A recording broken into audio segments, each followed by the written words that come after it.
your race, let's go!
Go! It's a new feeling, new sensation. Good car, your race, let's go!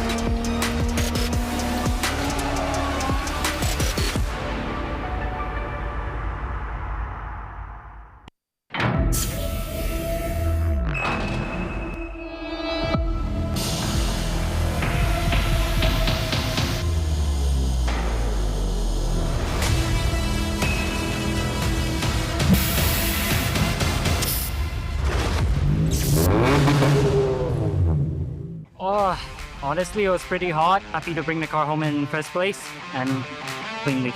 Yeah, I know the double points didn't make me push a bit harder, but I'm leading championship, so I also didn't want to take any unnecessary risks. The full track once again is about managing your tires, so it's about prolonging the life of the tires, and I think we did a pretty good job today. Team gave me a very good car. I think it was more of a mental battle for the last lap for first position. Finished first. I finished P1, really grateful for that. The last round of PGR, round 2, wasn't as good for me because I had the pace, but the luck wasn't on my side that time. So getting away with the win today, I'm really happy about that. Also very important points for the championship.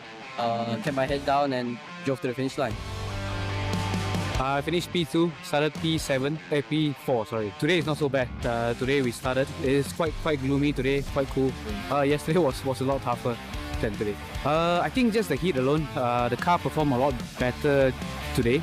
Yesterday was struggling a bit with pace. The double points is a lot compared to your standard race. If you DNF in the double points, your championship is most likely gone. I think just coming back, finishing second, yeah, that's the best that we can do. I feel I can run 5k. This is completely normal. Well, race one was really a big setback. I think Justin Toe hit me and I went into the wall. Unfortunately, I couldn't finish the position. But yeah, started from the back and now P1. It was just trying to get revenge for myself, you can say. I take racing very personally. Well, I would say that the full track is more fun, more corners, a lot more places to attack, and yeah, overall I enjoy it. I'm very tired. My muscles feel like they're dropping down on the floor, but of course I have to be mentally strong and just keep holding on all the way until the finish line. Felt much better in race 2 because I removed 5 kilos yesterday off my car. I still had 30 kilos. I'm still losing speed on the straight line compared to the other cars, but I managed to find ways to make time to avoid being attacked. I think the full track is more technical because you have a lot more different kind of corners. So the margin in the time between other drivers is much bigger compared to just half track. Everyone's like almost the same time in half track. So yeah, it's more interesting. Finally getting into first place and actually managed to slowly pull the gap all the way until the end. P1! That's it from us here at the Petronas Sepang International Circuit for the Vios Challenge 2025 Season 8 Round 3. It has been spectacular. It has been full of drama. It has been full of adrenaline for all the races. So, we do hope we see you on the next one, because for Toyota Gazoo Racing, it's about pushing the limits.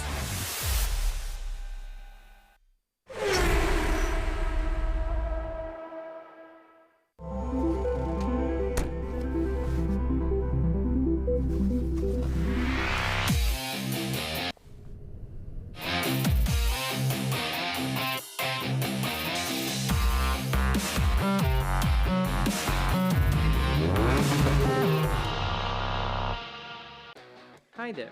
I started racing behind a screen, sim racing, chasing speed. When I got the chance to race for real, every lap taught me control, every corner taught me focus. But when the race is done and the helmet comes off, what I look for is comfort. Something easy, quiet, balanced. I go with Proxus Comfort. It's a premium tire built for comfort and safety that delivers strong grip, confident braking, and superior performance in both wet and dry conditions. What I like most is the grip. Braking feels confident and controlled. Even at higher speeds, the car stays steady, lane changes feel stable, corners feel natural. Proxus Comfort uses Japanese technology, and for drivers who value top-tier comfort, safety, and performance. For me, it's not about shouting performance. It's about trust. From the racetrack to everyday driving, this is my kind of comfort. I'm Nakib Azman, champion of multiple race series in Asia. Toyo Tires.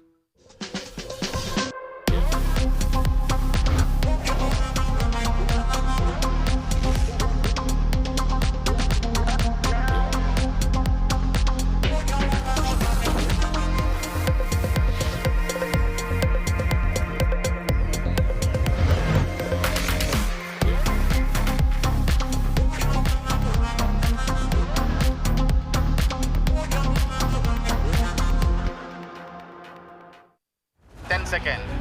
Exit standby. 5, 4, 3, 2, 1. Go green. The goal is always to win. It's a long race, so let's see what we can do. Over 6 seasons, every year, 45 racers compete for a place on this podium. This is Gazoo Racing. Good race. Oh my god, that was the hardest race I've ever raced in my life, man. Oh, up to the last corner. Oh. This is where champions are built. Yeah! Nice. Ready to race. Talents uncovered. I mean, tomorrow is a new race. Plenty of opportunities starting from P3, so I'll try to make it work. It's a new day.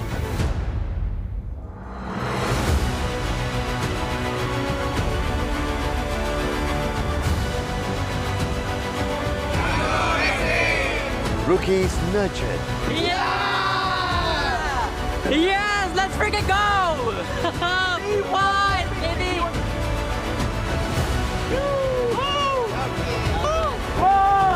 Let's go!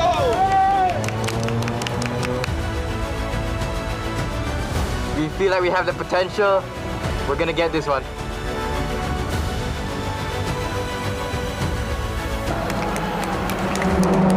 This is Gazoo Racing.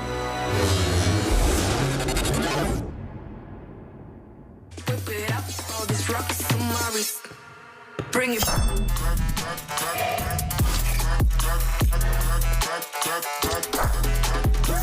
Keep it back.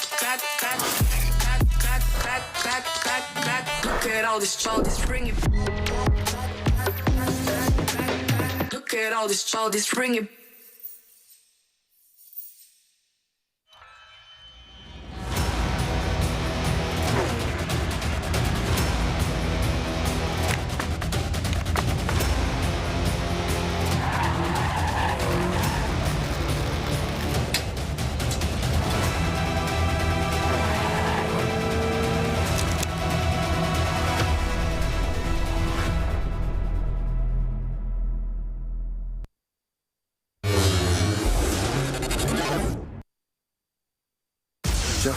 What on earth is Gazoo Racing?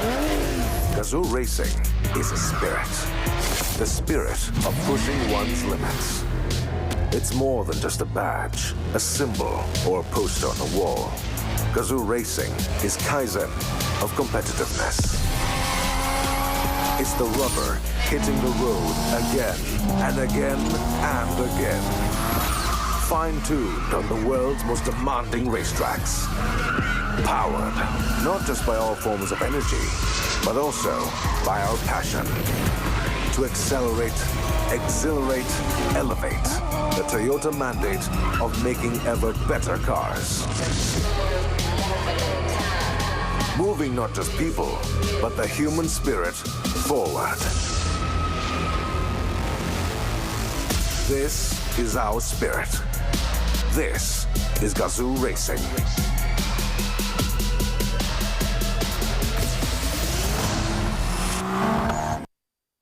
Toyota. Move your world.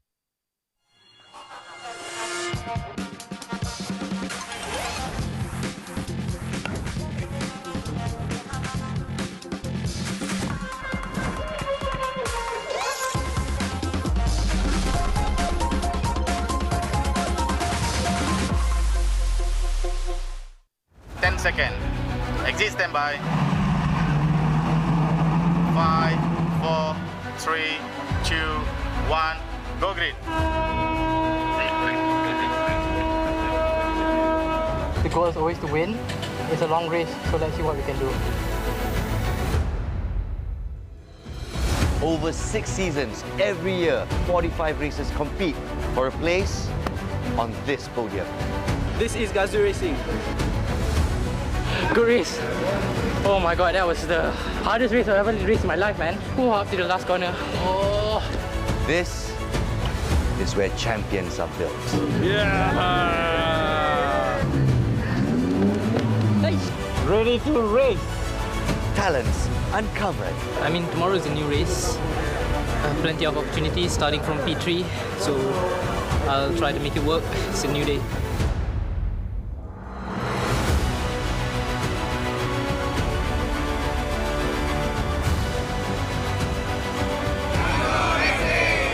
Rookies nurtured. Yeah!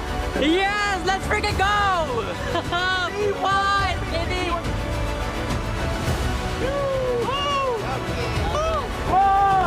Let's go!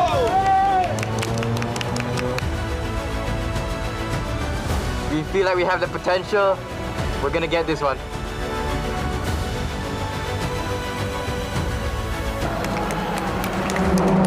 This is Gazoo Racing.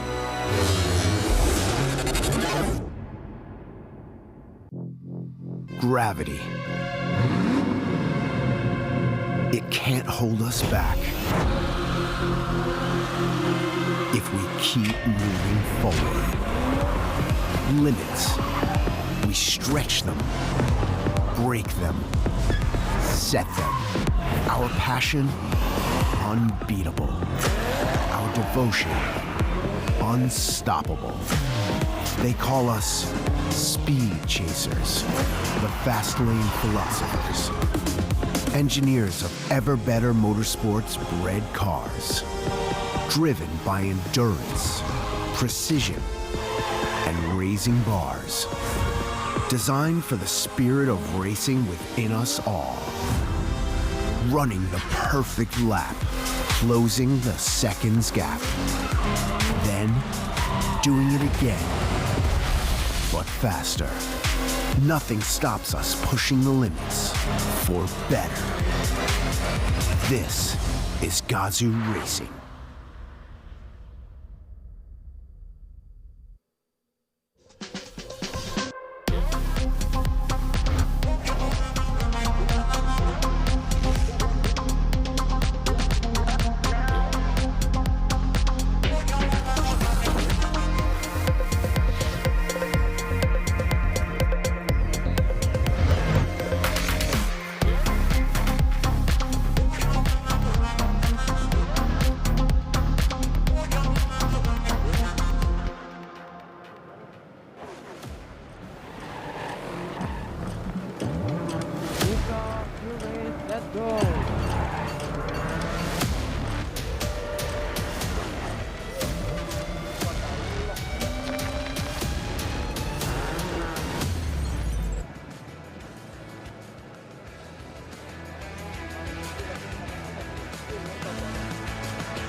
Welcome, welcome, welcome, racing fans! Right here, I am on the podium, and I suppose this is the closest I can get to P1 as a racing fan. How are you guys feeling? And welcome to the live stream as we welcome you to Toyota Gazoo Racing Vios Challenge Season 2026. Naz Rahman once again as your host. An absolute pleasure to be part of the festivities and the racing that's going to be happening at Sepang International Circuit. For Season 2026, we've got 4 rounds altogether, 8 races for our Gold Championship, for the Super Sporting class, and of course for our rookies in the rookie class coming up together, and hopefully one day to be joining the amateur and professional racers through the Toyota Gazoo Racing Malaysia Young Talent Development Program. So some of the new aspects of the Toyota Gazoo Racing Vios Challenge will be brought forward into season 2026.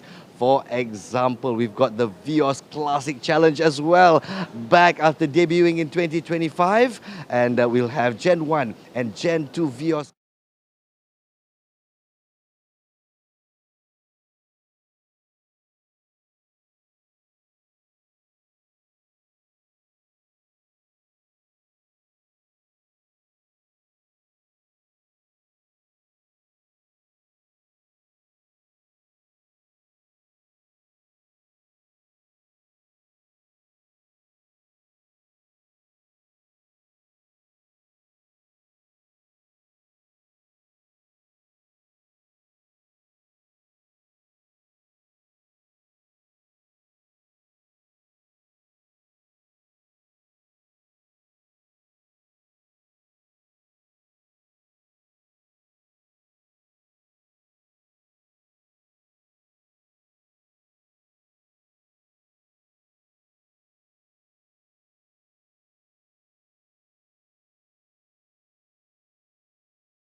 Timing, I think Laser Motorsports would fancy their chances of winning the championship this year. We'll wait and see. It's only round 1, ladies and gentlemen. Meanwhile, for the sporting class, we've got 20 racers as well, with teams from all across Malaysia.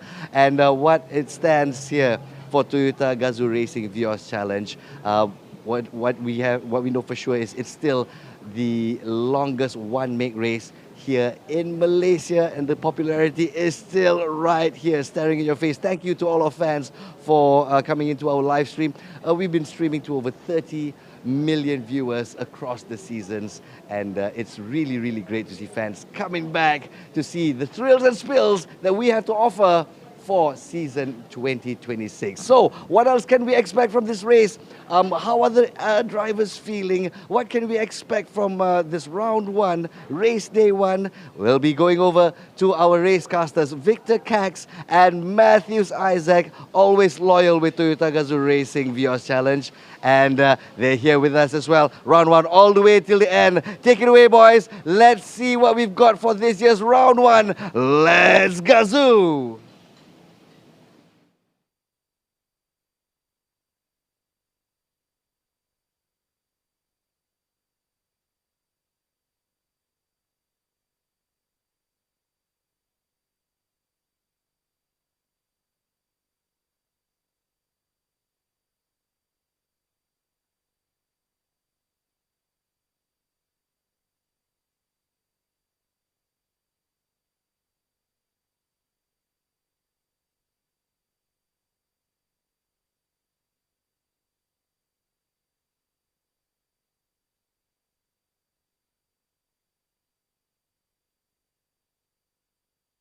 And it's great to be back once more. So this is now the 2026 season. It has been 9 long years since we've started this journey, and we will continue it on here today. So what do we have here today? We're going to be starting things off with our first race of the season itself. We have all the cars already pulling out of the pits now, and can't wait to get things started here with our Super Sporting and Rookies class.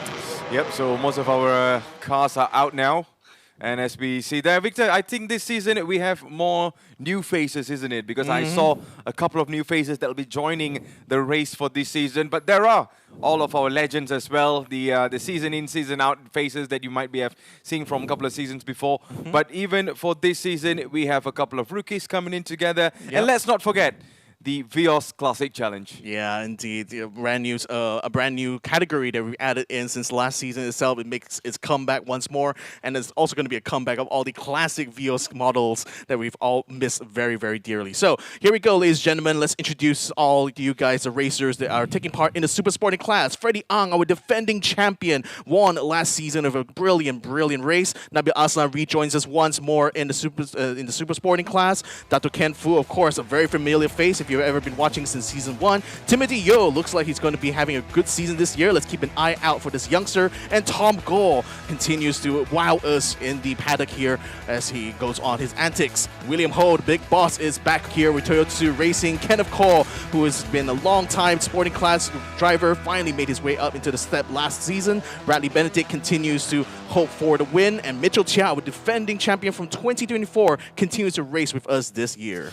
Yep, very familiar faces. Adi Rahimi joining in as well on car number 63 from Laser Motor Racing. Shafiq Samsudin from Gmod Best Auto Sport will be getting into the challenge as well. So those are all the super sporting class. Let's have a look on the rookie class. As we mentioned earlier on, we have Ngo Young Jin, who will be joining us in this season on car number 15. Aidan Lau, despite he might not be in race 1, he will be joining us in the next one. Damien Arif joining the challenge as well. And then we see Imran Iskandar, car number 67 for the rookie class. And Irvin Lim this time will be making his debut as well on car number 97. Well, Victor, this is for the classic race. Yeah, going to have some comebacks as well here. It's going to be a team effort. Genevieve Oy and Raja Shaukat will be driving for Axel Sports in car number 21. Surasat Dakeng, aka Bus, as well as Mon Nai will be joining us in car number 22. Lok In Yi as well as Kenny Lee will be driving as well in car number 38. Nura Auni and Pei Jin Yao makes a return here in the classic series. Afik Fadli and Alvin Chu will be driving car number 64. Shan Muganathan Arurumugam will be driving car number 69 as per usual. And we will be having Daniel Owen Wong, a newcomer here in car number 76. Then we got Lucas Leong Jae as well as Hua Yu Hong Jordan will be joining us in car number 79. Mirza Shami makes a return to the grid once more together with Kar Nur Adi, and Ashen Shan Muganathan, the son of Shan Muganathan Arumugam, will also be joining his father on the classic grid. Yep, so that is for our classic race. Now let's have a look on the sporting class where all of these races will be coming in together.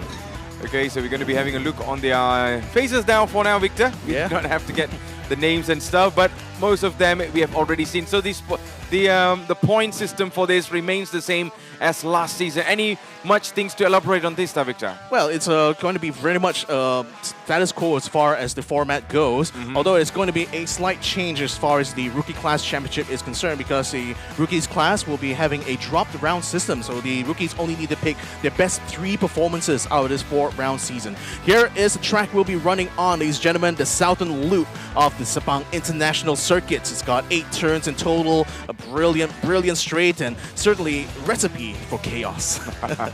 Oh, of course, we have seen lots of amazing actions on this side of the track. So let's hope and we wish the very best to all of our racers today. Well, looking at the track right now, it is still pretty much sunny out there. And it's not too sunny actually, it's just, you know, just nice warm weather today. A little bit of a highlights maybe later on for a rain and stuff, but at the moment it is still looking good. A good day for racing. But then, Victor, I just can't wait to get things started for today because, you know, Season 9, I wonder what we have to see today. Because every season, there's lots of dramas. So this season, it is going to be something different with lots of other racers who are making their debut in our racing series. Yeah, especially in the rookie class, it's a brand new lineup of rookies. Although some of them, no doubt you will be familiar if you follow our e-racing series, the GT Cup, because we have got Ethan Lowe as well as Ngo Young Jen, who are 2 previous competitors of both of them, I believe, actually got their start from the campus tour, and they finally also successfully qualified to be part of our rookies for this season. It's especially exciting given the ages of these drivers here. Although for Ethan Lowe, unfortunately, he will not be able to join us for this round, but we certainly be looking forward to round 2 when he can finally make his actual debut. In the meantime, for Ngo Yong Jen, this is literally going to be his first try, driving a real live car, and it's certainly very exciting to see what he will be able to do, as is going to be the rest of our other rookies as well. Mega Damien Arif also has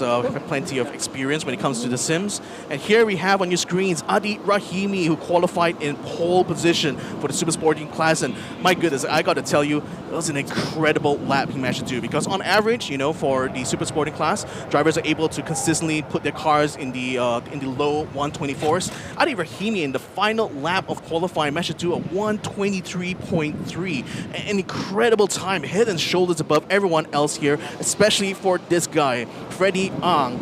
He's the defending champion. He won last season, but in 2026, can he also do it again? It's going to be a big question in his mind. He failed to take the pole position from Adi Rahimi during the qualifying early this morning, but he is going to be on that front row. He is going to be alongside Adi Rahimi for this race start, so we certainly can see some fireworks go up between the two of them. Oh, for sure, man. I mean, very impressive driving by Adi Rahimi in the qualifying, as what Victor mentioned earlier on. But my biggest concern is going to be, can he be consistent during the race? Yeah, that is going to be my biggest question, and also my biggest concern as well. On the other side, Freddie Ang is definitely going to put some challenge on him.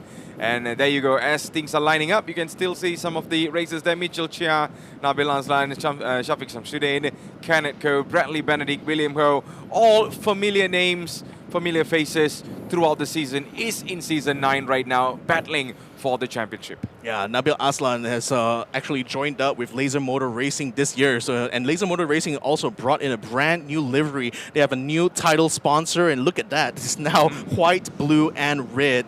And it's certainly a standout when you have a look on everyone out on the grid. There's Nabil Aslan with his carbon fiber coated helmet up in the front there. Definitely looking very nervous, but I can tell you he's actually doing very, very well in spite of everything. Managed to put the Laser Motor Racing car in 3rd position, so he'll be able to play a very good team game, I expect, especially Adil Rahimi leading the pack here. So certainly going to be quite a lot to see to come out from Nabil Aslan this season. Yep, lots of things and lots of expectations from each races today. And this is Timothy Yeo, who has been in our championship for some time now, and let's hope this season could be his turning point, maybe perhaps bringing him closer towards the championship and towards podium positions and stuff. Yeah. But man, he's one incredible experienced driver.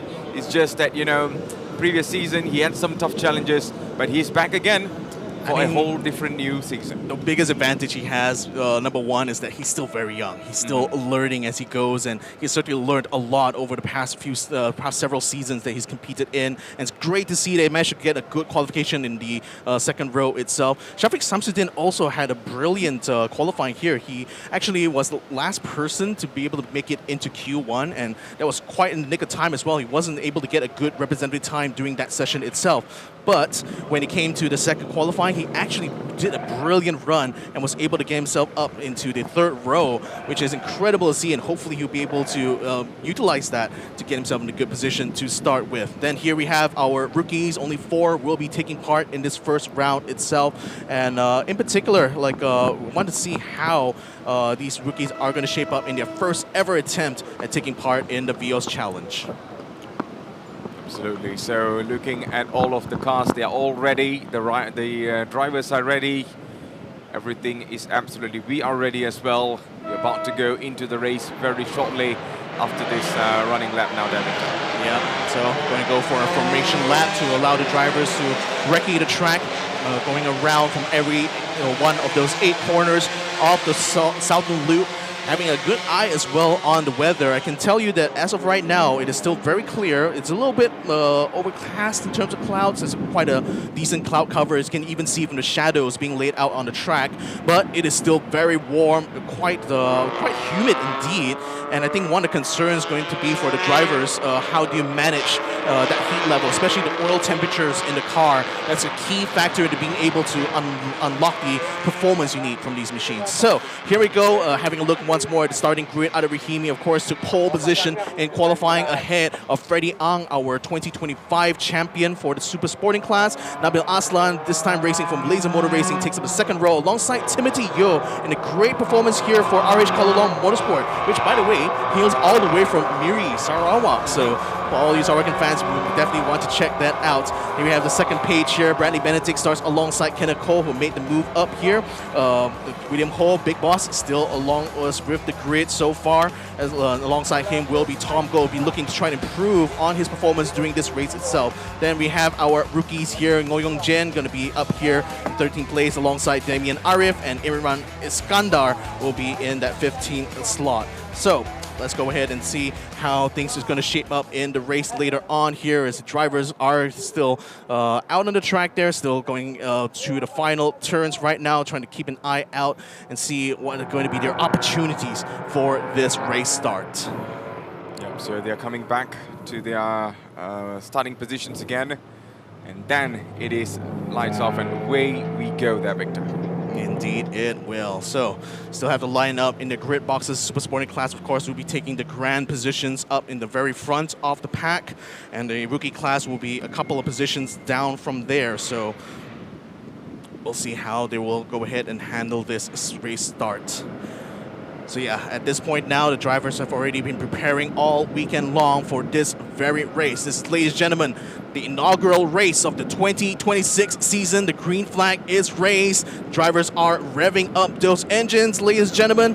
And ladies and gentlemen, it is time to kick off race number 1 of TGR 2026 Vios Challenge. So, let's see whether or not Adi Rahimi will be able to keep that lead, or Freddie Ang being one first go through. No, it's Adi Rahimi who will block him, in fact, going into that first turn. In the meantime, a bit of jostling going on behind as well, as it looks like Nabil Aslan didn't quite get the start he was looking for here. Shafiq Samsudin is already moving up and trying to get himself in position here to try to pass. Couldn't quite get, he does actually hook onto the inside, but Adi Rahimi continues to lead ahead of Freddie Ang as all the drivers make their way through, along with the rookies as well. Adi Rahimi now having to play defense, coming up to the slowest part here. This is going to be turn number 3. He has to take a very wide line, while Shafiq Samsudin and Nabil Aslan are side by side trying to take the deeper line here, and it looks like Nabil will still be able to defend his position from Shafiq, but for how much longer, that remains to be seen.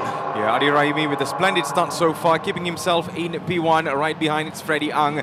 But Nabil Aslan, you know, even in the previous season, he is someone who loves to jump in and then challenge all of the other racers. And this season he's doing the same. Let's hope he carries the same momentum throughout the race, Victor. And speaking of momentum, Bradley's building up some good ones here, actually, trying to keep his car ahead. Number 23, Timothy Yo. Well, Timothy Yo is actually ahead right now of a 2024 champion in car number 61 in Mitchell Chia. And Mitchell is looking very feisty indeed, trying to find a way through, but still couldn't quite find a way through in the final turn itself. Watch out as well for Tom Go. He's trying to get up and close and personal with Kenneth Cole in car number 46, while Adi Rahimi is building up a very nice gap now between himself and Freddie Ang. Here we have an onboard with Dato Ken Fu, a previous sporting class runner-up who has made the way up here into the super sporting class for the first time. Congratulations, Dato, to be joining the big boys up here in the super sporting class. But here we go. Mitchell Chia actually got past just now, just off there, trying to get himself into the inside of Timothy Yo. It looks like going through turn 1, but still couldn't quite get his way through.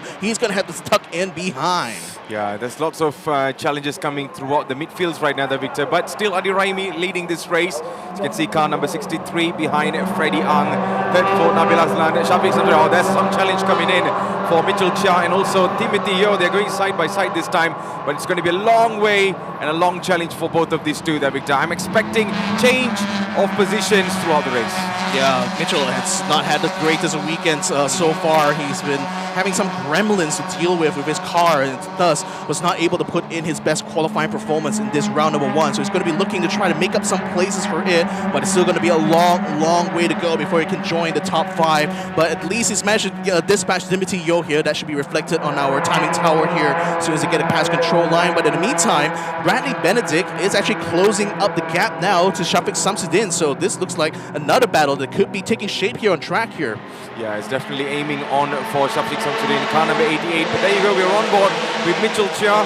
This car has been legendary throughout many seasons now, with the same white and blue livery, of course. But right behind, he's still got he's still got Timothy Yao to actually challenge on. The moment still position-wise, nothing much changing. As we see Adi Raimi just relaxes in the P1. Meanwhile, Freddie Ang is just waiting for that right moment in case Adi Raimi makes a mistake. You say relaxed. I don't think he's very relaxed at all, seeing that despite the fact that he tried his best to set up a gap early on in the previous lap, it looks like Freddie is already caught up to him and is actually trying to put some pressure onto him now into Sector 2. So Adi Rahimi now is going to have to play a lot more of a defensive game here. I mean, again, he had the privilege, starting on the front row. He was able to block Freddie Ang successfully in the first lap of racing, but now he's going to have to block him for the next 26 minutes, and that, my friend, is quite a long way to go. Yeah, definitely a long way to go, and that's what makes him puts a lot of challenge on him. But on the other side, let's see how Freddie Ang is able to, put the pressure onto Adi Raimi. We're on board with Mitchell Chell still. He's being chased behind by Timothy Yao. I think maybe we had seen this challenge before this, but Timothy Yao is being chased by Kenneth Koh, man. I mean, Kenneth Koh, even in the previous rounds, he has been, one of the very best to put pressures. But now Timothy Yao in Season 9 got stuck up with him. Yeah, I mean, he got past early on, as we saw on screen earlier, so now he's trying to find his way to catch back up to Mitchell Chia. Is already starting to build quite a gap. Is actually putting Timothy more into the clutches of Kenneth Cole behind him. And Kenneth, well, we've seen how his antics are doing sporting class, and no, the antics have acted up again as Kenneth Cole runs into the back of Timothy Yo, bumping him practically off of the way there, and moves past him now to take up his place. I haven't even finished my sentence, and you see Kenneth Cole's already made something on the screens today. And man, that is what I've been talking about. But then, Kenneth has always been a very aggressive driver, but the bumper right now at the back is just sticking out for Timothy Yao. Let's have a look on what happened again. There you go, close one. And then from the back now, Victor, boom. Yeah, I mean, he already hooked in on the inside quite early onto the corner, but I think Timothy Yo was still trying to turn in and unfortunately turned right into the path of Kenneth. But again, Kenneth, we've known him for a very long time, ever since he was battling out in the sporting class, and certainly once again has unleashed his own fury here onto Timothy Yo, who right now has a bumper still hanging out, and Tom Go is looking to try to take advantage of this while his car is still stricken. Yeah, I think even in the previous season, Timothy Yo was able to withstand this type of challenges, so I'm very sure he's capable of doing it. But of course, having your bumper sticking out at the back is going to give him more problems. But let's hope that throughout the race, he gets a much more better position, and let's see how things turns out for Timothy Yao. Let's have a look on what's happening. He's going to try to defend. He's going to try to defend against Tom Go, but Tom is still going to slip in on the inside of turn number 1 here, and it looks like he will be able to get the power out on the exit here, but Timothy Yo is doing his best to try to stay alongside. Now, having the bumper dragging behind, it's not going to affect him too much aerodynamically, but certainly would have left him a little bit shaken in terms of nerves, but that nerves now is going to have to come into play here as he takes onto the inside, and Tom Go trying desperately to defend his position, and he does close the door onto Tom Go by the time they transition around to the exit. Yeah, Timothy Yao, despite everything is hanging behind, he is still hanging in the front and not letting Tom go up. But that is some racing so far by Timothy Yao at the moment there, Victor. Just closing every opportunity that Tom Go wanted in this race. Yeah, he's doing quite well here. Trying to see whether or not he's going to be able to keep it up. Like, ideally for Timothy, he'll be hoping that the bumper would just fall off on its own, because the risk now is that with it continuously hanging out here, it's going to make it quite hard. It's going to inevitably cause a mechanical flag to be waved at him, and that would be the worst case scenario for Timothy here, because he cannot afford to be forced to take a pit stop right now unless he loses out on his position. I mean, he's already lost quite a few positions actually, but it'll be pretty much game over if he's forced to go into the pits now. Very well indeed, and 22 minutes left in this race so far. And right now, Tom Go going on the inside, he's just trying to bump off over here, and he's still fighting to get past Timothy Yao there, Victor, and he still haven't succeeded yet. Yeah, still trying very, very hard right now to try to, practically way onto the grass just now. Hopefully stay within track limits though for that one there. He's going to go alongside once more against Timothy Yao. Let's see whether or not he's going to be able to make it past. In the meantime, Bradley Benedict putting the pressure now into shoving something to business for P4. The battle that we expected was going to unfold between the two is now starting. to actually heat up now as they come around that final turn. Let's see where Timothy Yeo is. Timothy is still in front of Tom Goh for now, at least I can see from the back line there. But Shafiq Samsudin now desperate to try to escape the clutches of Bradley Benedict. This is the battle for P4 at this moment. Bradley Benedict on it, trying to chase down Shafiq Samsudin, who is currently holding in to P4 and is still chasing this man down. 20 minutes, more than enough for Bradley Benedict to get in front, unless Shafiq Samsudin has a different plan to defend this position all the way. So, I mean, right now it's getting a nice gap here, so at least that's going to give him a bit of breathing space for this lap. But again, it's still another 21 minutes to go. Still a long way before we've seen a checkered flag. Let's see how the rookies are going on here. Irvin Lim, who was actually quite impressive during qualifying, didn't quite get the pole position he was looking for. That was taken by Ngoy Yong Jin, who right now has actually fallen all the way back into third position amongst the rookie class. So Imran Iskandar, who is looking to try to get himself ahead right now, is actually being chased quite hard here for Ngoy Yong Jin. Actually, Ngoy Yong Jin gets a good exit right around the corner. We'll see whether or not he's actually going to be able to get himself in front of Imran Iskandar by the time they come around. Here comes Ngoy Yong Jin.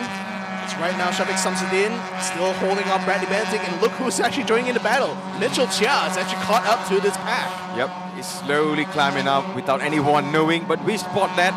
We are absolutely spotting on. So let's see if Mitchell Chia is able to put extra pressure on these two, because earlier on we saw Bradley Benedict was already chasing Shafiq Samsudin. Now another competitor coming right behind, and it is definitely the former champion Mitchell Chia. Also keeping an eye out for how that rookie battle is turning out. I mean, we saw Ngoy Yong Jin getting himself alongside Imran Iskandar. He's desperate to try to get back that second place, but now a three-way battle is happening here between Shafiq Samsudin, Bradley Benedict, and Mitchell Chia, who is finally caught up. In the meantime, Nabil Aslan, unfortunately, is in quite a island of his own right now, as Freddie Ang continues to keep the pressure on his teammate, Adi Rahimi. Nabil Aslan right now is just sailing away in a very solitary third place here. Yep, still fighting on, still hoping to get into the podium position. But this is going to be a real battle in the position number 4, where Shafiq Samsudin and Bradley Benedict, Mitchell Chia all coming in together from the front till the back. We are on board with Imran Iskandar. This is the rookies there, Victor. I'm not too sure. I think that's Kuli Motorsport. Yeah, really? sorry. Yeah, Dato Ken Fu. Dato Ken Fu, because I was reading on the posters below. Never mind, we got that everything corrected. And here is Dato Ken Fu right now, just chasing down car number 33, Tom Goh. Yeah, Kuli Top Wheels group. I can see that actually from the hood itself. And Dato Ken Fu, he's made his way up into super sporting here after having a brilliant run in the sporting class, getting runner-up in the last season. So finally he joins us up here amongst the super sporting class. Now here we go as Bradley Benedict looks like he's trying to defend hard against Mitchell Chia here. So all but caught up to him now, is looking to try to threaten his 5th position here. And Mitchell, of course, like I said, didn't quite get the qualifying session he wanted. So he's going to try to make it up in the race itself. But to do so, he's going to have to cut one of his good friends in the pits here. So, well, I guess there's no love lost when it comes to war or when it comes to racing. Yep, we're coming into turn number 1 and 2 as we are on board with Shafiq Samsudin, Bradley Benedict, and also Mitchell Chia. This is the battle for P4. Mitchell Chia still charging from the back, just trying to put the extra pressure onto these two. And I really like how Shafiq Samsudin is just keeping the gap in the front. Bradley Benedict doing his very best to chase that, but Mitchell Chia is just waiting for the moment, just waiting for the opportunity for these two to mess up. But unfortunately, with the experience that these two has, it is very unlikely, where Mitchell Chia needs to find a different route to get past, and he's getting closer and closer in each corners now there, Victor. I'm not exactly sure if it really shows up when it comes to the to your screens here at home, but you know, if you look actually at Bradley's car, it still carries a lot of battle scars, you know, from last season itself. So you know that Bradley has really been through the thick of it, you know, for many rounds now. So it's not going to be any like unfamiliar, you know, battling alongside with Mitchell Chia here. In the meantime, let's have a look at how things are in the front as Adi Rahimi continues to hold off Freddie Ang for quite impressively for the last several laps. He's actually built that gap up to 0.7, so that's allowing him to still comfortably lead up ahead. Although, as I say that, it's coming around the control line, it looks like Freddy does actually gain onto him when it comes to the main straight itself. So that's something that Adi really needs to bank on here, that, you know, that he's going to be able to pull out of the final turn every single time and maintain a good top speed by the time it gets to the end here to stay ahead of our 2025 defending champion. Well, talking about maintaining, I think these two has been maintaining the position from the start till right now. Adi Rahimi and also Freddy Ang. And Adi Rahimi from the start just keeping a really cool momentum to be in the front, defending his position and not letting Freddy Ang to read his movement so far. But let's say throughout the end of the race, things could change, as Freddy Ang most likely will be pushing as much as he could to put the extra challenge onto Adi Rahimi. But maintaining this in P1 and P2 takes a lot. But talking about P1 and P2, we still got lots of challenges coming in from the back. P3, Nabil Aslan holding on, and this is the battle that we have been focusing on from just now, where P4 is still open for grabs. Timothy is slowing down. He's actually got his highlighters up, and he's slowing down on the track here. Is he having some car issues at the moment? He's actually letting a lot of people pass him now. We already saw Tom Go as well as William Ho get past him, and looks like he may be slowing and hopefully not to a stop here. Actually, he's getting way off of the track here, so it looks like whatever contact or problems he, or rather the incident he had, might have just come to bite him now, several laps in. Yep, unfortunately I think he got to stop now there, Victor, because the car's not maneuvering properly as well, and he's onto the pits now. Yeah, it's very unfortunate for Timothy. I mean, he had a really a banger of a qualifying here, actually getting all the way up to the top 4, but now unfortunately he's going to have to look at the prospect of starting the next race in a different position, right at the very back. Let's see in the replay right now. This is actually between the rookies here. Let's see what happened. There's Noyoung Jen the outside, Imran Iskandar at the inside here. Imran didn't quite leave the space there, so that forces Noyoung Jen actually make some evasive action. Unfortunately, evaded right into the path of Megat Damian. Yeah, we saw a couple of challenges, but it's quite nostalgic to see the former Vios, of course. Oh, no contact. Oh, this is actually Noyoung Jen up against Damien Arif, who actually passes him around the outside. So tit for tat right now between the rookies here. Well, things are just heating up for the rookies, aren't they? So Imran Iskandar, Damien Arif, Noyoung Jen are right now on the grabs for battle for P2 now. And it is another 14 minutes, so overall 14 minutes to go for 3 of these races to make up to the positions that they want to.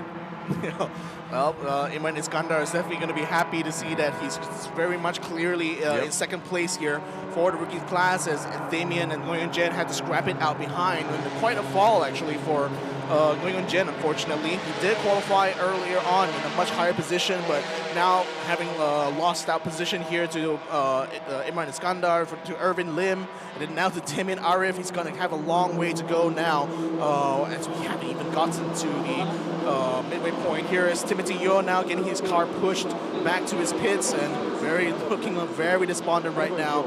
Definitely not the weekend he hoped for. Yeah, you can see a lot of frustration in his face, and he's having a communication. I mean, he's just having some talk with his team, and things just didn't go well for Timothy Yeo. One of the splendid starters of the race, but unfortunately, because of that incident with Kenneth, right now he's forced to retire perhaps. But the challenge is on for the rookies. This is Irvin Lim right now leading the rookie sensation in P1. Imran, Damien, Arif, Noyoung Jen at the back, they're battling for P2, but he is right now giving a teaser for car number 63 there, Victor. It might be a long way before we'll see Irvin fight against the likes of Adi Rahimi, but you know, one can always dream for sure. And Adi Rahimi is certainly dreaming of being able to take the checkered flag quickly now, because he's been, for the longest time now, keeping Freddy Ang tucked in behind. But certainly Freddy has done a good job here in order to keep up with Adi throughout this race here, keeping the pressure onto our race leader and pole position holder. So this is looking like a massive challenge right now for Adi. He is still ahead technically, and oh boy, I think they're getting ahead of Shafiq Samsudin right about now. Bradley Benedict found a way around the outside, and looks like Mitchell Chow will be following alongside him to try to cut Shafiq Samsudin. So Shafiq has lost out his position to Bradley. Can he keep his position? position against Mitchell Chia, but Mitchell has the inside though. Going into turn 3, he's going to try to close the door right on the apex. Can he successfully block him out the exit? Not quite. I think Shafik is still going to have another attempt around the outside now, going off into turn 4 and to the all-important turn 5, but Mitchell consistently still has the inside, still has the advantage, and still has the track position, and Shafik Samsudin unfortunately will have to make do with 6th for now. What a move for Mitchell Chia. I mean, he was right behind, and right now things just changed in a blink of an eye, and right now he's chasing Bradley Benedict, who took P4 from Shafik, and now it seems like Mitchell Chia on a mission against the man in the front, which is going to be Bradley Benedict. I mean, Shafik Samsudin, things did not go well for him. He tried his very best to get back the position he lost, but then Mitchell Chia, when it comes to taking over, and also in this kind of situation, he's the very best. So without a doubt, we see these two are fighting for the P4 now. Yeah, I mean, Mitchell certainly would have hoped that he qualified a lot higher than he did, but he's going to have to fight for a hope in the championship here the hard way.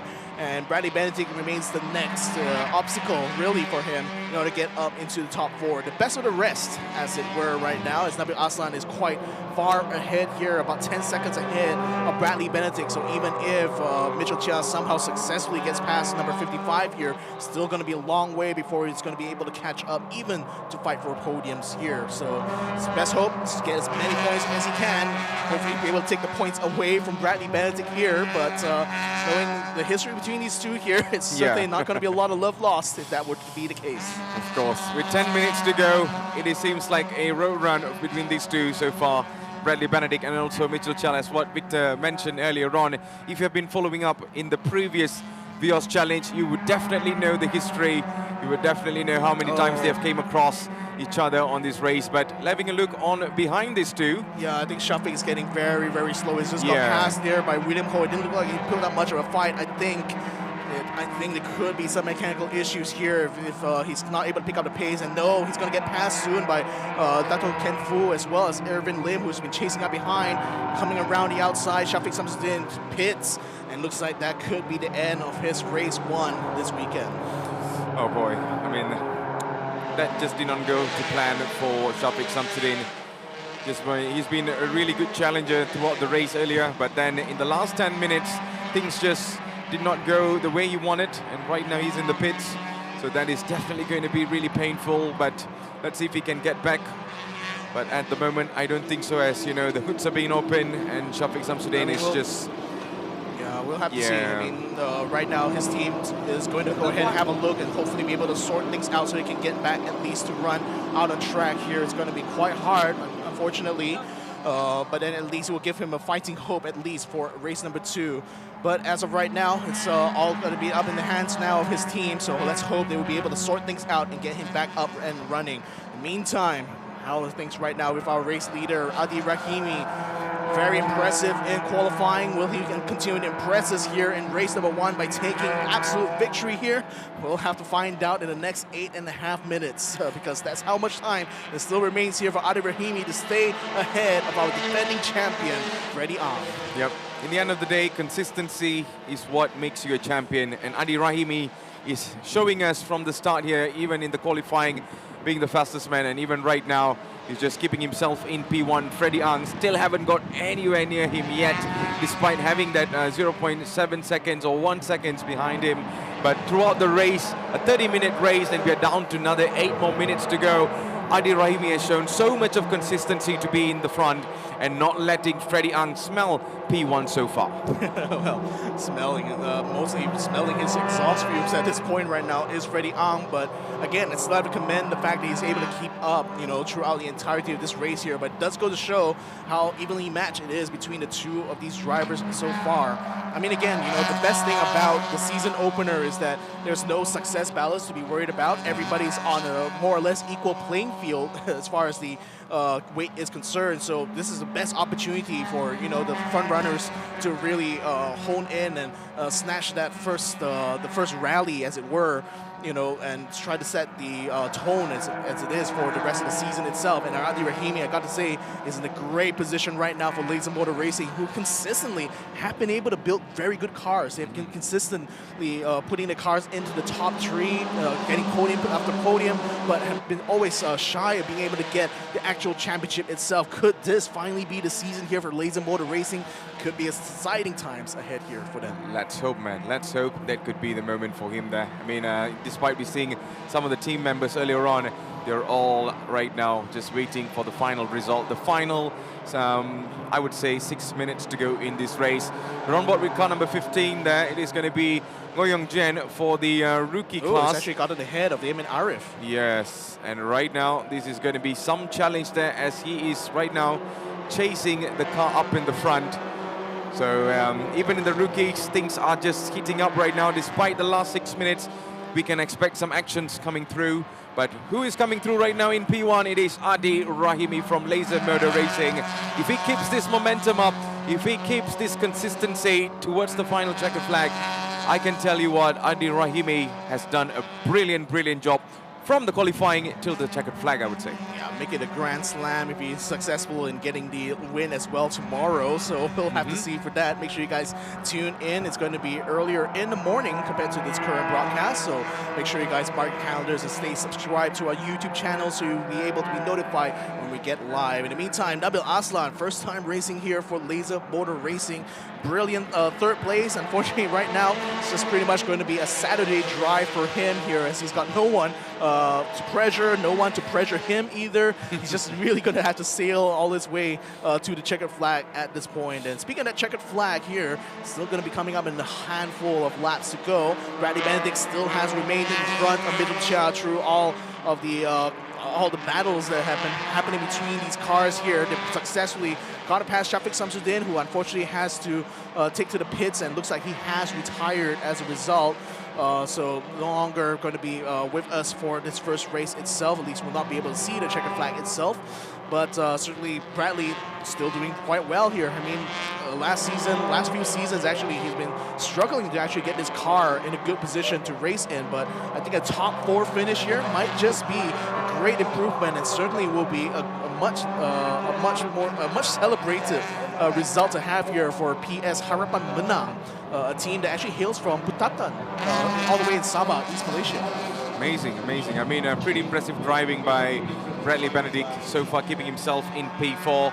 And we are down to the last 5 minutes of the race, and expect some drama in the final 5 minutes, because even every season we have seen lots of things changing, even in the final moments of the race. But so far, this is car number 63, Adi Rahimi in P1, Freddie Ang still in P2. Will there be a different change of stories in the final moments or not? We will find that out in a couple of minutes to go. But so far, so good for Adi Rahimi. Yeah, 4 more minutes, really. So there's probably like 3, maybe, yeah, about 3 laps to go here between everyone. So Adi Rahimi's successfully kept his lead, from the start of this race all the way up until this final few laps. So we'll see whether or not he's going to be able to stay ahead of Freddie Ang, and if so, he will be leading the championship, at least until we see how things turn out for race number 2, which will have that reverse grid, which means that for Adi Rahimi, he's no longer going to have the benefit of starting on that front row. He's going to have to actually fight it out if he wants to be able to get that win. So that's going to be for the story for tomorrow, but the story for now is whether or not he will be the first one to taste that checkered flag. Yep, he has done really well for the qualifying, so let's hope he can do that in another couple of 3 more laps to go, because we got 3 minutes in this race, and more or less just maybe another 2 to 3 more laps to go. And let's say Freddie Ang is able to change the storyline towards the checkered flag as well. Nabil Aslan on P3, just to highlight on that. Like what Victor said earlier on, no challenges for him. He's pretty much safer with Bradley Benedict 13 seconds behind him. And Bradley kind of had a huge problem there, especially when he was fighting Shafiq Samsudin earlier on, until Shafiq had to retire there. He had to go out of the race. And then we saw Bradley Benedict picking up and slowly behind Mitchell Chia catching up into P5. So that is the top 5 of the race so far. despite we have another 2 more minutes to go, but nothing much has changed in the front now, Victor. So that is going to be car number 29, where there's a track limits warning, first warning there, that is given to car, because is it? I think it's Damien Arif. Damien Arif, yeah. So unfortunately, must have gotten a little bit naughty on track there. I mean, again, probably trying to chase back the position that he got from Nguyen Jen a while ago and actually lost it just off camera. But, it's just only first warning, so not really that concerning. Just something for the for his crew chief to remind him as he comes around the track. But certainly for the rookies, by the way, Irvin Lim is currently still leading in the rookies class right now ahead of Imran Iskandar. Nguyen Jen successfully managed to get back in third place, but certainly would have loved to be leading the rookies right about now. And Irvin, I have to say, has actually been impressive ever since practice. Even got very good laps actually. And it's great to see that even though he lost out a bit when he came to qualifying, still was able to get himself in a position right now to actually challenge Dato Ken Fu, or rather, hopefully not too hard of a challenge here, because again, as our race director M. Ravin likes to remind the rookies, be more cordial on track when you're racing against another class. Absolutely. I mean, the rookie class, in Bahasa Melayu, they love to call it, darah anak muda.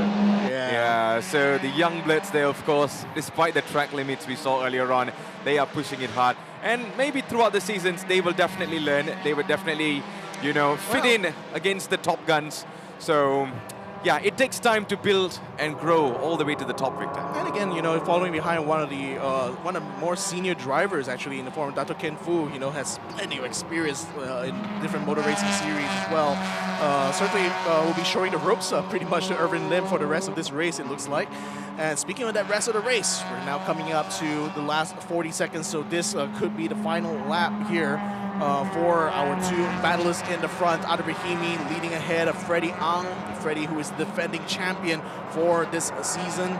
It's looking like Adi is going to be the first one to nail this first race itself here. So we'll see as he comes across the line here. He's going to be, no doubt, kicking off the final lap itself. So it's a great battle between these two guys, but there can only be one winner. And that, as of right now, looks like Adi Rahimi might just be the one to clinch it.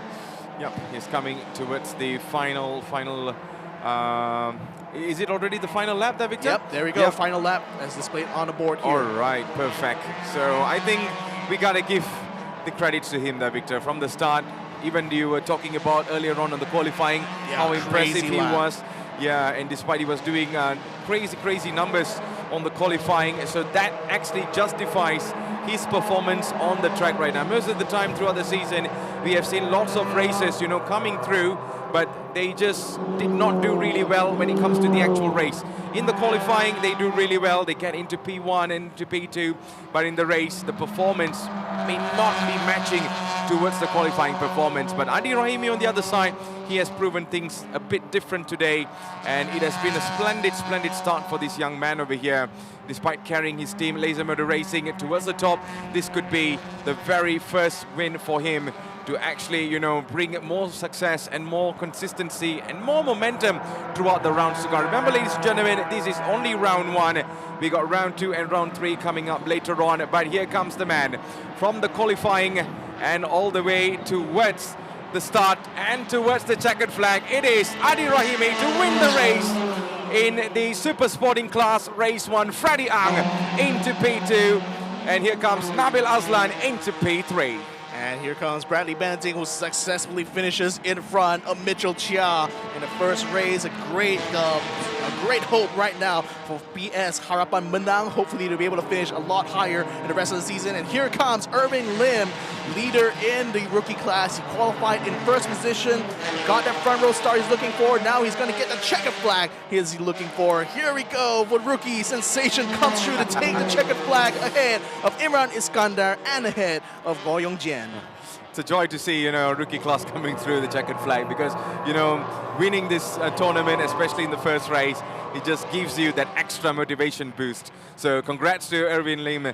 I mean, what a race it has been. Same goes to Imran Iskandar on P2, P3 for Ngoyang Jen, and P4 for Damien Arif in the rookie class. Adi Rahimi, the man on the screens right now, has done a brilliant job from the qualifying, from the start of the race until the end of the race. This man has been carrying momentum, carrying consistency, and showing how it needs to be done on the track. Well done for Adi Rahimi for winning this race, and a big up for his team there, Later Motor Racing.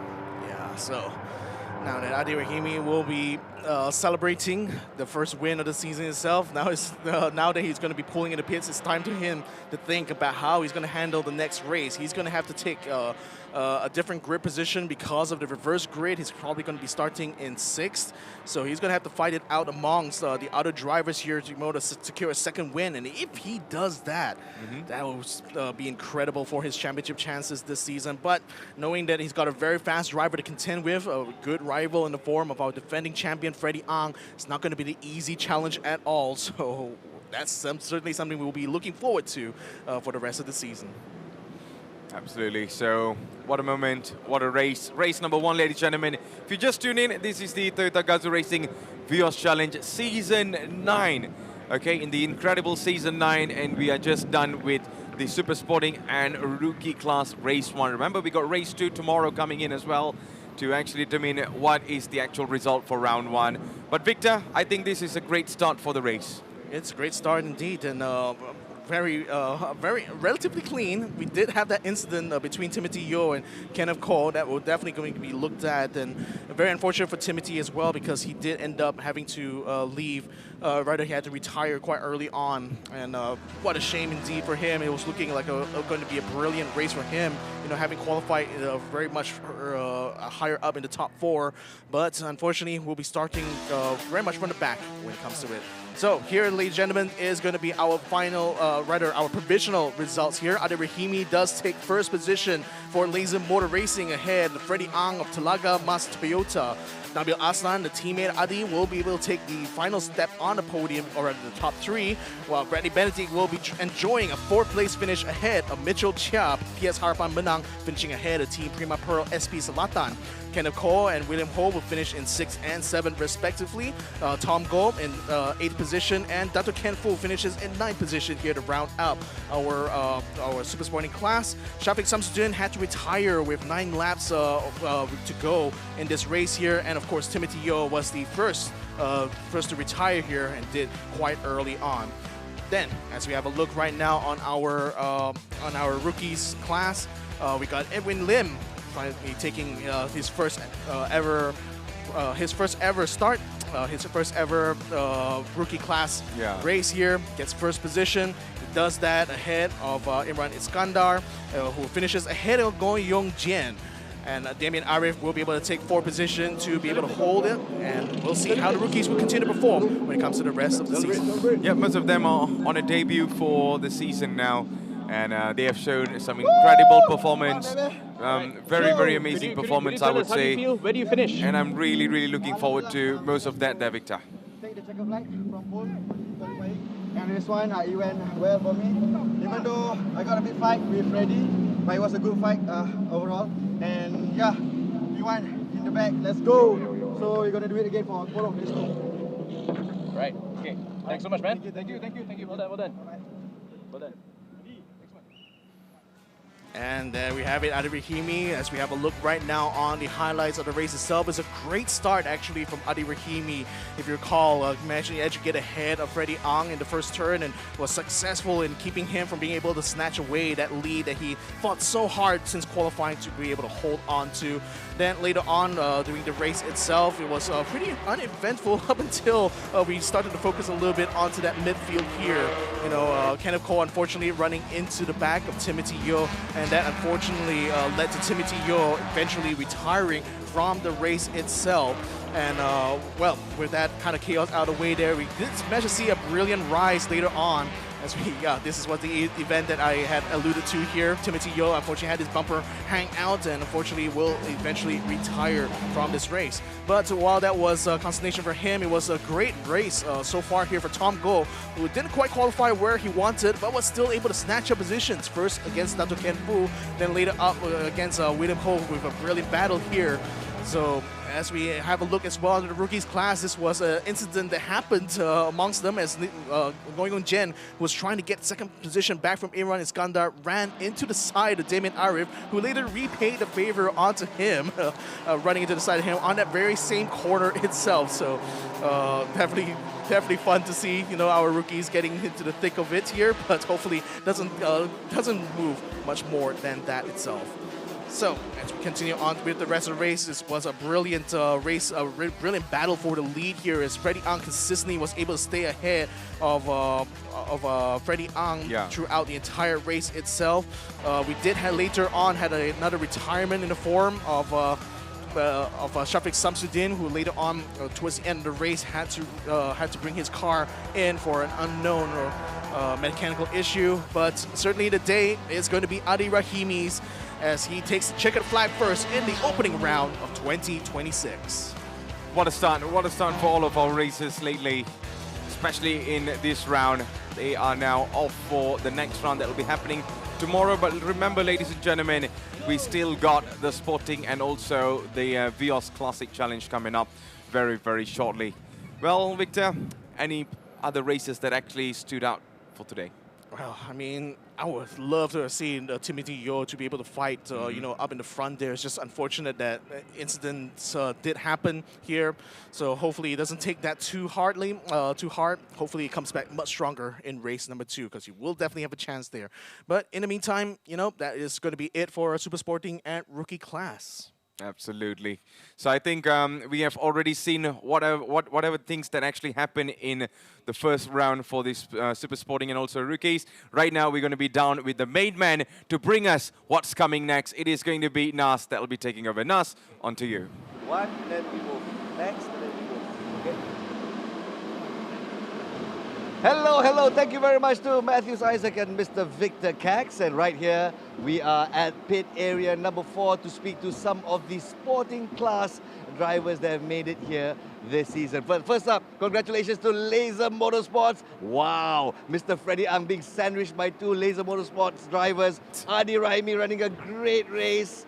And also, congratulations to Nabil Arslan, P1 and P3 for Laser Motorsports. Let's see how they do in race D2 tomorrow. So fans, keep on staying tuned. Meanwhile, let's congratulate the person who got second place in last year's rookie class and now driving in sporting class. Congratulations, Mr. Ian James, racing for Wheel Corp. How does it feel to be in sporting class?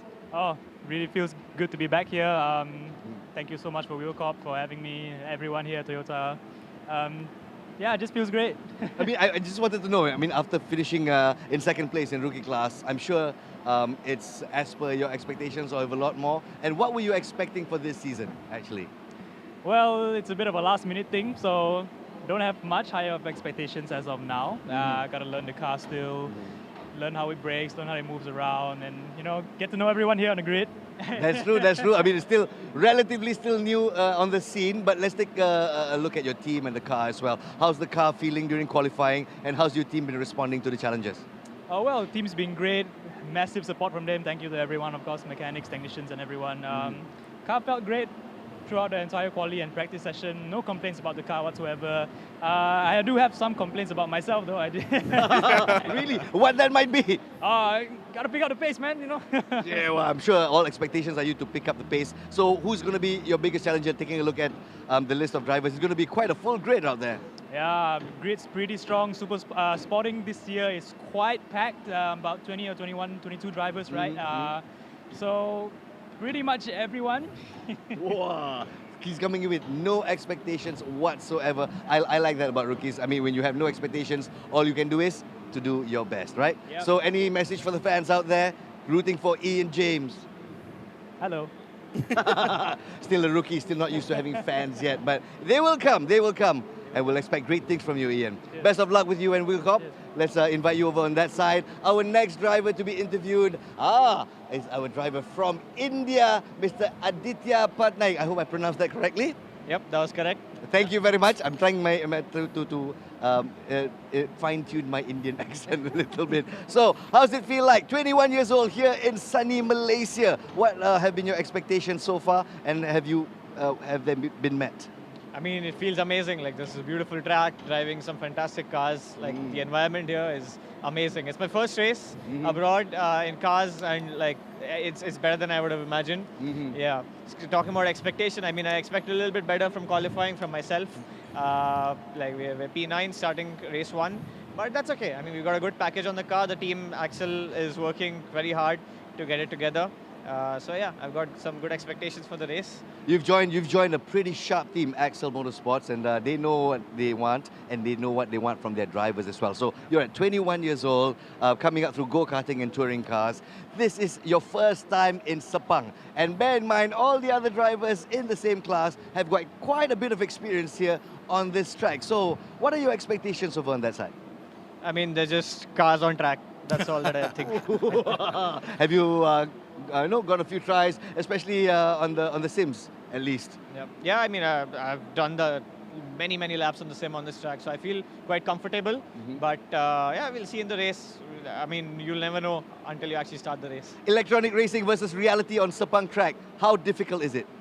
Oh, I mean, the sim prepared me really well, but just the scale of it, the speeds and everything are just on another level.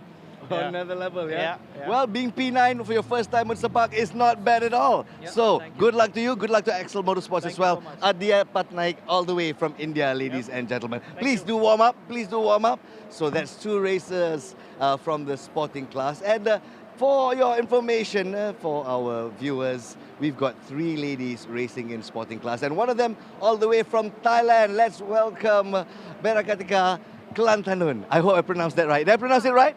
Yeah, right. Wow. Yes, but here's the thing. She's officially known as Nine. And hopefully, because my Thai accent also not so good, I call you Nine, okay? It's okay. Okay. Nina is 20-something. Of course, we never reveal a lady's age, especially on live stream, right? So, but I understand you started from 2 wheels. Is that right? Yeah. Can you tell us a bit of experience before coming on to car racing? Yeah, from moto is quite difficult. More difficult, I would say, but in car it's quite fun. Yeah, quite fun because I raced car for like 5 years. 5 years already, but when you started with motorcycles, were your parents concerned at least? Oh, my daughter riding motorcycle. Oh no, were there any concerns? And do they feel safer now you're in the car? Yeah. For sure, yeah? Yeah. Yeah. Excellent. Okay, so when we take a look at Sepang International Circuit, is this your first time racing on this circuit? First time South Track. Third time South Track, okay. But I have been here last year for S1K. Yeah, my first time there. And how was your experience for S1K? The weather, is it different from Thailand? And the track conditions, is it the same or is it different? It's quite different because in Malaysia, they are like wet, dry. One day, wow. Yeah, really. It's quite difficult to drive because the weather always change. But it's quite challenge the driver to find the best lap. Yes, that's the challenge for riders and drivers as well, especially with different terrain conditions. So in Thailand, it's usually very hot and dry. So usually you race on dry tracks, right? Yeah. In Thailand, I would say that it's always dry. A bit, just 1 for 2 races per year for wet track. So now in Malaysia, we're looking at the clouds today. Scary. Are you? So if let's say we have a wet track tonight or today, Rita, for your race, do you think you'll be doing well, or oh no, it's raining? What do I do? I think I will do well. I like the spirit. Okay, other than confident. We're confident. How do you say in Thailand? I have confidence. Manchai. Manchai. Oh, say Monai also say the same thing. Manchai, Manchai. So last thing, you are one of 3 women racers in sporting class, yeah? So do you feel Sofia Zara, who's 16 years old, and we have Eng Aiksha as well, who's quite a veteran on this circuit. So do you at least have a target to beat all the girls? No, my target is the pole position. This is a racer I like. She's got class and she's got a will to win. Nine, welcome to Malaysia. Welcome to Toyota Gazoo Racing Vios Challenge. All right? Get suited up and get ready. Sawadika. Excellent. It's lovely to speak with races from all across the region. We've got races from India, we've got races from Singapore, we've got races from Thailand. So it goes to show the quality that's being dished out here at the Toyota Gazoo Racing Vios Challenge. The longest one-make race here in Malaysia, and it continues to make inroads in the region as well. For all four, total grand prize this season of 876,000 ringgit. And so, when there's a cash prize like that, it brings the drivers and the teams forward to do their very best. So here in front of pit 4, everyone's being prepared for the next race, which is the Vios Classic race, Gen 1 and Gen 2 on the same track. What? It's back to the studio, it's back to Victor Cax and Matthew Isaac. All right, thank you very much, Nas. I mean, that was an amazing interview with all of our racers and some new faces that we saw earlier on who has joined our race this season there, Victor. So right now, we'll be going into the next stage of the race. It's going to be the sporting class. Victor, what are your expectations for this? Oh, it's going to be a throwback for sure. I mean, we're going to be able to see our Gen 1s back on track again. We're going to be seeing Gen 2s back on track. And it's also going to be a throwback because, you know, Ian James is not the only rookie to be rejoining us on the grid here. We got two rookies, actually, who two former rookies, I should say. They're now pretty much Pro-Am drivers here. Genevieve Oy as well as Raja Shaukat. Genevieve joined us in last season. Raja Shaukat was 2 seasons ago, and it's great to see that they're back in racing once more here in the Vios Challenge, this time in the Classic Series here. So definitely going back to very familiar territory, as it were. Of course, very, very familiar territory, I would say. And they're all lining up, gearing up for the race to start. In the meantime, make sure if you're watching this on the live platforms and stuff, make sure to comment your favorite races and also share this with your friends and family on the social media, because every year we have been growing in numbers, Victor, and the success is being shown. This is season 9. Can you believe it? We started from season 1, and just with the blinking of an eye, we are here in season 9. Just one more season to go to make it as 8-10, isn't it? Yeah, what an incredible journey, I have to say here. You know, to be along this ride here with Toyota Malaysia, with Gazoo Racing as well. It's been such an honor, you know, to do so, and it's going to be great to see all the old cars that we used to commentate seasons past also come back into the fold once more here with our classic race series. So it's going to be a little bit different compared to our regular races here. Instead of a half hour normally for our sprint races, it's going to be 1 hour. Some cars will have multiple drivers driving in it. Mostly they will be swapping between drivers, but we do have also some competitors who are going to be the solo inside the car itself. So it'll be interesting to see, you know, between those kind of competitors who is going to be able to come out on top. So as we went into qualifying for the classic race itself, it was a half-hour long qualifying, much longer compared to the other classes here. But out of all that, Raja Shaukat was able to get pole position. So, well, and by a very large margin as well, I have to say. So here we go. This is the classic class, as mentioned here. Raja Shaukat and Genevieve Oy driving here for Axel Sports. Then we also got Monai as well as Bus driving here in the RUK team car. Then we have Lok Yin Yi and Kenny Lee from Gani Racing Academy joining us in car number 38, car number 44, Nura Auni as well as Peijin Yao. Then we got Afiq Fadli together with his teammate here in the next car. Chan Muganathan Amurugam, one of the solo drivers as I've alluded to, driving car 69. Daniel Owen Wong in car number 76, one of the solo drivers as well. Then we also have another team here to go in this race. We'll see how they will continue to fight it out. Last but not least, we have Ashen Shan Muganathan, car number 96, to round out our classic class here. A classic series, a classic comeback for our Gen 1 and Gen 2 cars. Yep, this is the nostalgic race, I would say. You know, throughout the race, you will be definitely seeing all the previous generations of Vios that will be battling in and out, of course.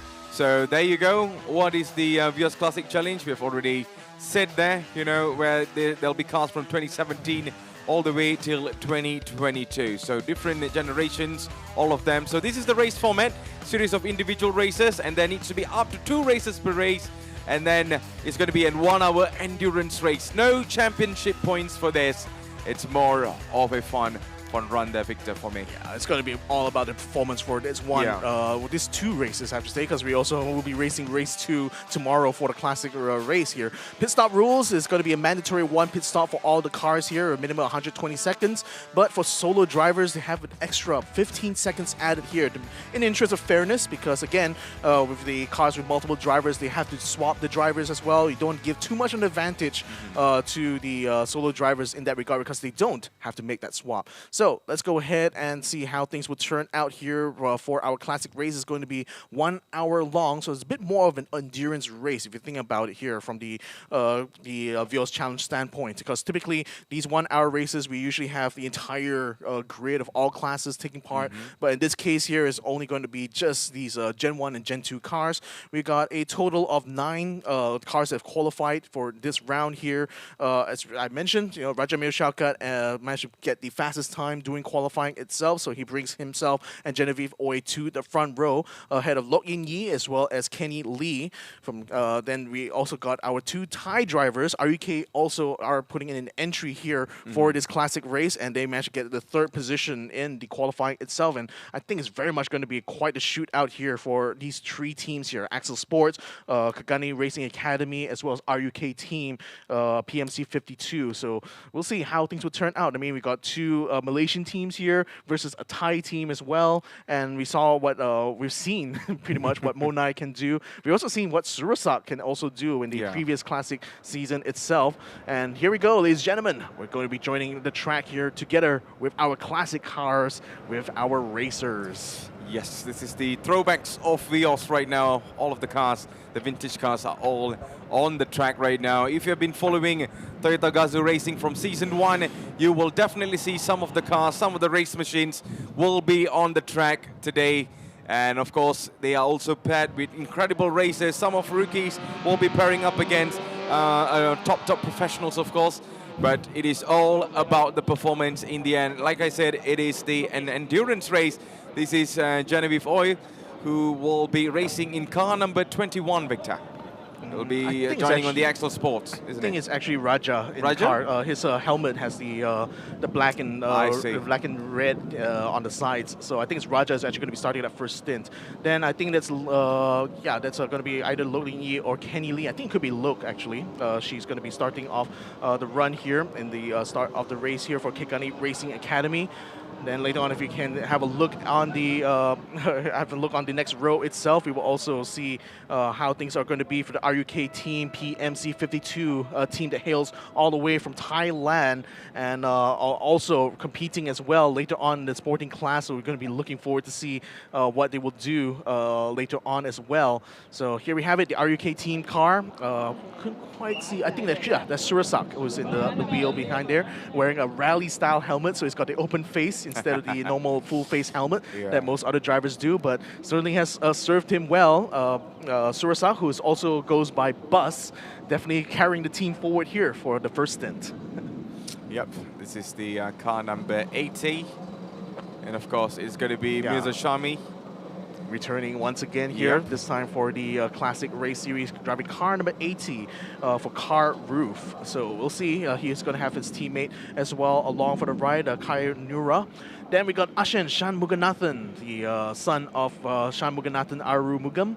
He is qualified quite well, actually, all things considered. Managed to get himself in the 5th position. He's going to be a solo driver in this case here, so he will have the extra 15 seconds to wait in the pits where he has to take his mandatory pit stop. Then these are the 2 ladies driving for Rock Racing, Nura Auni as well as Pei Jin Yao. I think it could be Nura Auni who is in the car right now, so that's going to be starting off our first run of the Classic Race first stint.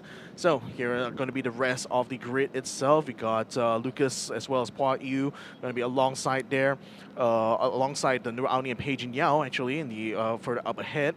Then also we got Daniel Owen who will be joining alongside Shan Muganathan, who rounds out our Classic Race class here. So car number 79, this is of course Lucas Liu Ng Jie as well as Pua Yu Ho. So we'll see whether they will be able to how they will actually perform when it comes to the race itself. It's going to be a bit different compared to the sprint because this one is more about how consistent, you know, across both drivers, across the different cars here, how consistent you can maintain your pace throughout this race here.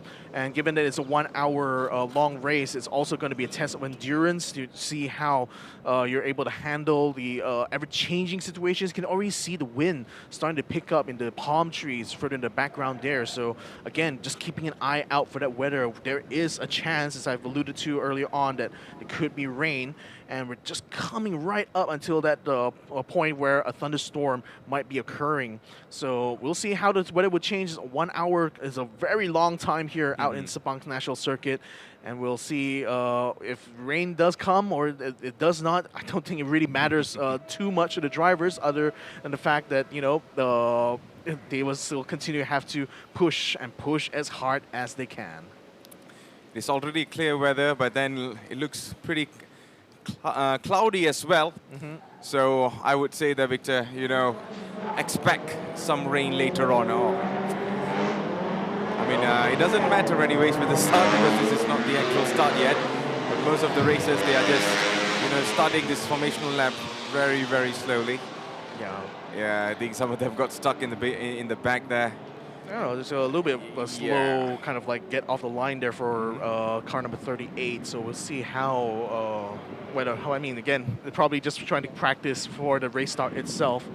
So drivers now will be allowed to go ahead and take a formation lap around. Just gives them a little bit of a time of a reprieve here as we recap once more what the starting grid looks like for this race. Genevieve Oy / Raja Shaukat in car number 21 for Axel Sports. Logan Yi, Kenny Lee for Kagani Racing Academy in slot 2. Slot 3 for Surasak Dakeng, aka Bus, and Varun Shit, aka Monai for REK Team PMC 52. There's a Shami Mazan as well as Kai Noor. Adli will be in car number 80 in the second row. Ashin Shamuganathan in the third row here alongside Nura Auni / Pei Jin Yao. Tachas Vina Motorsport Racing versus Rock Racing Ladies. Then we got Lucas Leong J / Hua Yu Hung will be in the row alongside Shamuganathan Amurugam. And then last but not least, Daniel Owen Wong, a privateer here in this classic race. So drivers now going to have an opportunity here to see how the track conditions is like. As we said, it's quite a bit overcast right now. You can barely see any, can barely make out any shadows out here. You can definitely don't see as much of a sun. I think it looks maybe just that little bit damp, or it could be just dirt that's going on here on the racetrack. So drivers now will be lining up for the grid. So, ladies and gentlemen, classic challenge here, a classic race for the ages here, starting again in 2026. Axel Motorsports 21 in that front row. Watch out for them. They're going to be battling up against Kagani going into turn 1. Here's the onboard from car number 38 as he takes up to the line here. And we'll see how Lo In-yi will be able to do, how Raja will do in that first stint itself. Medical car in position, waiting for the marshal to give the all clear. And ladies and gentlemen, we can get started now. Race number 1, classic race class for 2026. The lights will be going on for this 1 hour long race. And ladies and gentlemen, let's go, go, go! Raja Mil Shauka pulling away nicely here. Kagani, can they actually do the same as well for their line? Looks like car number 21 will still be able to hold that position, while in the meantime, a bit of a battle coming up here as I think Surasak is going to be able to get himself ahead, and he does get ahead into P2. REK Team PMC 52 is already up into second place and already trying to cut around the outside here as the Excel car number 21 is still holding onto the lead and just barely so. Bus is still going to try to get alongside. It's probably going to be taking on the outside to turn number 3 once they come around. But in the meantime, behind them, Logan Yi is going to ride a car number 38. It's going to try to keep up ahead, or rather alongside car number 80. But I think 80 is still going to try to find a way to get past. Shan, or rather Ashen, is still going to try to get himself into the 4th position. Still manages to stay tucked behind car number 38 for now. And in the meantime, number 21, number 22, they're already pulling ahead of the pack right now. You see the ladies in car number 44 still keeping themselves ahead here of Lucas Leong. So now we see how they're going to try to keep that lead here. Well, we're seeing a bit of a gap right now formed between car number 38, who did start in that front row. It's now the unfortunate position here, trying to defend that third position. Well, in the meantime, car number 21 still getting pressured very hard from the Thai team as they come across to finish the first lap. Yep, so that is some start so far there, Victor. What else happened in the back there, Victor? Looking like, you know, some of them are already putting some pressure, even though it is an endurance race and it's a long, long way to go. Yeah, I mean, the first lap is always the most important one of any endurance racing laps here. And frankly, it's really the best position here to try to get some positions in the start. Let's have a look at a replay here. We've got car number 79 following behind car number 44 as they come around the corner. Oh, actually, someone went off there. That's Ashen, who actually got his Gen 2 car off of the road there. And he's in an attempt to try to hold the position against Mirza Shami in car number 80. And doesn't look like he was able to hold that position at all. But watch out, we're coming around. It's going to be a battle between a Gen 1 and a Gen 2 here as Ashen hits on the inside while the Rock Racing girls go around the outside. Couldn't quite make that stick though. And it looks like Ashen will be able to stay ahead of the Gen 1 for now. Or will the ladies be able to find a way through? Car number 44 hooking onto the inside here. Gonna have to leave a little bit of space there. He does leave just that little bit of space, but not enough here for 44 to be able to take advantage. I like how we addressed that, Victor. You know, Gen 1, Gen 2, we're fighting on the track. You know, these cars are super amazing cars throughout the seasons. We have seen it. And right now, they are on the track again for this race. Seems like car number 96 having a really good pace there. Ashana Shanmugunathan right now just closing in against Nurul and also Jin Yao. So this is the battle for P5 at this moment. Ashen Shanmugunathan still, despite you know, starting a little bit off there, but still he's right now defending his position as much as he could. But Nurul and Jin Yao at the back building some anticipation there, Victor. Yeah. See how they will do. I mean, they're only all-ladies team amongst the classic racers here, and one of the few who are in the classic Gen 1. Now just holding onto the back here of Ashen, just keeping the pressure onto him throughout this first section of track alone.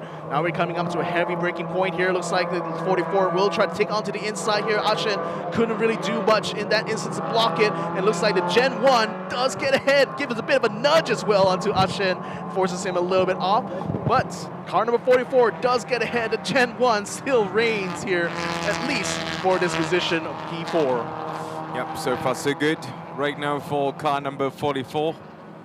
And let's have a look on the replay again. So this is the moment, isn't it, Victor? Yeah, just dove right in there. Ashen couldn't even react in time. Too late. Gave a block it. Yeah, way too late already. She already took the position and even gave it a little bit of a nudge at the exit for good measure. What a move. What a move by car number 44. So that is what actually happened on the maneuver by Nurul and also Jin Yao right now in P5. Shanmugunathan drops at the back. So still for P1, we see Genevieve Oy and also Shaukat, Raja Shaukat right now still in P1. P2, where we see us and also Monai. This is car number 21, Victor. Looks like a fuel door actually for car number 21. It's actually popped open. Really? Yeah, actually, just around the left-hand side there. So, oh well, let's hope that doesn't cause too much problems for them in the long way. Pit window is going to be open only at 3:27, so still quite a ways to go. That's actually more or less once we get into the after the first third of the racing, I believe here. So in any case, you know, for Raja, who I believe is behind the wheel of car number 21 right now, his goal is basically not only to hold on to the lead, but to try to build as much of a gap as possible here to Bus, who is in car number 22 here, in order to give a good buffer before he hands it off to his teammate in the mandatory pit stop. So he's going to be hoping at least that he continues this climb up here. It's already 1.789 seconds between him and car number 22. So we'll see how it will turn out once that pit window does open up. Yep, that is going to be the most crucial part of the race at that time. Remember, it is mandatory. You need to do one mandatory pit stop. But right now, maybe Ashen could be giving some problem for Nurul and also Jin Yao. Remember, ladies and gentlemen, there's a long way to go in this race. It's a 1 hour endurance race. So we have another 54 minutes to go. Only about 7 minutes has elapsed from the start of the race, and lots of actions have taken place on the track. But I would say, you know, still a long way to go, and expect more actions, more drama, and more unfortunate things to happen in this race, because that is what racing is. You cannot, you know, predict everything is going to be going this way, predict the unpredictable. So Nurul, Aini, and also Pan Jin Yao right now in P5 being challenged by Ashen Shanmugathan. Yep. That's always quite fun to see how the Gen 1s actually stack up against Gen 2. But realistically speaking, there shouldn't be that much difference really between them as far as like engine performance. I mean, it's still the same engine block. It's just that the Gen 2 does have the, you know, the slight technological advantage, if you want to call it that, because it does enjoy a lot of the improvements that's been discovered in the process of us racing these Gen 1s. And obviously it's a slightly newer machine as well, although I think in this instance the new machine hasn't quite helped Ashen in his attempt, or rather really helped him in this time though, getting a little bit closer in that final corner, but still having to settle just behind car number 44 for now. But yeah, I mean, it's always so fun to see our Gen 1s back on track once more. Yep. So most of the racers are still out on the track for race number 1. This is the classic race. If you just tune in to our live stream or our live broadcast, as we are underway, we see a nostalgic classic Vios going on the challenge. And they have made this debut last season, so right now we are continuing this.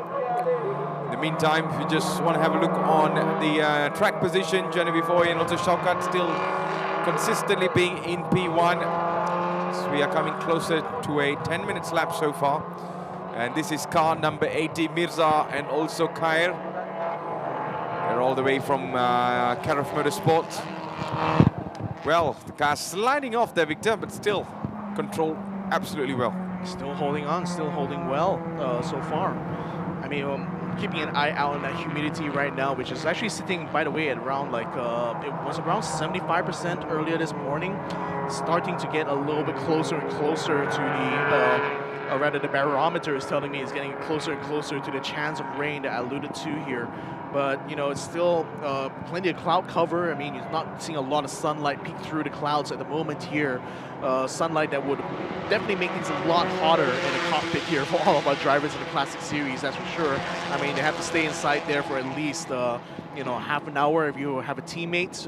If you're Sham or Ashen, you're pretty much going to be in there for the whole race itself. So certainly going to hope that a bit of rain actually will be a bit of reprieve even. Well, still trying to hook in onto the inside of turn number 1. I think Ashen's getting a good chance right now on the exit. Still trying to keep himself alongside, but still car number 44 cuts across to try to blocking off in the braking zone here. Now this was around where the number 44 was able to get ahead of number 96, but still no dice so far here from Ashen. Still not able to find the advantage under braking here against Gen 1, who takes a little bit of a dip just out off the curbs. But still is keeping very strong in that position. Yep, talking about being strong, seems like car number 44 just being consistently in the front ahead of Ashen Shanmugathan, who has already dropped all the way behind. Now it's going to be, there's two. I mean, the father and the son, isn't it? So I just got a little bit confused there. Yeah. I mean, it's technically, it was the car that Sean drove in the Gen 2 era. So that's why you still have his name literally right on the driver's side door. But it is his son, his progeny, who is behind the wheel right now. And he's fighting very hard here to try to get the position back from an even older car that's ahead of him. Absolutely. So it is Ashen Shanmugathan that is actually now putting the challenge onto Nurul and also Jin Yao. So we're coming into turn 1 and 2. Seems like the pace that Nurul and also Jin Yao carries is just incredibly good. Meanwhile, Ashen just trying to close the gap as much as he could, especially on the corners now. We just need to identify where each cars are slowing down. But for me, I just believe that, you know, Ashen needs to push a little bit more further, take a bit of risk, because the one that is Jin Yao and also Nurul are doing is just incredible so far. They are going fast on the sectors that Ashen is going slower.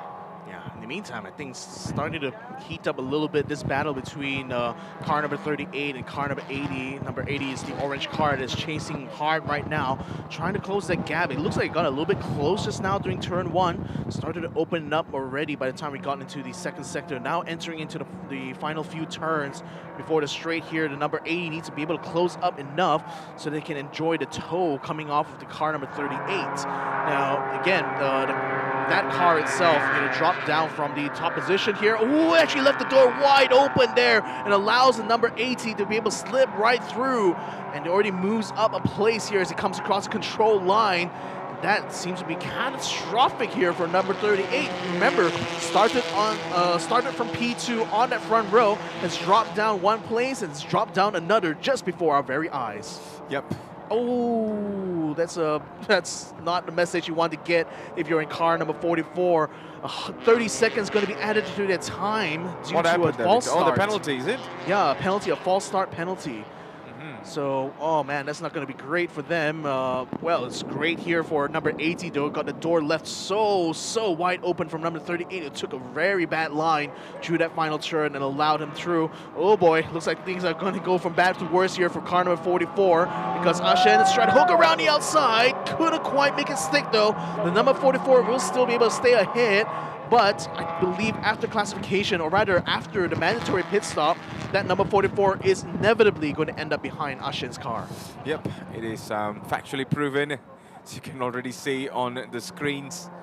Especially there's a false start penalty that will be implementing onto car number 44 at this moment. Ashen Shanmugathan will be getting the advantage on this at the moment. He's pushing hard right now.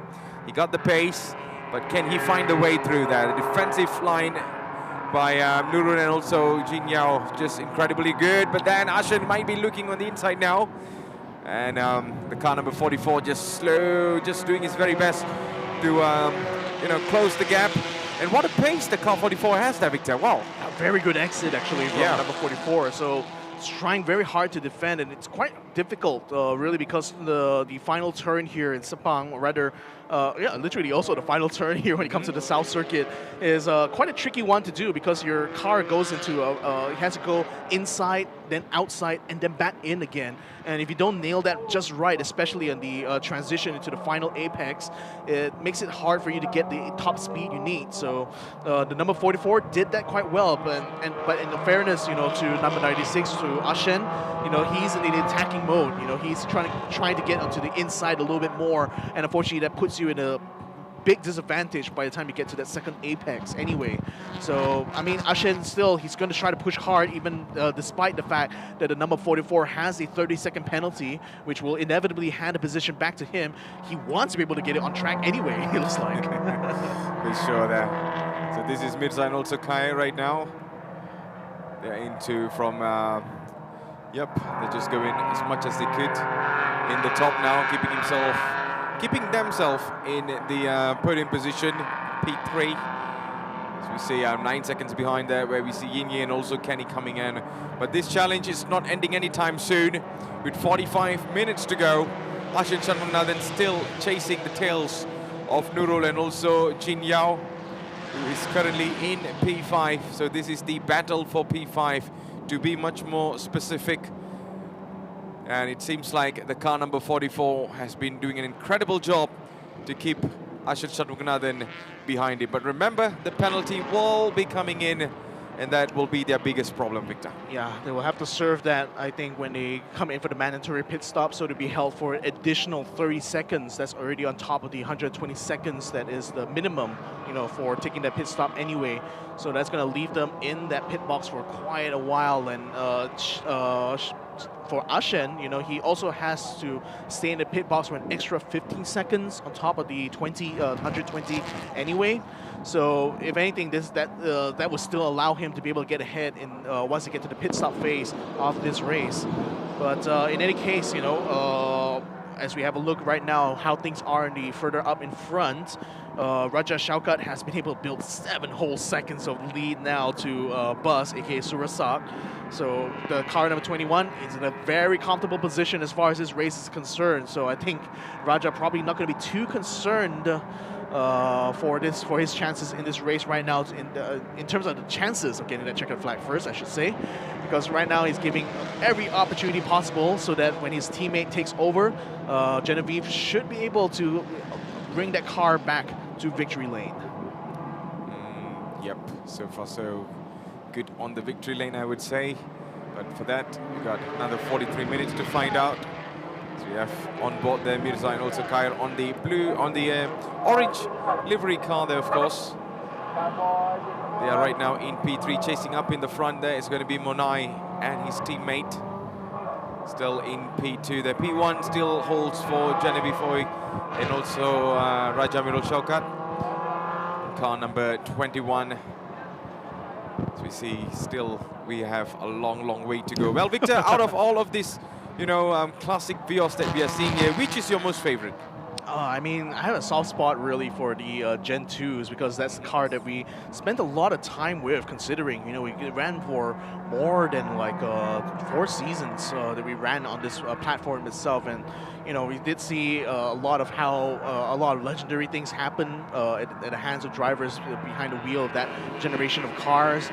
It is also like for me personally, like the best looking out of all 3 generations of the Vios cars, but of course I could be a little bit biased. But in any case, yeah, it's like, especially when you put it up alongside the Gen 1, you can see just how much evolution there really was, in the styling of these cars. Like naturally, also the technological advances for sure, but in any case, I think the Gen 2 still will definitely win in the beauty contest, I feel. Oh man. So right now, talking about the beauty contest, seems like the one in the pink is still leading up in the front in P5. That is going to be Nurul and also Jin Yao behind there. We see a couple of cars coming in as well, but all focus on car number 80 as they are fighting for P2 now. Victor's just trying his very best to slowly, cap in towards Monai. But what do you think about Monai's performance so far in this, Victor? Being in P2, consistently up in the front, despite dragging a little bit out in here, but still, being reliable up in the front. I believe it's actually Bus who's in the car. Bus is the one that's driving. He's actually fallen back quite a bit. I mean, I was alluding to the lead that Raja has been able to build up very much up in the front. It's already up to like 7.5 seconds now. But I think Bus is also conversely losing quite a bit of time, and that's actually allowed the number 80 to catch up. We did see the car actually flash the Thai team earlier on, and that's actually putting a bit more pressure now on our second placed REK team car, number 22, to try to pick up the pace a little bit more, especially as the clouds continue to darken over our skies here. I mean, there's certainly that hope that the weather condition wouldn't change too much, but still, hopefully the fortunes will change a little bit better here for the number 22, because it seems to not be able to keep up the pace. It seems to be getting ever and ever closer here to the clutches number 80. So we see car number 79, I think it's Lucas slash Hua, who are getting a warning right now for track limits over at turn number 8. That's the final turn of the track, and yeah, I wouldn't blame them too much. It's a tricky kind of corner to get right. So in all fairness, but that's the first warning being sent here by race control. So it's a warning for car number 79 to be mindful of where the track limits are. Just keep at least one wheel on the white line. That's all the race control, the race director is asking for. I like how you put that way, Yeah, so you do not want to be making any more mistakes. The race directors are definitely watching this, so they're quite strict, so you do not want to be falling on the trap again. So we're rounding up again, coming towards the third one, as the race leader, Genevieve Oy, is right now just driving all the way at the top. So we see Bus and also Monai coming in at the back. Mirza and also Kair is right now in P3, Yin Yi and Kenny in P4, P5 for Nurul and also Jin Yao. So we're coming. I think, Victor, the clouds are getting darker now. Do you think there might be signs of rain coming soon? I mean, I'm still keeping an eye on that weather forecast. So far, it has not really changed as much. Humidity is still remaining around like 72% as far as I can see. But yeah, I mean, again, I'm still like, there's still that chance for rain. You could see like it's quite dark in the far background there, so it could already be starting to mist up in some parts of Sepang right now, but definitely not around the track. I don't see droplets going on. I don't see the drivers turning on the windshield wipers yet, so that moisture hasn't quite hit this side of the circuit yet, I believe. Yes. So this is the battle for P5. Ashad Shanmugathan still doing his very best to put some pressure onto Nurul and also Jin Yao. I'm not sure if he's aware about the penalty, but then, of course, this penalty is definitely going to take effect onto car number 44. So some waves of, you know, teammates from the driving team on the screen earlier, waving just to give the support towards their race team, of course, as we still have another 38 minutes to go. And Ashad Shanmugathan still chasing his car up in the front there, of course. That is car number 44, where we see Nurul and also Jin Yao. Can he finally get in the front? That is going to be the biggest thing to look out for in turn 1 and 2. Yeah. I was actually having a look in the weather forecast. Like, I can't confirm it is raining in some parts of Sepang right now, but it has not rained here at the SIC. So, you know, it's only a question whether or not that cloud will start to drift its way to this side of the circuit or not. But it is raining in some places, so... I like how you say it's raining in some parts of Sepang. Some parts. How mysterious Sepang could be. Sepang works in mysterious ways, my friend. So many different championships have found out, both in past and in present. And even in this racing series itself, we had plenty of like rain drama happen quite a few seasons past. But, oh, I mean, I think especially for some of the drivers here, how they hope, you know, sometimes for that rain to actually start pouring here, so it can really show how, ooh, a bit of a lock up there for car number 80. Getting a little bit over eager right now to pass number 22, who just got a second warning, by the way, for track limits. So something for Bus to keep an eye on for now. Not particularly at this part of the circuit. That track limit was over at turn number 5, another very tricky part. Here we have on the replay once more. So this is coming around towards the final turn. So you start from the inside. This is where you throw your car to the outside, and I think like that slow down a little bit. I think we're a little bit too over eager on the brakes there to try to make it as late as possible. Trying, I think, to get themselves set up for a slipstream once they get onto the main straight. But yeah, got to be very mindful of those lockups, because if you do get a flat spot on these tires, which is not impossible to do, it's like these are still road tires, but it's still tires nevertheless. So last thing you want is to end up squaring up your tires, giving you a bad vibration that you have to handle for the rest of the next 36 minutes. Yep, that is the main thing there. Make sure to protect your tires. But then there's going to be a pit stop that will be coming later on in this race. We got 35 minutes to go so far. And we are on board with a couple of cars here. This is the battle for P2, I would say. Bus right now just keeping himself up in the front, behind, being chased by Mirza, not letting any chance to go far. So we see the gap that is being maintained by Bus is just good enough. But there is still opportunity for Mirza in case Bus messes up in the next couple of turns. But so far he's been consistent. The experience is speaking for itself. So coming into turn 1 again, as you can see, the gap is still a little bit wide there. So in the behind there we see Mirza and also Yinyi, Kenny, all coming at the back. But Victor, with 35 minutes to go, how do you think the physical demands for these races in this race? I mean, normally, if it's like really bright and sunny and very hot on track here, you're practically cooking inside the car. You're wearing a very heavy fireproof race suit. You very much don't want to turn on the aircon or use aircon, or rather, some of these cars actually don't even have aircon available for the drivers to use at times. I'm not exactly sure how it is for the Gen 1s in particular, but I think that could be the case sometimes. But certainly, I do know that the number 21 doesn't actually even have the aircon active in it. So that's why, like, Raja pretty much has to, endure kind of the temperatures that do build up. Now, what's a bit of a reprieve is that at this moment it is rather cloudy.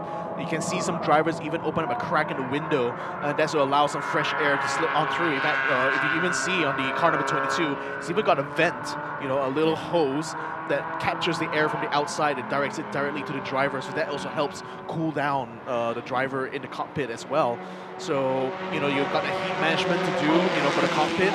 You also got to manage the heat, or rather the oil temperatures as well as a car. Because if your car actually overheats too much, it also ends up negatively affecting the performance, and that's something to watch out for. In the meantime, number 80, going for a bit of a dive there, doesn't look like was able to get himself alongside the Thai car, but that looked pretty close there, I gotta say, Matthews. Yep, talking about pretty close, it is going to be Bus that needs to be really worried of, as Mirza or Khair, I'm not sure who's driving, but they are right now just putting the extra pressure as it's coming closer and closer towards car number 22. Then 6 seconds up in the front where we see Genevieve and also Raja Amirul Shaukat. That too, I'm not sure who's actually driving. But they are right now in P1. Remember, this car style, you can maximum have 2 drivers. So you've already seen why there's double names on the sides. If you just tune in, if you do not know what's the rules and regulations for the Vios Classic Challenge. So remember, this is not a sprint or not a circuit race. It is more of an endurance 1-hour race. And we are down for almost half an hour now. Yeah. So another 32 minutes to go. By the way, like, the pit window actually opened up 2 minutes ago, and we got 2 cars already taking their mandatory pit stop. So what we saw on screen just now was car number 79, aka Lucas Leong Jie, and as well as Hua Yu Hong.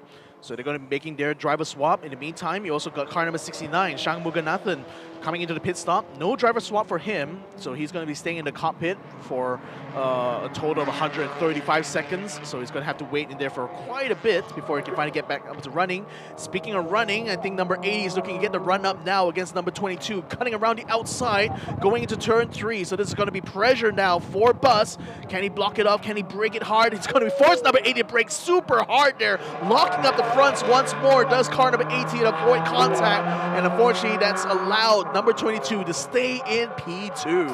Ooh, like I said there, Victor, the gap is just being shortened as much as it could right now, and Bus needs to be really careful of, because from the start of the race, we've already seen a glimpse of this kind of moments. So right now it is getting intensified more and more. So in the next half an hour to go, things could go south if things doesn't really go well for the P2 holder so far.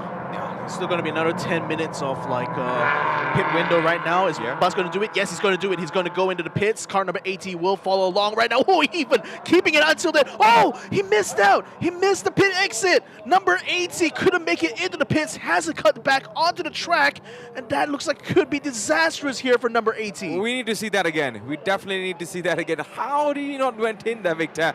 There you go. The team is already expecting him there, and he's not, and he's still on the track now. And whoa, what a buzzer for car number 80. Yeah, Bus. It's Mirza and also Khair. Now, okay, there we go. Yeah, here we go into the replay once more here. So you see Bus already turning in very early on. Number 80 follows very quickly behind and had to react, slowed down, and couldn't get the car turned in time to get into the pit entry. And unfortunately, there's a huge tire barrier there, so he's not going to be able to cut around that. He has to go around another lap here before he can come into the pits. Oh, what a change. What a last-minute change there. And there you go. This is going to be another car that will be coming in very shortly. But man, that moment was... I do not know to say if it's spectacular or not. But yeah, I don't want to put any words at the moment. But Mirza Shami and also Khair, I hope it works.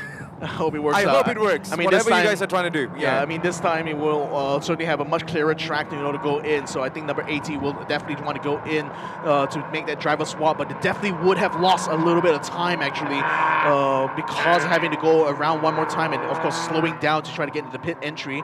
So there he goes, going in together with car number 38 for Kagani Racing team. I think that was one of the drivers I was seeing waiting outside there on the pit in the pit box. So it looks like car number 38 will also take the mandatory pit stop. So that's going to be joining together the RUK team and the number 44 as well. The Rock Racing team has also called in their car. You can see it just right on the edge there. And there's a Kagani Racing Academy car coming in for the driver swap. Absolutely. So things are right now changing as most of the cars are already in the pits now. So let's see if there's going to be any change coming in for Mirza and also Kair. Yeah, so for the driver swap, you have to help the other driver undo the seat belt buckles, and then you're going to have to swap in there. Sometimes, like with car number 21, because there's a huge height difference between Raja and Genevieve, Jen actually has to have a booster also added to the present race seat so that she can reach the pedals, because Raja is just that much taller compared to Genevieve, so that's one of the challenges also of making that driver swap. But speaking of which, Raja is still remaining on the outside here, still continuing to push that car even further and further, while the number 22 has finally gotten out of the pits. I already see him flashing that windshield wiper. It's moisture finally hitting the track here. I think that could be the case. That could definitely be the case. Slowly we see some drizzles coming through the track of Sepang International Circuit right now. So there you go. This is car number 38 on the pit as well. Kenny Lee, who is making some one last final changes before being released on the track. This is car number 21, the race leader. Earlier, it's Genevieve Oy and also Raja Mirul Chaukat. Well, Victor, I'm going into the pits. What do you expect in changes for most of these races right now? Because throughout half an hour right now, they were consistently, pulling on performance now. But the pit window definitely changes a lot of things here. Yeah, it certainly does. And Raja continues to stay on the outside here. It's still starting to rain quite heavily there. You can see so much water coming up there. And in fact, Raja has slowed down very, very significantly here in order to be able to make that turn. It's actually very, very slow. The number 44 is actually coming around, and the number 21 is actually going off of the track. It has a technical issue befallen the number 21 here. The race leader, who had been leading for the better part of half an hour of this race, has come to a sudden stop on the side of the track. And that sudden stop is definitely going to be costing the position now. As you can see, some cars have already making their making past around sooner or later. But what actually happened there, Victor? Some mechanical failure or something? Something really bad has happened, I think, and that's allowing the number 22 now to pass him on track. So that should allow the RUK team now to inherit the lead, especially after transition. We still got two drivers who have yet to make their pit stop, or rather two drivers, one driver still, who has yet to make their pit stop. Ashen has already got him into the pits, but Daniel Owen is still outside. The number 22 is already past the number 21 on track. So now this could be the eventual new leader of this race here, ladies and gentlemen. And what an upset it's got to be here for Axel Sports. That was certainly unplanned, I would say. And this is car number 22, which I believe Bus and also Monai, that team will be roaring up in the front. I mean, still the car is on the track there, Victor. It's not out yet, it's not moving. I wonder what's the problem.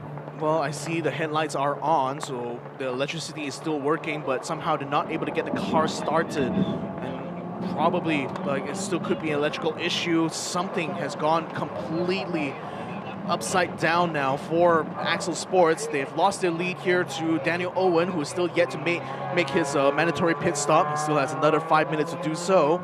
But number 22, who should be behind the hands of, Monai should be in the, behind the wheel right now of that car, is going to continue on and likely will be overtaking Daniel Owen when he has to go into the pits. You can see the rain pouring so hard right now throughout the track. The number 21 still very much stuck and stricken there, so people in the pit lane now just left wondering what exactly has happened here to the car that had been leading this classic race through and through.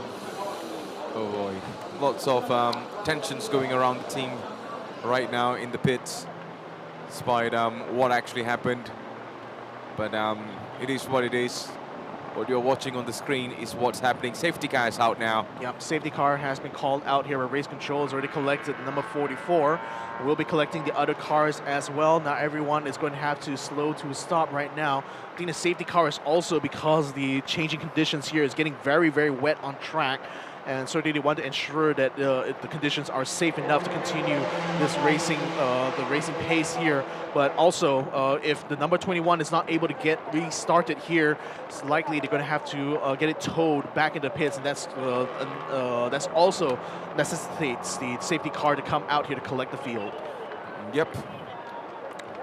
So this is definitely going to give some sort of chances for the rest of the other races. Ladies and gentlemen, if you just tune in, this is the Toyota Gazoo Racing Vios Challenge Season 9. We are live here in Sepang International Circuit as we are underway for the Vios Classic Challenge. As you can see, 9 of our drivers are out on the track now fighting for an endurance race. No championship points for this, more on a performance base. And as you can see on the screen, safety cars deployed, so all cars must reduce speed immediately and there is no overtaking allowed. Yep, and the rain is pouring heavily now, Victor. Very heavy. You can hear the pitter-patter off of the microphones and the cameras that are out on the track right now. Is absolutely drenching everyone who is outside here. I've got a feel for the marshals and the camera operators who have to stay outside in this condition right now. But the cars as well, you know, going to have to try to make their way through. The visibility is starting to get a little bit tricky as we have a look right now on the main straight itself. Now, we already got the cars being collected here. Going to have to slow down on this main straight. And yeah, for the number 21, looks like it's still very much stuck there. Still going to have someone to get out there to tow the car back into the pits. The number 76 of Daniel Owen has already gone into the pits now to take their mandatory pit stop, and he'll be doing that while the safety car continues to collect the rest of the cars out on the track. Yep, Daniel Owen Wong, car number 76 on the track earlier on, and this is the car number 22, the race leader so far, Bus and also Monai. So they are right now behind onto the safety car. So Victor, if the rain is really heavily, you know, pouring right now, and let's just say it's not safe to race anymore, do you think the race would end over here with the results being shown on the screens? Well, likely they will delay it. I would see them kind of like going for a red flag, but if the weather does not let up, you know, if it still continues raining this heavily for many hours, then inevitably they will have to call off the race here. But let's just hope that doesn't end up becoming the case here, as looks like the lapped cars will be allowed to pass the safety car right now, so they'll be able to go around the track in order to be able to join up at the back of the grid. So that puts Monai / Bus's car now back into the position that we believe it's meant to be now, which is in the lead of this classic race. As Daniel Owen Wong now comes out of the pits, he's going to likely join in behind some of these cars here. But yeah, as far as I can see right now, the rain is absolutely pouring right now. You can see the mist being thrown up. It's actually getting waterlogged in some parts of the Sepang track itself. So inevitably, if things get way too treacherous, they may call for a red flag to pause the race. Kind of brings me some of those Formula One memories, Victor. You know, especially with heavy rains, and we saw a couple of times the rain was too heavy until it cannot be continued anymore. Yeah, well, I mean, it brings to mind the race happened in 2000. Literally, it rained so heavily and so suddenly. Lots of drivers got caught out. Their cars literally slid off of the track. They couldn't continue racing. And eventually, the race was not only red flag; it was also called off. And in the end, they had to only give like a percentage of points rather than the full points that would be otherwise awarded at the Grand Prix. those are some of those nostalgic moments that happened in the history. And looking from the inboard over here there, Victor, look at how heavy it is. I can barely see the car in the front. There's only 2 flashy lights from the safety car. So it is that worse right now. Yeah, I mean, you got to imagine how, like, yeah, I mean, that's one of the treacherous things, you know, about rain. It's not so much that it's too slippery, but also it's quite difficult to see, especially when it's this wet. You can even see even the pit lane here is like so wet. On the outside there, it's just pouring absolute mist all over the Sepang track and even the paddock itself. And man, oh man. Well, we're going to continue to let the safety car continue to run its course right now. It is still getting wetter and wetter by the minute, so we still have to wait for the update from race control, how things will proceed from here. Yeah, the car is still, safety car is still out, still not going in anytime soon. As you can still see the rain is just, maybe from here it looks a little bit clearer, but then man, it is pouring very, very heavily, as we can even hear from our commentary booth how heavy the rain is. Yeah. Onboard look with Monai behind the wheel. That's his helmet, indeed.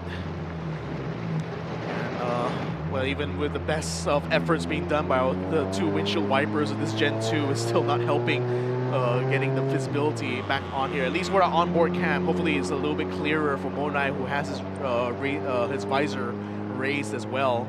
So to prevent like any of that condensation from building up too much on the inside of his helmet. Nothing much you can do about the condensation that happens on the windshield itself, though. Although some drivers do have they just wipe, pretty much just use their glove and wipe the inside of the windshield sometimes to get a bit of that fog out. But yeah, it's getting a little bit too wet, I think, to go for a green flag right now. Although still no indication of how the number 21 is doing right now. Coming around back to around the part of the track where it got stranded, but don't see it around.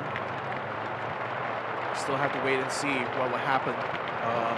So right now, with pretty much about 17 minutes to go in this race, it's absolutely raining cats and dogs out here in Sepang National Circuit. We're going on a safety car at the moment because of a possible retirement here from car number 21, who we lost about 3 safety car laps ago, and doesn't seem to have moved at all. Look at the back there, Victor. You know, slowly the cars are disappearing in the fog. Yeah. Because you know how heavy the rain is. Maybe in certain angles you might not be getting a very clear picture, but over here from the wide angle, it is very much clear how heavy it is at the moment.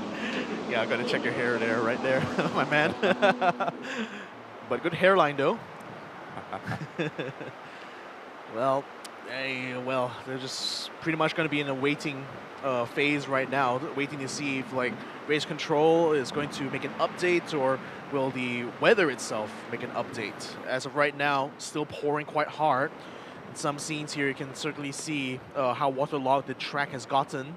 But the cars are still allowed to run out there. I mean, it also is a little bit better to have the cars out anyway, because if they do restart the race, it does help to have some of these cars push the water off of the main line itself, and that will certainly help should the race be restarted. But we're coming up to about 16 minutes, you know. It's like if the rain doesn't let up, we might even see this race end under the safety car itself. So who knows? We'll have to just keep abreast and just wait to see if we have any updates to share with you guys.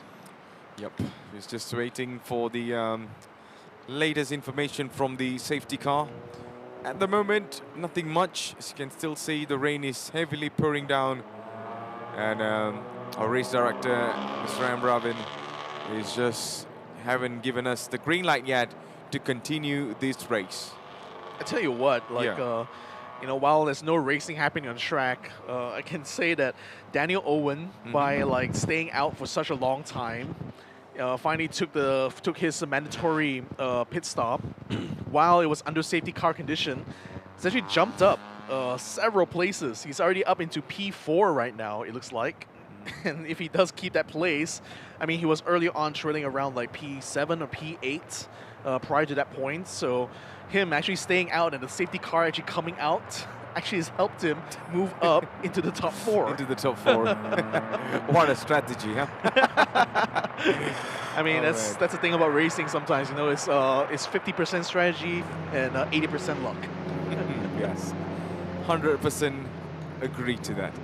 So ladies and gentlemen, if you just tune in, this is the Toyota Gazoo Racing Vios Challenge Season 9 as we are underway here in Sepang International Circuit for the Vios Classic Challenge. We got one more race to go, that is the spotting, of course.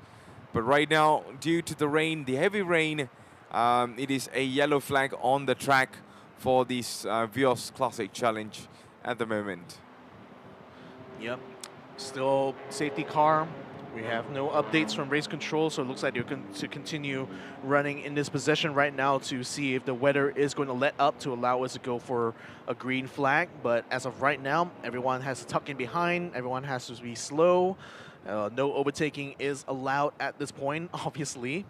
And as for everyone else, you know, looking at the positions, it's looking very good right now for the RUK team PMC 52 because they've inherited the lead thanks to our lead car for the first half hour of this racing. Number 21, Axel Sports, having to retire 5 laps ago, and man, a heartbreaking one as well because Raja up until that point was running such a good race there, like literally flying out on track there, building up nearly 7.5 seconds of gap between himself and the car number 22. But unfortunately came to a complete stop on the side of the track, and that happened just as the rain started to pour as well. So just what woes indeed does this weather sometimes bring, doesn't it? Yep, as you can see from the wide angle view over here, the clouds are pretty much dark from the far there, and it is still raining heavily.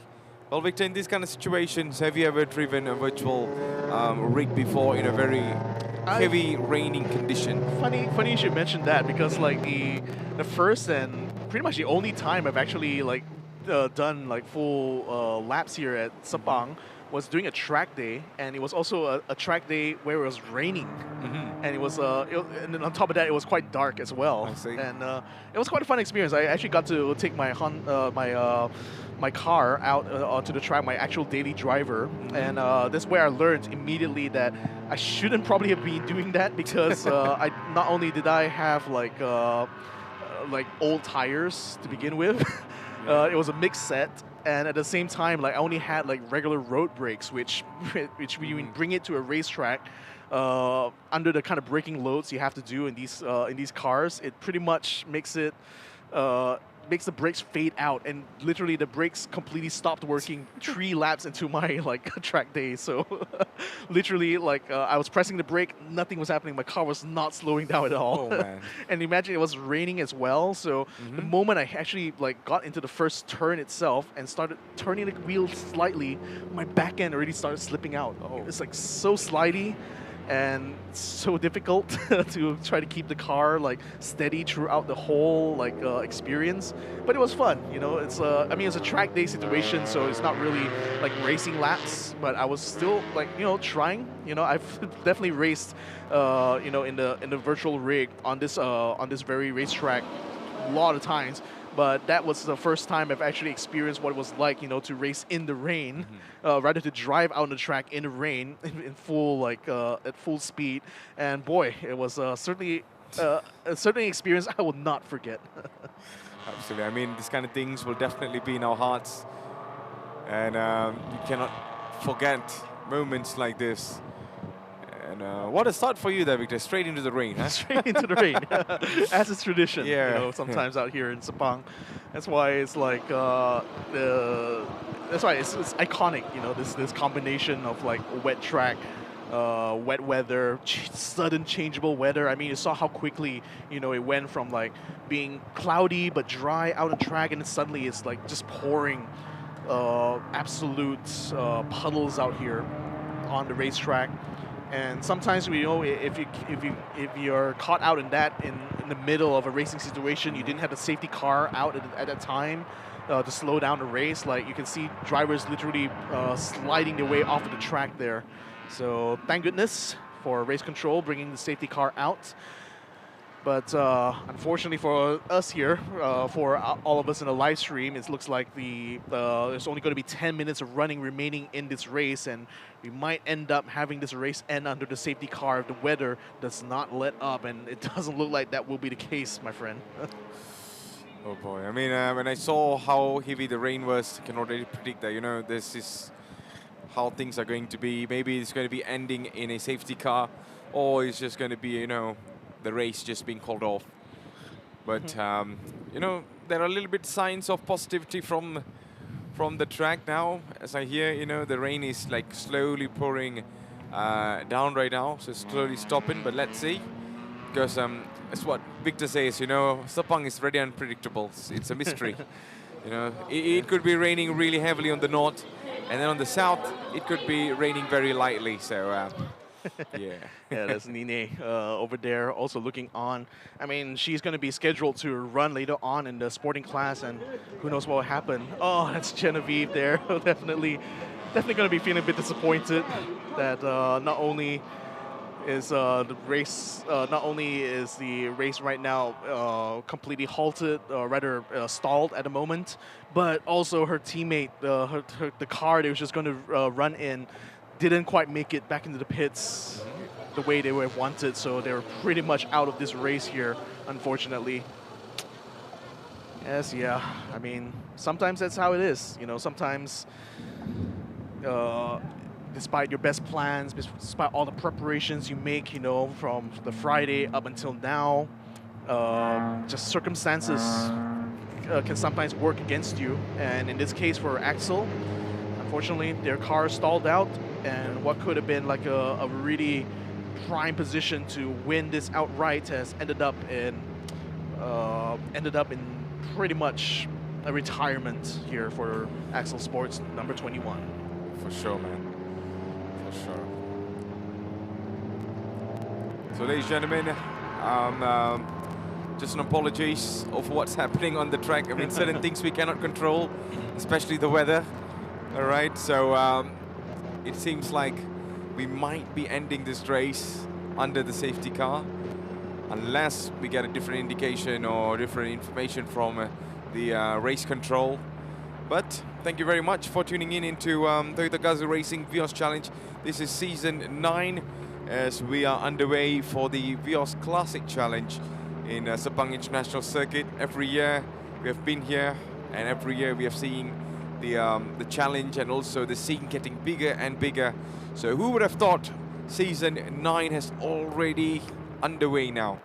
Because it just feels like we just started season 1, but right now we are into season 9, and perhaps we might be doing season 10 in the future. But right now, all focus on the race, and the race had to be a little bit disappointing because of the rain, but nevertheless, we still got the sporting class coming up later on. I mean, it might be disappointing for us from the audience standpoint, because we're not going to be getting much action in the next 7 minutes, but certainly not going to be disappointment for the teams involved here.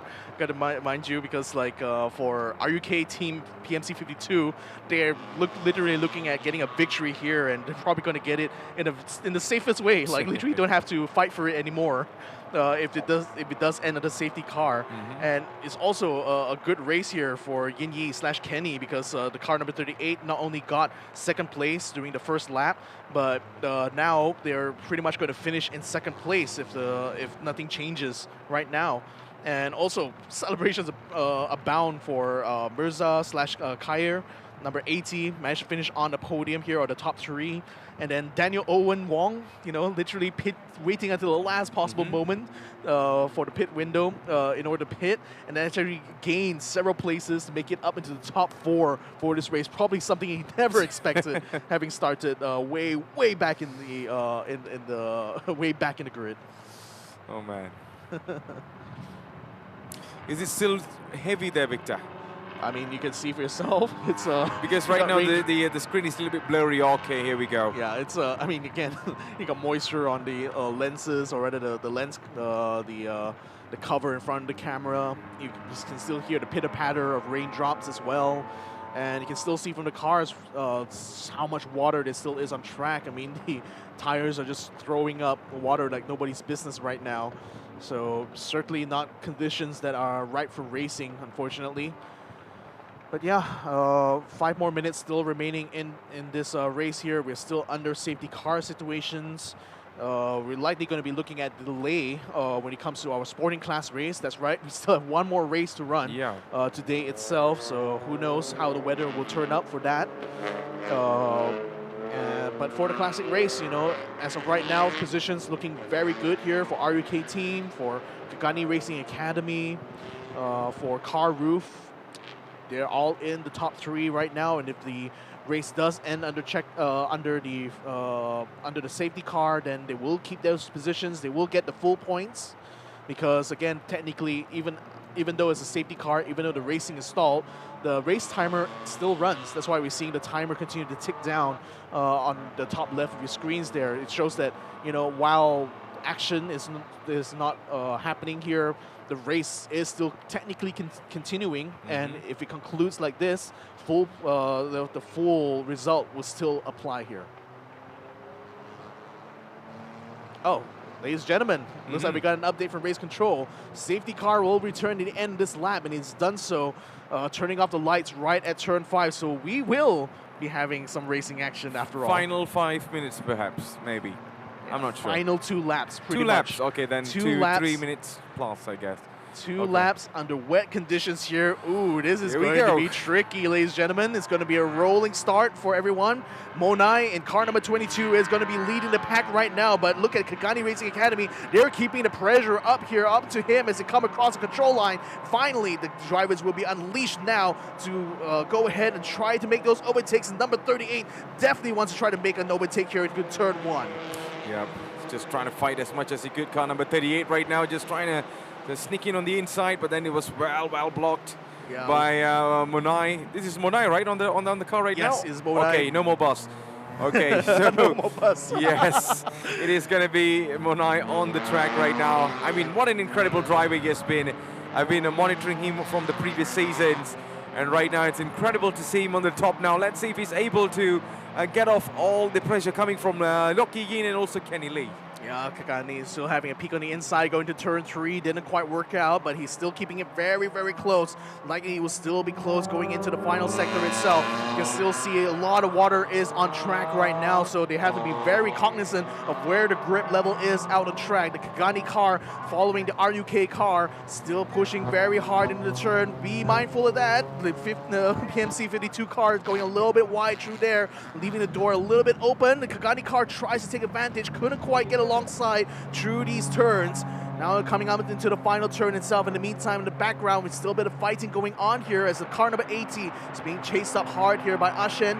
He's going to try to get alongside, or perhaps even behind the car itself, but the cars that are battling it out are battling for the lead of this race. 1 minute and 52 seconds. I think there's still 2 more laps to go here, even after this point. So for 2 more laps, Monai has to successfully keep car number 38 behind. Just doing his very best to keep himself up in the front. Remember, there's a timer going on the left. As you can see, there's only 1 minute 30 seconds going on, and he's just putting on every pressure he could as we're coming into turn 1 now. Oh, peek on the inside. Yep, he already saw the inside, but on the exit there, Victor, it seems like Monai has much more better in terms of exiting the corner now. Very confident on the brakes there is Monai, so he left the braking quite deep there, so that still allows him to be able to take the racing line, no problem whatsoever. Car number 38 is going to have to close the gap even more. Another peek on the inside of turn number 3. Still very treacherous out here, mind you, but still, grip levels would be damned. They will still continue to push quite hard here. So Monai continuing to try to build up a bit of gap. Still only about half a second between the 2 of them over the last control line, but it looks a lot wider out here on track here as the car number 38 still seemingly is not able to keep up with car number 22. Yeah, it's just trying to, you know, one thing for sure is the pace that Monai is showing right now is just superbly incredible. while on the other side, the wet conditions are also playing a part now. It seems like who is taking the bigger risk. But when it comes to, control and stability, I still feel Monai is just doing a really, really good job as we're coming closer and closer towards the checkered flag now, Victor.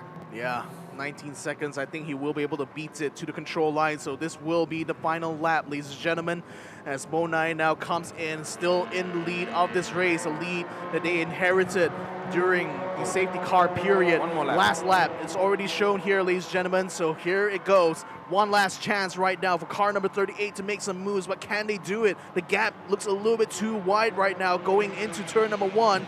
And Monai is still very confident on the brakes, still is able to keep the car turned in, and still is ahead of car number 38. Ooh, this is going to be a really sweet battle between these two right now. Monai just doing his very best to, control the situation.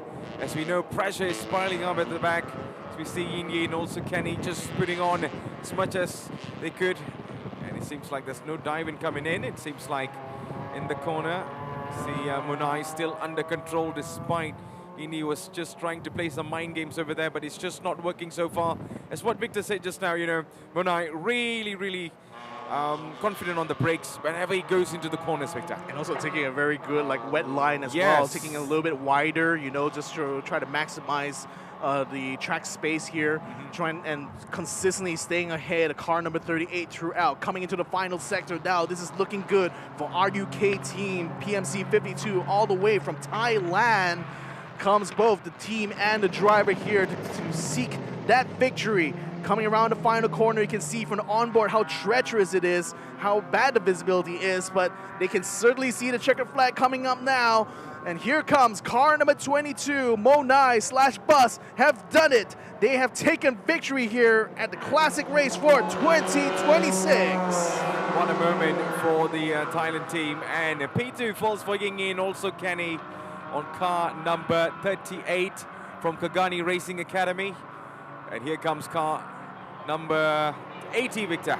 Yep, coming in to take third place here is the Car Roof Motorsport team. And Lucas/Pois will be taking fourth place. It looks like Daniel Owen Wong will be finishing in 6th instead. And car number 44, Nuro/Jin Yao, they will be able to finish in 5th place there, taking the checkered flag, and we'll certainly be enjoying the fact that a Gen 1 managed to make its way up into the top 5.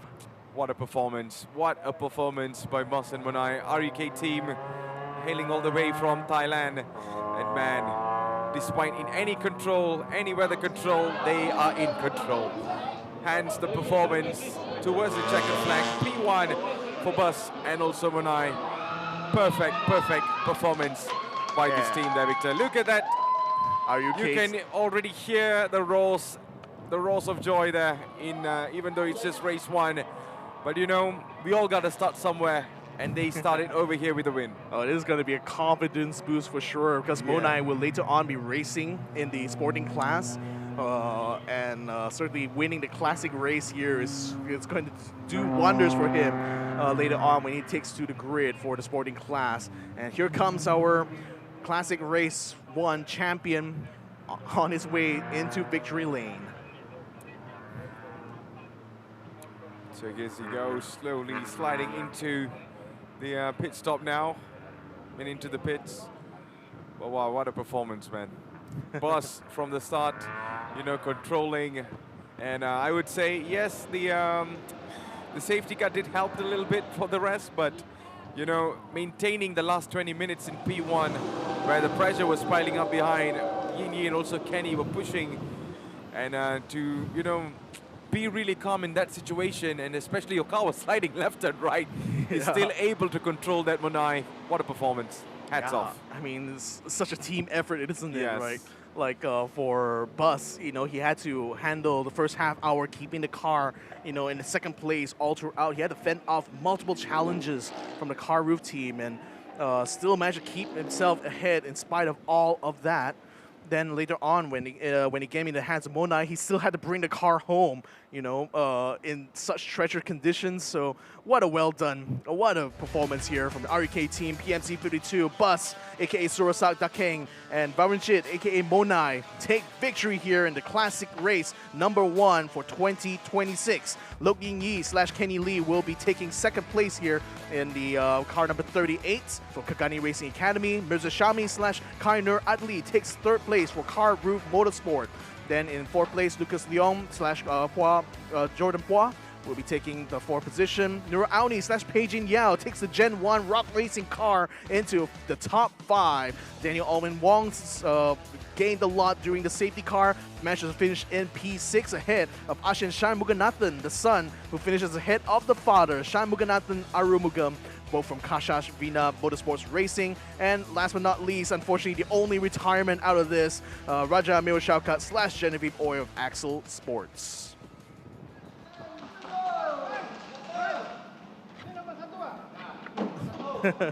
Having to go and get himself weighed. I mean, you have to weigh with both. He has to get in the car there to bring it to Parc Ferme. But yeah, what a comeback it is really for the RUK team in this. Definitely did not expect to be kicking the checkered flag first, especially with the running that number 21 has done. But let's go ahead and see how it was done from the start. So this was our classic race, the first one of the season here. With all the drivers up on the grid here. It was a good start actually for number 21 with Raja behind the wheel. He managed to be able to keep the lead throughout and built up quite a significant gap to the second place car in the RUK team. A bit of battling and jostling happening behind as the Rock Racing Nura Auni as well as Peijin Yao were fighting it out with Ashen Shamunganathan. Then later on, things pretty much became more or less this battle going on in the midfield here as the Gen 1 went face-to-face against the Gen 2 and actually prevailed coming through turn number 3. Then as the race continued on, they were waiting all for that pit window to come up. This is where the RUK team actually faced their biggest challenge coming in from Car Roof Motorsport. The number 80 locking up his tires multiple times actually in this battle between them to try to snatch away second place. Then by the time they came around for the pit window, this is where Bus came in quite early, slowed down his car, but the number 80 was not able to slow down in time and had to miss the pits completely. Yeah, this was a crazy moment for him there, you know, especially when you're coming very closer towards the pits, and then you just maneuvers towards the left. And yeah, this was the biggest surprise of all. You know, Genevieve Oy and also his teammate Raja Amirul Chaukat. I just did not expect that to happen, the Victor, despite leading this race for more than 30 minutes and then only to stop for a mechanical failure. Yeah, and that happened just as the rain started to pour, and that's when the safety car was also called out as well. And pretty much that put a bit of a damper until in the final 4 minutes, we finally got the green light from race control, and Monai behind the wheel took the car number 22 to the checkered flag first and took victory here in the classic race number 1. Yep, teams with shout of joys. Voice of joys over there by RUK team all the way from Thailand. What a moment for them. They have been incredibly celebrating with their first win of Season 9. What a performance from all of the racers from our Vios Classic Challenge. Remember, I do promise that we will be going into the sporting class, the last race of today. But man, I mean, Victor, I just... despite the rain, we saw a couple of amazing challenges from each racers. But your final thoughts on the Vios Classic Challenge and what you expect tomorrow?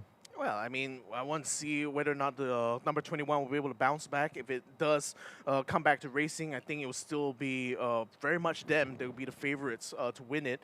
But they got to figure out what exactly happened to the car. Why did it end up dying the moment the rain started to come out? Is it an electrical issue? Is it something else? That's something for them to figure it out. Sensitive to rain.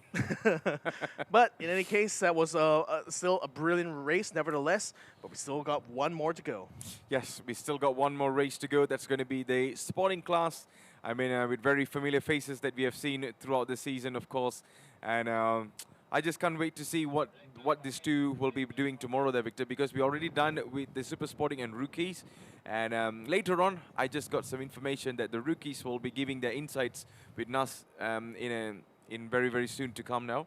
But I would love to see what our new rookies, new faces that came into this racing scene, what they have to say, because they were really chasing even the senior racers earlier on, despite they're not from the same class. But you know, I just would love to see their thoughts or hear their thoughts later on. But at this moment, ladies and gentlemen, stay tuned because we are about to start the sporting class. We're done with the Vios Classic Challenge. We're done with the rookies and also the super sporting. So make sure you have already, you know, shared this live stream to your friends and family if you're watching this from home, and make sure to comment your favorite races and give your motivational support on the comment box. But man, Victor, before we move on with Abang Nas for the interviews and stuff, what are you going to be expecting for our sporting class right now? Because that is brewing. The last race is brewing. I know the weather is cold, but you know, over here things are still brewing. It's still hot over here. Yeah. Yeah, I mean, for the sporting class, it's going to be interesting. Like, the track is wet right now. Not sure whether or not it's going to be drying up a lot. It's certainly dried up enough to allow race control to continue the ending of the classic race. So there is definitely hope that it will start, but it will certainly be a very interesting start to watch out for.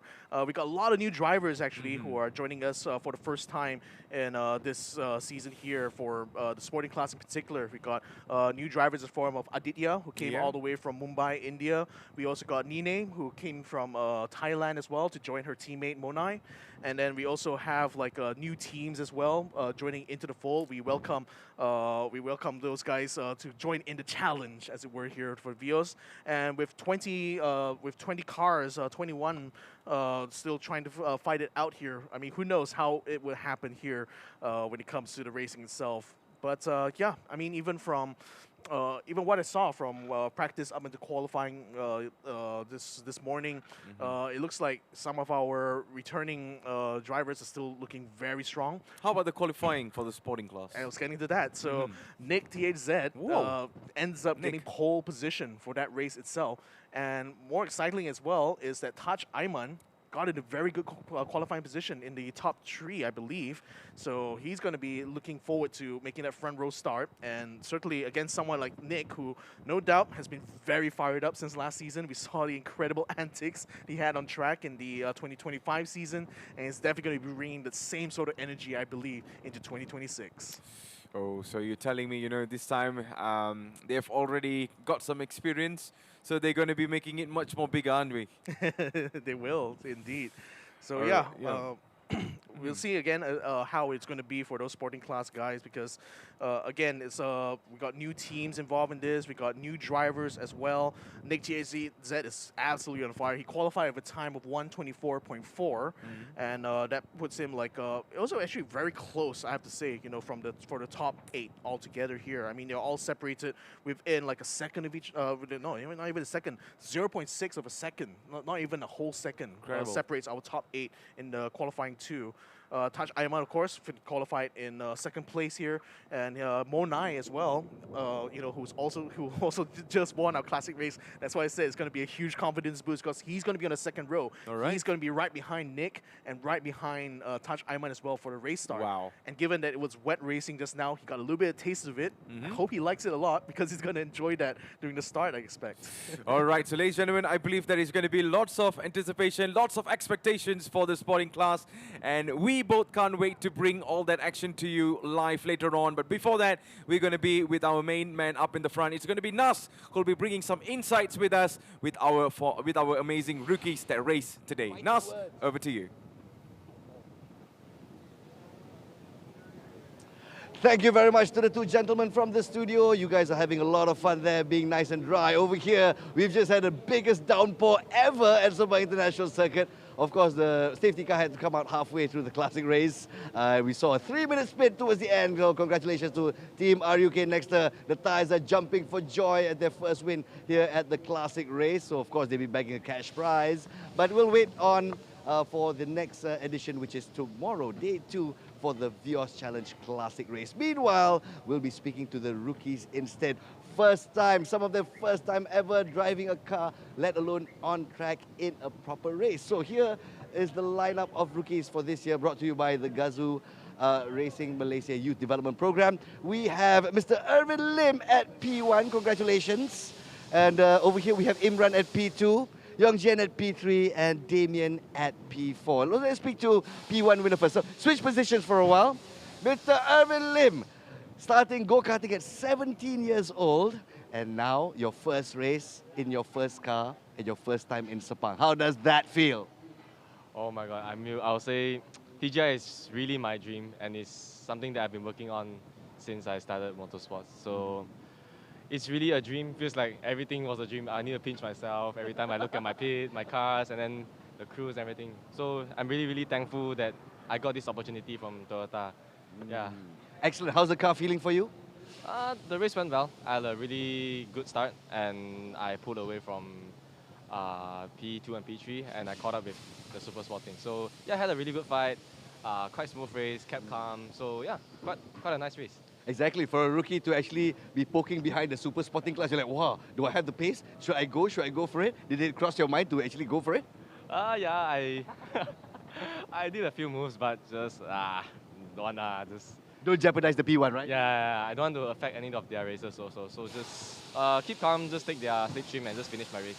Very good, William. Calm, cool, and collected. That's what we're looking for in a champion. Congratulations, well done on your first ever race won. Imran at P2. Come, let's switch position over here.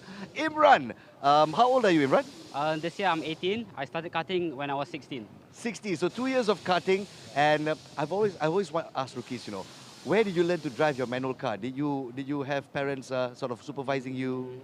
So when I started learning manual, we didn't have a manual car, so I had to borrow my friend's car and I just drive around the village area, like at the back. So of course lots of stall, and we just skip that. And the first time I drove a manual in a race car was before I had my license. So it was on track. So I was stalling a lot in the pits, but overcome. Like even more time, I overcome it, and so far it's good. No more stall. No more stall. No more. Here he is at Toyota Gazoo Racing Vios Challenge, and he's like going, no more stall, no more stall. So how does it feel to get P2, my friend? It felt great, honestly. I've never won a podium in my first race, and considering the fact I started last from P4, and my car was a bit underpowered, but I managed to push along. It's still my driving style, and I still have to work on my braking, my racing line. Overall, the whole race, a scale out of 10, it was like 6 or 7. But I knew he had to do it. 6, 7. He had to squeeze it in. I mean, yeah, that's me being truthful, honestly. Right, fair. I wouldn't wish anything else happen in the race. All of the rookies have great racing standards, and our racecraft was really good. I could not be more proud. And my start was fine. I had to pick up a bit just to see the red light go off, and I had my race engineer thankfully telling me what to do.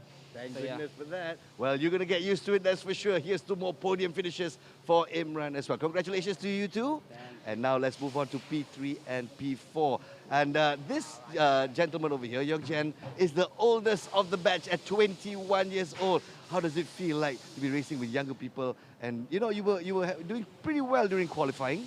So what do you think, or how did you think you did for this race? For me, I had a slightly bad start compared to P1 and P2, but I know I had the pace and I managed to compare P3, just 1 second short of P2. But for tomorrow, I'll work hard on it, just look at the data with Alex and hopefully improve and stand on the top side of the podium tomorrow. I was just about to mention the fact that you're just 1 second behind P2, you know. That's not a big difference at all. So could you say your biggest contender, Imran, watch out, I'm coming for you? For me, my biggest contender is just myself, because I want to push myself to the absolute limit. Because for me, all of these are my friends and I just want to beat myself and yeah, just push more of myself and hopefully I can push more of the car as well. And yeah, race 2, we'll see how it goes. Oh, a very diplomatic answer from a very young person. We'll give you a few more races before you start feeling a bit more challenged. And you can say to the camera, I'm gunning for you. One day, Yongjian. Yeah. Well done on P3. And let's take a look at the next race, all right? We'll have you step over here.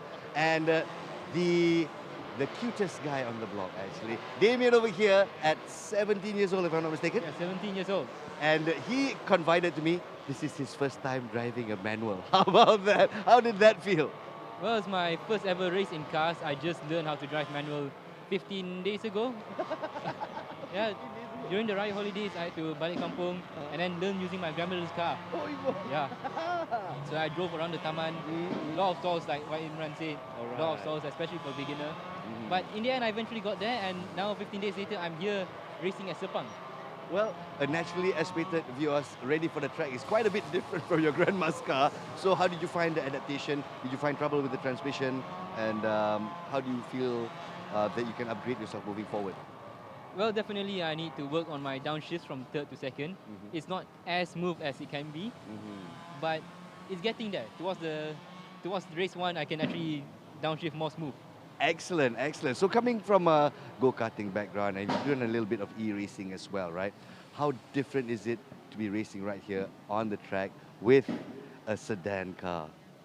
Well, definitely one of the big difference is being here at Sepang South Paddock, having everyone around here, all the engineers, the mechanics, even the crowd watching, is definitely added pressure for me, coming from karting where we don't really have much of a crowd. It's just the races, they are there and no crowd. But I'm adapting to it, and hopefully I can get to podium soon. Are you feeling a little bit overwhelmed? Definitely in the start, yes, I was feeling overwhelmed, but I got to the end. I finished the race. That was my goal coming to the race one. Excellent, excellent. I mean, we start off with small goals, right? Finish the race, that's number one. Next thing you know, I'm gunning for the guy in front, P3. And then maybe once you're there, let's gun for P2. Step by step, Damien, is that the way it's supposed to be? That's definitely the way. Excellent, excellent. Congratulations on your first race, which you finished well done. We're looking for more great things coming up from our rookies as well. So these are 4 out of the 5 rookies that we present before you, our dear viewer. This is the latest lineup coming up from our talent development program. And so we are expecting great things from all of you. Meanwhile, it's back to the studio. Victor Cax, Matthews Agzike, what do you guys think of these youngsters? Do you think they have what it takes to move to spotting and hopefully super spotting class? Well, we'll just have to wait and see. Meanwhile, back to the studio, my friends. Thank you very much, Nas. And of course, they do have what it takes to be the next superstars. I mean, come on, we have saw their performance from the start on the super sporting class where they were merging together. You know, we saw lots of amazing things, lots of wild movements. Darah muda punya movement, boleh dikatakan seperti itulah kan. Okay, so I think it's a long way to go, but we will definitely see them coming towards the very top then, Nas. Well, Victor, I think we have pretty much wrapped up the Super Sporting Rookies Vios Classic Challenge. Right now, it is down to the one last thing to go. It is the sporting class. Indeed it is. And ladies and gentlemen, it's been declared a wet race here from Race Control, so we will be starting on time for this one here. And thank goodness, because I can't wait to see how this race start is going to be. We've got 20 cars out on track. They're going to be seeing how they're going to try to perform here under these conditions. Here are our sporting class racers coming into our list here. So, as I said, 20 different drivers. We've got returning drivers as well. Ian James comes in as one of the former rookies here, the only of the rookies from last year to make it to sporting class. We also have like a lot of our returners as well. Shanmuganathan Aramurugam, who no doubt had a bit of experience just now in the classic race, is also joining in. Sophia Zara as well, one of the youngest, still going to be the youngest pretty much amongst the sporting class here. Taj Izrin Ayman has been a champion in e-racing. Let's see if he can make it a good one here for the sporting class. And Mikhail had a massive crash during practice, and thankfully he's able to get the car back up and running and will be joining us later on in the racing itself. Then we, of course, also got some newcomers here. Monai will be joining us yet again coming into the sporting class, but we'll be joined by teammates here in the form of Nine. And we also got a new driver from India, Aditya Patnaik, who will be looking forward to his first ever race here abroad and in Sepang, of all places here. We also got Elson Liu, a driver who will be looking to try to make a good championship round this time around. And of course, for all the rest of the sporting class drivers, we're going to be wishing them all the best. So those are the drivers, the racers that will be taking and going into the sporting class very, very shortly. But man, I think we can expect a lot of things because finally we got a wet race. Just now was an unexpected race, wet race. Right now it is the actual wet race. I was out earlier on, Victor. It is drying out, but the track is still wet. Yep. So I can really say that, we just can't wait to see how these racers perform on the track.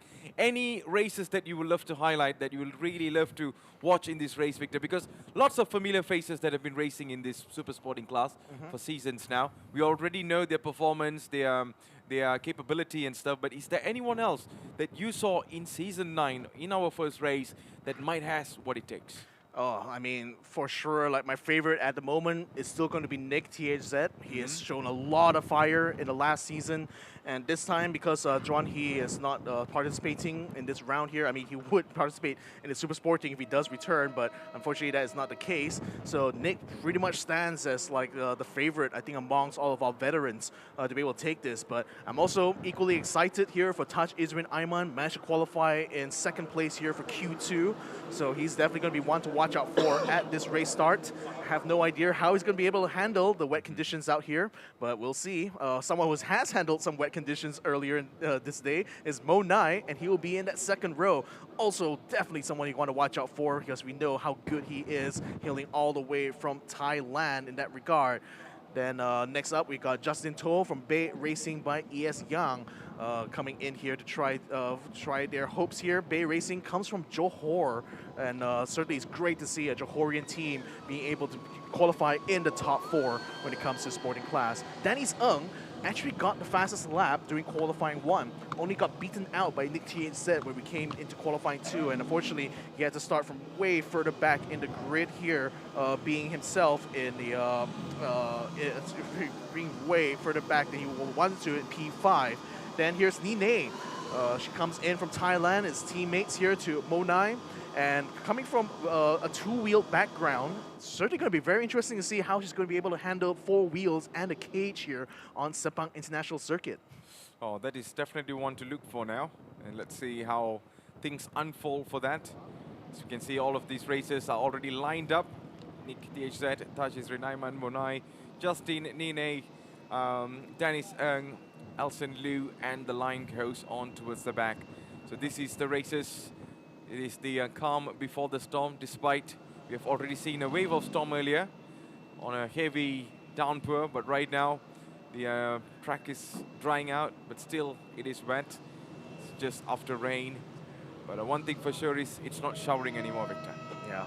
Just saw Elson Liu, the only runner from the Liu family, who is continuing to push his hopes here in the sporting class. We got Arif Asmi, who actually qualified into Q2. We'll be enjoying a 4th row start here for this race. Then we also got a lot of other drivers to watch out for when it comes to the rest of the grid here. Our newcomer from Mumbai, Aditya, managed to qualify only in P9, just barely missing out on a possibility to getting into Q2, literally by having exact same time as Arif Asmi, like literally down to the millisecond here, 124.736. But because Asmi got that time first, he's the one who actually makes his way up into Q1. So quite unfortunate for Aditya. I mean, it is for his first time racing out here, and certainly it's going to be quite the introduction, I think, for the Vios Challenge for our Indian friend. For sure. You can see, you can hear the engines are roaring around the track, and off they go for the formational lap around the track, and then we will be going into the actual start of the race. Remember, we got 21 racers on the track, and then of course we got all those big names that you have been calling for throughout the season joining in for our last race of the day, the sporting class. And after that we will be going off for tomorrow for race 2, and that is where we'll be able to find out the results for the round 1, and so goes throughout the season. Exactly. So as we have a look right now, 21 cars will be taking to the track, and thank goodness as well, because of Adam Mikhail's quite scary crash. Literally took out the whole front end, but it's great to see that somehow managed to get the car back up and running again. Here is our starting grid. Nick THZ in the front row alongside Taj Aiman, Mo Naim alongside Justin To, then Danny's Ng and Nine going to be in that 3rd row. Then we got Elson Liu starting alongside Arif Asmi, Aditya Patnaik alongside Adam Mikhail, Ian James makes it up here together alongside Ashen Shan Muganathan. Then we have Hendra Adeputra next to him. Eng Chongqing from Bay Racing. Then we got Joshua Lee, Cho Young-chun, Anaki, a newcomer in this season of 2026, alongside a long-time driver in the form of Shan Muganathan Arumugam. Then we got Sophia Zara rejoining us once more in the sporting class alongside Lim Chun Beng. And last but not least, the last lady along the list here, Eng Aiksha.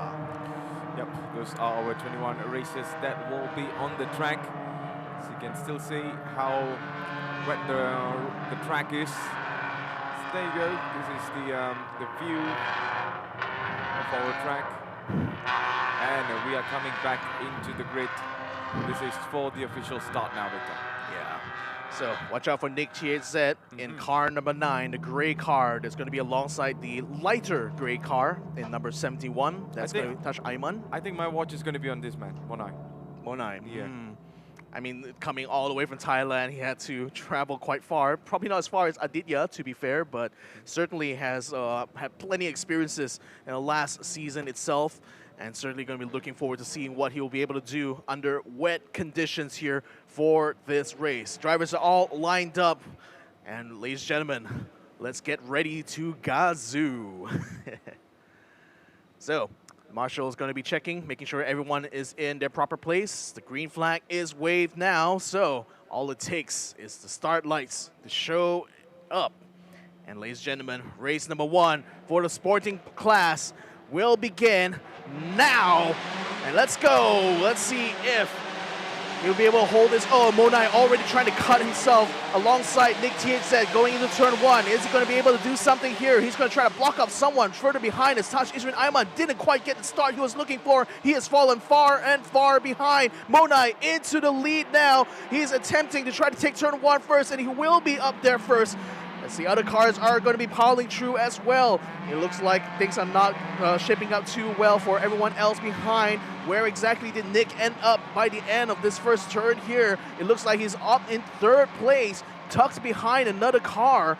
Number 13 going up ahead here is Justin To. He's going to try to block things off going to turn number 3 to keep Nick THZ off of his back here, hopefully. As car number 93 makes its way around to the outside of Danny's Ung in car number 85. That's a brilliant start here from Elson Liu. Yep. A tight start, I would say, and there he comes. It's going to be another huge attack over here by car number 9 and also 13 going side by side, being joined at the back. Car number 93, Victor. Yeah, someone spun around. Tash Isrin Aiman spins around and loses several positions here, only recovering by the time he does, though. He's way out of the top 10. What a shame here for Tash Isrin Aiman. Oh, despite being a king on the virtual platform, when it comes to the actual one, it's a whole different level. Here comes car number 13 from the inside. This gets past easily, leaving car number 9 behind there, Victor, and that is car number 13, Justin To, right now in the front. Okay, Nick THZ is able to get in front of Elson Liu, keeping the Johorian team behind, but watch out, 93 is also coming up hard alongside. We'll see whether or not he'll be able to hold his own here. Justin in car number 13 is actually getting cut right now by Elson Liu. And Elson looks like he may actually have the advantage going into turn number 1 as Nick has finally got himself out of that gaggle. He's going to try to kill the cross and does leave just barely enough space there to allow Elson Liu to be able to get through. And Elson does get in front of Justin To. Yep, he has done a really good job so far. Now we got to be chasing down Nick THZ. But still, there's lots of pressure building up from the back. Dennis Ung, Adam Mikhail, and also Aditya Patnaik just coming in at the back as well, Victor. Yeah, comes the pace Justin. is building up now. Justin coming in the inside of Elson is going to force him off of the shoulder there, and Elson is going to be forced to take onto the curbs there in order to stay alongside. Bit of contact between the two yet again. Here's a 93 desperate to try to hold on. Couldn't quite keep the number 13 behind. Justin To is back up in front. Yeah, really good performance so far by Justin To, but you got another racer right behind him, Elson Liu right now just putting on the pressure. So he needs to really be careful of what he's doing up in the front right now. One small mistake it could cost you, because you can see how close all the rest of the races are, Victor. Yeah, Adam Mikhail is doing his very best right now, fighting against Danny's looking to try to get up alongside. You can see the repairs being done to the front. It's done a very good job to keep Adam Mikhail in the running, and he's running up in the front of Danny's He's successfully taken the place, but now Justin To under pressure here as Elson Liu. He did manage to pass him early on the lap. Now he's stuck behind here, and he's trying to get the place back. Yeah, he got the advantage right now. Let's see if he's able to do that. But that is his car number 98 from RUK. I think that's Nine. That's Nine's car out of the track. And, yep, I don't think so. She'll be continuing this. But here comes car number 13, just holding on the position in P3 so far. Elson and also Adam Mikhail putting on the pressure. And let's see how long Justin can hold on to this. Yeah, Nine unfortunately was going to be stranded there. It's still only going to be a yellow flag for now as Justin To continues to defend and actually passes Nick THZ. So Nick is not looking too good right now. Lost his second position here to Justin. It's now under pressure here from Elson Liu. Elson is now cutting onto the inside of the turn, looking to try to keep himself under pressure here, trying to keep himself in a good position to fight, but still no dice here as Nick THZ stays in front. Oh, lots of amazing momentum being carried by Nick THZ. I mean, you mentioned earlier on how good he was in the qualifying, so I'm just trying to get to see how he's trying to, you know, be consistent on the track here. And let's see if he can prove everybody wrong. But still, he got Elson Liu behind to actually hold on. In the meantime, up in the front, it is going to be Justin To, who's right now in P2. Yeah. Oh boy, I think Elson's going to be able to hook in on the inside there, but still not going to be able to get alongside enough. He's going to have to take the toe off of Nick THZ's car. Vramnicit, aka Monai, is still in the lead of this race, and he's very much outside of the drama, as it were. Here, have a look at the replay here of the pass, or the attempt to pass here from Elson, forcing Nick THZ off onto the shoulder there. And Nick attempts to also make the pass onto Justin To, just as Tash Isrin Ayman ends up going off. And oh my god, that's a big jump there for car number 70, newcomer here in the form of Hendra Adeputra. Definitely had a bit of a flying experience there, right here in Sepang. I mean, what else he could do there, Victor? He got to dodge that, you know, and he did that. He had to pull that move out, and so far it worked well for him. But let's see how long for the rest of these other racers who are in the front right now need to hold on to the pressure. Talking about pressure, this is car number 9, where Nick THZ still under pressure, I would say, because Elson just, you know, charging right behind him, just waiting for a mistake by Nick THZ, but he's very calm and collected up in the front so far, just keeping and holding into that P3. In the meantime, Monai leading this race in P1. He has a gap of 1.4 seconds, and Justin To on the other side trying to chase the rest up in the front. But Victor, this position, I would say, is still very much open, because the gap, only Monai has it. The rest still very, very close to each other. Yeah, car number 70 is now coming in and trying his very best to get up to Ian James. Ian, who is racing this year for Real Corp, has successfully gotten a drive here in the sporting class, and the former rookie now is up against another very, very strong team here. The FIA team is looking to attempt now a side-by-side maneuver here. Ian James sees him on the side there. He's like realizing, yep, now it's time to put the pedal to the metal here. But the number 70 certainly looks a lot, or rather just that little bit faster. He's got his nose slightly ahead and is certainly in a better position coming into turn 1. So what is Ian James going to try to do here? The team that hails from Sarawak is now coming around the side there, trying his very best to keep himself alongside, but still couldn't quite hold on there. The FIA Boulevard team moves up in place. I mean, what a move there by Henry Adiputra, man. I mean, he is just doing a really good job keeping off Ian James behind him. But still a long way to go, only 22. There's another 22 minutes remaining in this race. Lots of opportunities for these racers to build up and also to do some overtakings later on in the race. But what a start to the race there, Victor. Yeah, so we'll have to see how it will turn out. We still got a lot of running to go. 22 minutes still remaining on the timer here. But the track, it's no longer raining as hard as we saw earlier on in the classic race, but the track is still quite wet, still quite treacherous, but no problem whatsoever with Monai. As far as he's concerned, the track is pretty much drier for him than it was in his classic race earlier, so he's pulling up ahead, 1.1 seconds ahead of Justin To so far, but Justin, conversely, is not resting on his laurels yet. He is still going to try to chase hard. It's actually getting a bit of a tow right now, getting closer and closer to Monai. Yeah, we're coming into turn 1, and Monai is now carrying the same fire that we saw from the earlier race in the Vios Classic Challenge. And right now, Justin Toh slowly gapping behind him. And let's see if he's able to come up with a move or not. In the meantime, Nick TZ in P3, P4 for Elson Liu. Clean entry there by Monai, and Justin Toh right behind. See Elson Liu still putting on the pressure for Nick TZ. In P1 to P4, nothing much changes. They're just coming, they're just closing the gap for now, Victor. Still trying to close the gap, and yeah, indeed, Justin is doing very well to close that gap now. To Monai is going to try to have a peek, but Monai says no. Keeps the door closed on entry, doesn't quite leave it closed though on the exit. Gets onto the shoulders, slows down a little bit, allowing Justin to get around the outside. Can Justin hang on for dear life though? He is actually getting in a position back, closing the door right now into the turn. Oh, can he close the door? Not quite. Nonai still got a foot in here, still trying to keep up in this battle, bouncing around onto the curb, sliding straight into Justin, forcing him off the track, but comes back in and still stays in the lead. Monai finally got the pressure, I would say, and then right now Justin Toh, I mean, what a move there, despite, you know, coming in closer in that moment. Seems like Monai is the one that was forced a little bit outside, and then he had to go for the taste of the muds on the sides there, Victor. Yeah, still trying, here we go. Yeah. Dick TZ right now getting passed by Elson Liu around the outside of all places here on the final turn. Elson Liu keeps it together, keeps it nice and well, stays ahead of Nick TZ, and that looked like a good move here from the driver from ES Young. Yeah, this is not going to be stopping anytime soon as we're coming again into turn 1. A couple of opportunities to close the gap between these races at the moment.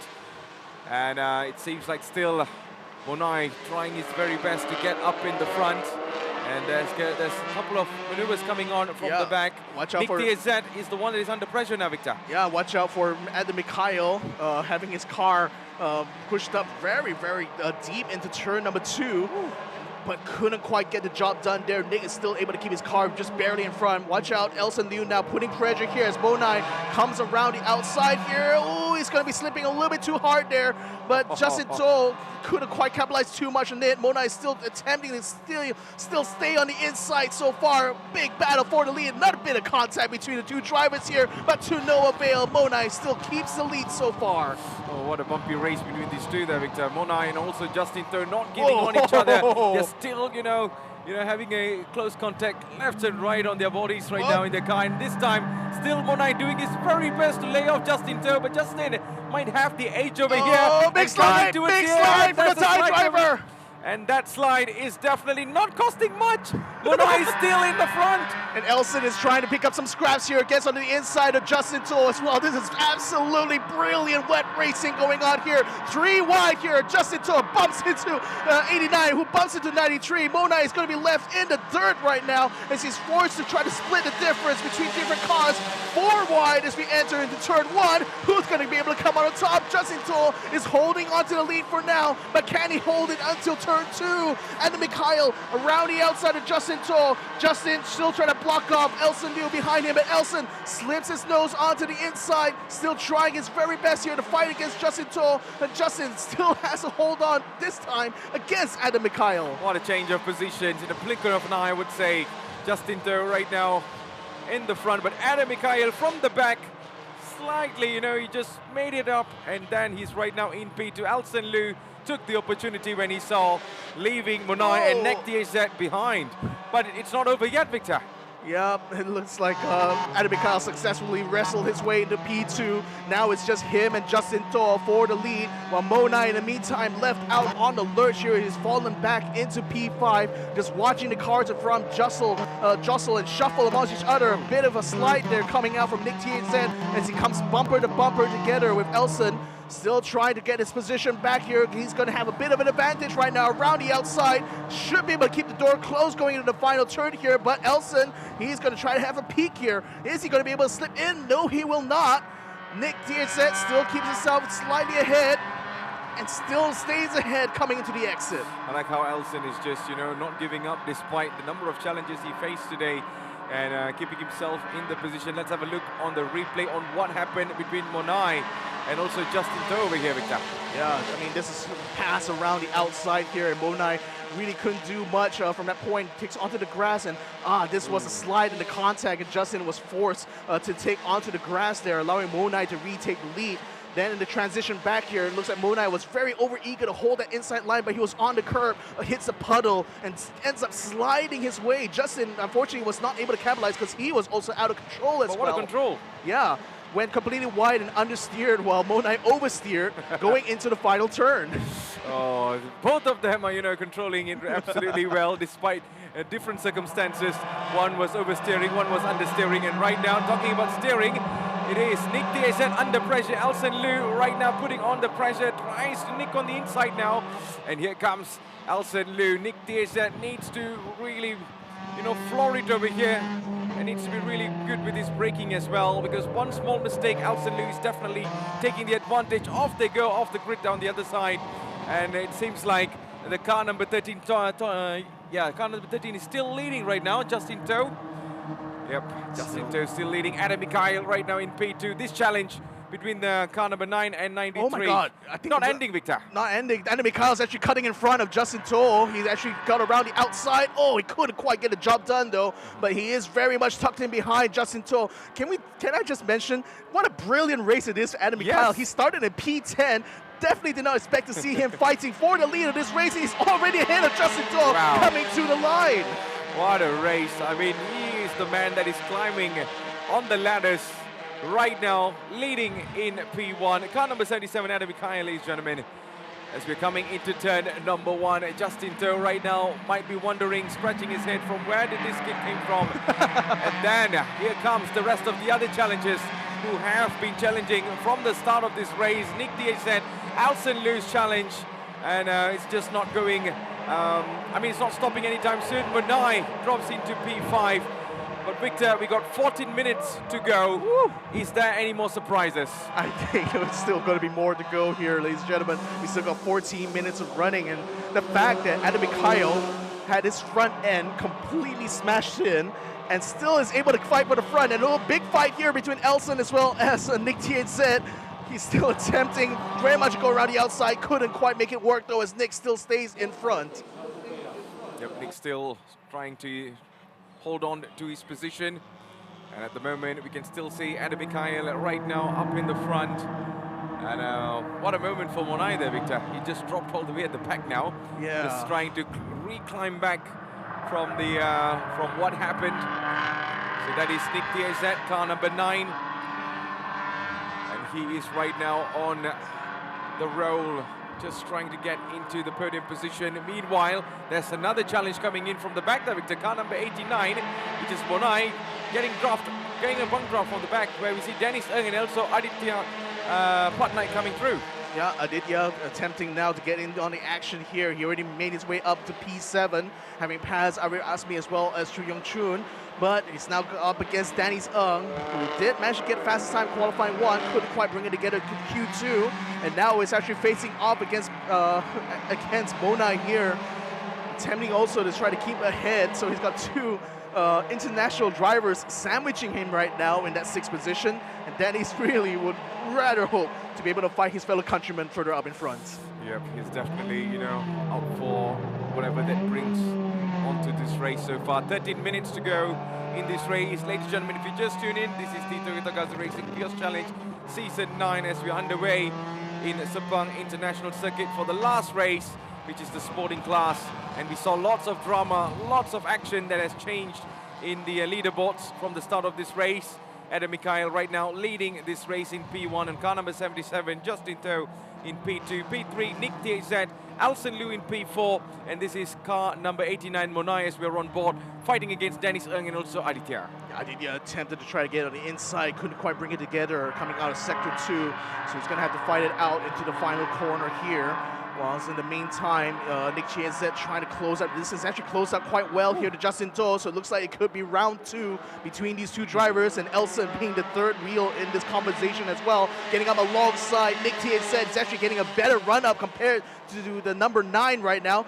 Still could not quite close the door at the moment, but he's getting a bit of a toe as well from Justin, so that's actually helping him in this regard. Breaking hard into the turn right now. There's Adam Mikhail in the lead. Justin Toll stays ahead, but Elson Liu now attempting and threatening to take away Nick Tiazet's position. Will he be able to do so? As he come around the transition here, I think he might just have done it, and yes, but still, Nick Tiazet on the counter-attack, goes around the outside of turn number 3. Elson a little bit slow this time around, but he needs to break deep and hard.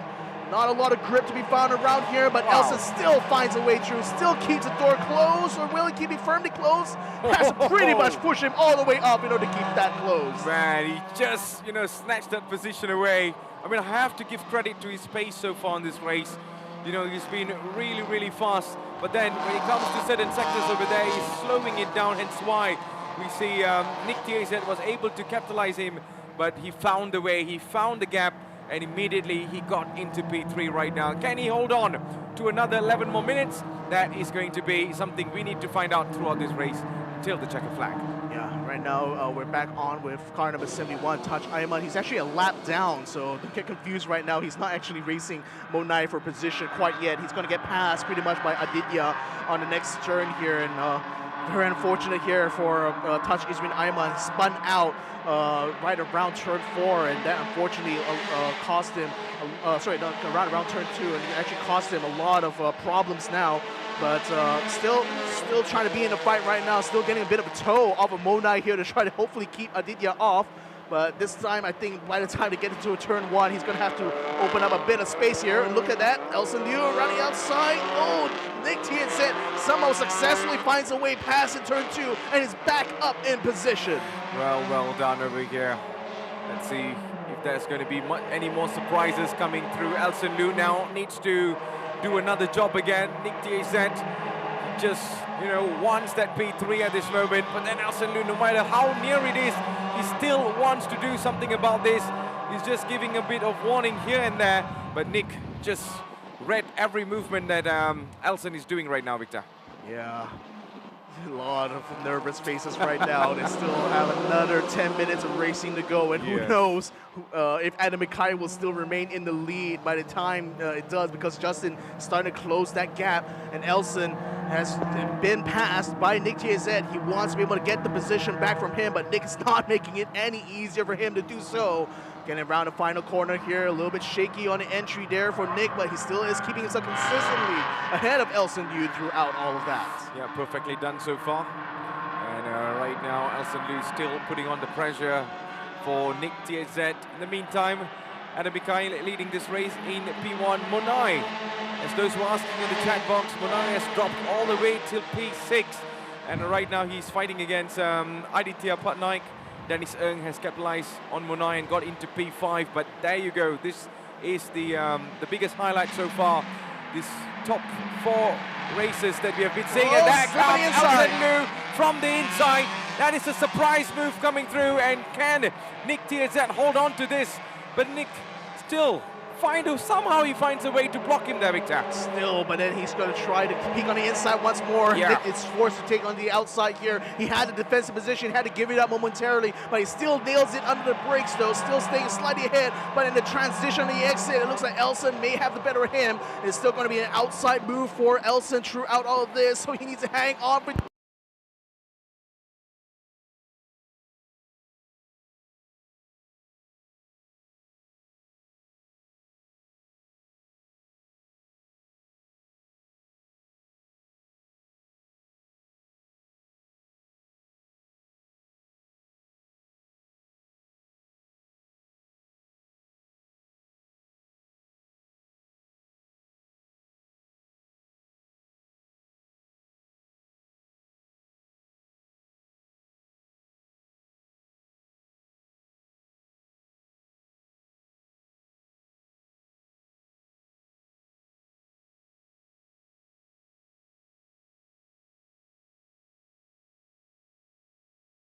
Both Nick Tiazet as well as Elson Liu, as they still continue to fight up in front. Hopefully we'll be able to get these scenes to you guys right now. Adam Mikhail still remaining in the lead of this race. And still, oh, bit of contact between Elson Liu as he bumps into the back of Nick TSZ. Lots of bodywork flying away here, but still Nick TSZ is remaining slightly ahead, still remaining in a good position here to fight. Yep, talking about good position to fight. This fight is not over anytime soon. With 7 minutes to go, the window is pretty much wide open for all of these 4 races right here. As we still see Elson Liu trying to find something out of this. Dives it from the inside, but how about the exit right now? Can Elson somehow make it through? Still right now, Elson from the outside, just trying to, you know, push his pace throughout the exit over here, but look at this. Whoa. When it comes to the exit, it seems like Nick TSZ able to push him out, and there you go, going wheel to wheel right now, Victor. No quarters given at all here from Nick Absolutely. TSZ, getting himself side by side, wheel to wheel, metal against metal right now as they come into the final turn again. Elson now under threat from the inside. He can try to cut across. He will cut across here, trying very desperately to keep Nick TSZ behind. Yep. More and more anticipation that we can expect from this race. Ladies and gentlemen, there's only 6 minutes left in this race so far. Elson Liu somehow made it into P3, despite we see a long, continuous fight between him and also Nick TSZ. But can Nick TSZ in the final moments get a surprise, do a surprise, or bring some magic in? You can see all the bodyworks flying left and right between these two battle over here. But man, what a racing we are watching here from the start towards until the final moments right now. It is still not over. Anything can happen. Everything is wide open. Everything was wide open. You could imagine, especially for our current race leader here, Adam Mikhail, you know, he ended his practice session yesterday in a car where the front end was completely smashed in. They actually had to take donor parts from a completely different car. That's why his front end is gray rather than the normal blue of the G-Mart Motorsport. And somehow, from 10th position, in a wet race, made his way into the front, fought against Justin, fought against Nick, and fought against Elson, and somehow is now in the lead of this race. Incredible story here for Adam Mikhail. Oh, come on, man. I mean, we were wrecked at night, but over here, it is a champ right now. So let's see, in the next 5 minutes, can he still hold on? In the meantime, we are still having a huge battle over here between Elson and also Nick TSZ. Things are not settling really well between these two yet. So you can still see there is much more opportunities for takeovers over here. But on the other side, Adam Mikhail still in P1, P2 for Justin Tu, P3 for Elson Liu, P4 for Nick TSZ. And this is the battle for P1, Victor. Is there a final surprise for us today? Well, it's getting very dry on track right now, so I'll say that the conditions are improving actually for all of our drivers here. There's still plenty of puddles to be had, especially just off of the track, especially on the curb, so that's something the drivers will still have to be mindful for. But certainly for Adam, he probably could not believe what is just happening for him right now. I mean, ended yesterday with a wrecked car and still coming into this race here and still managed to get himself into the lead. Now he's under threat though from Justin Tu, who's starting to wake up now. Only half a second separates the two over the last control line. It's looking a lot closer now as we're coming into the end of the second sector and into the third. So let's see if Adam Mikhail can still continue to hold on here. In the meantime, for Elson, looks like he's finally gotten the better of Nick TSZ. It's actually starting to catch up to Justin here. Is he going to become an interloper right now in this battle for the lead? Oh, that is something to watch out for. Another 3 more minutes to go in this race. Ladies and gentlemen, if you just tune in, this is the Toyota Gazoo Racing Vios Challenge Season 9, Race 1 for the sporting class. And this is the last race of the day.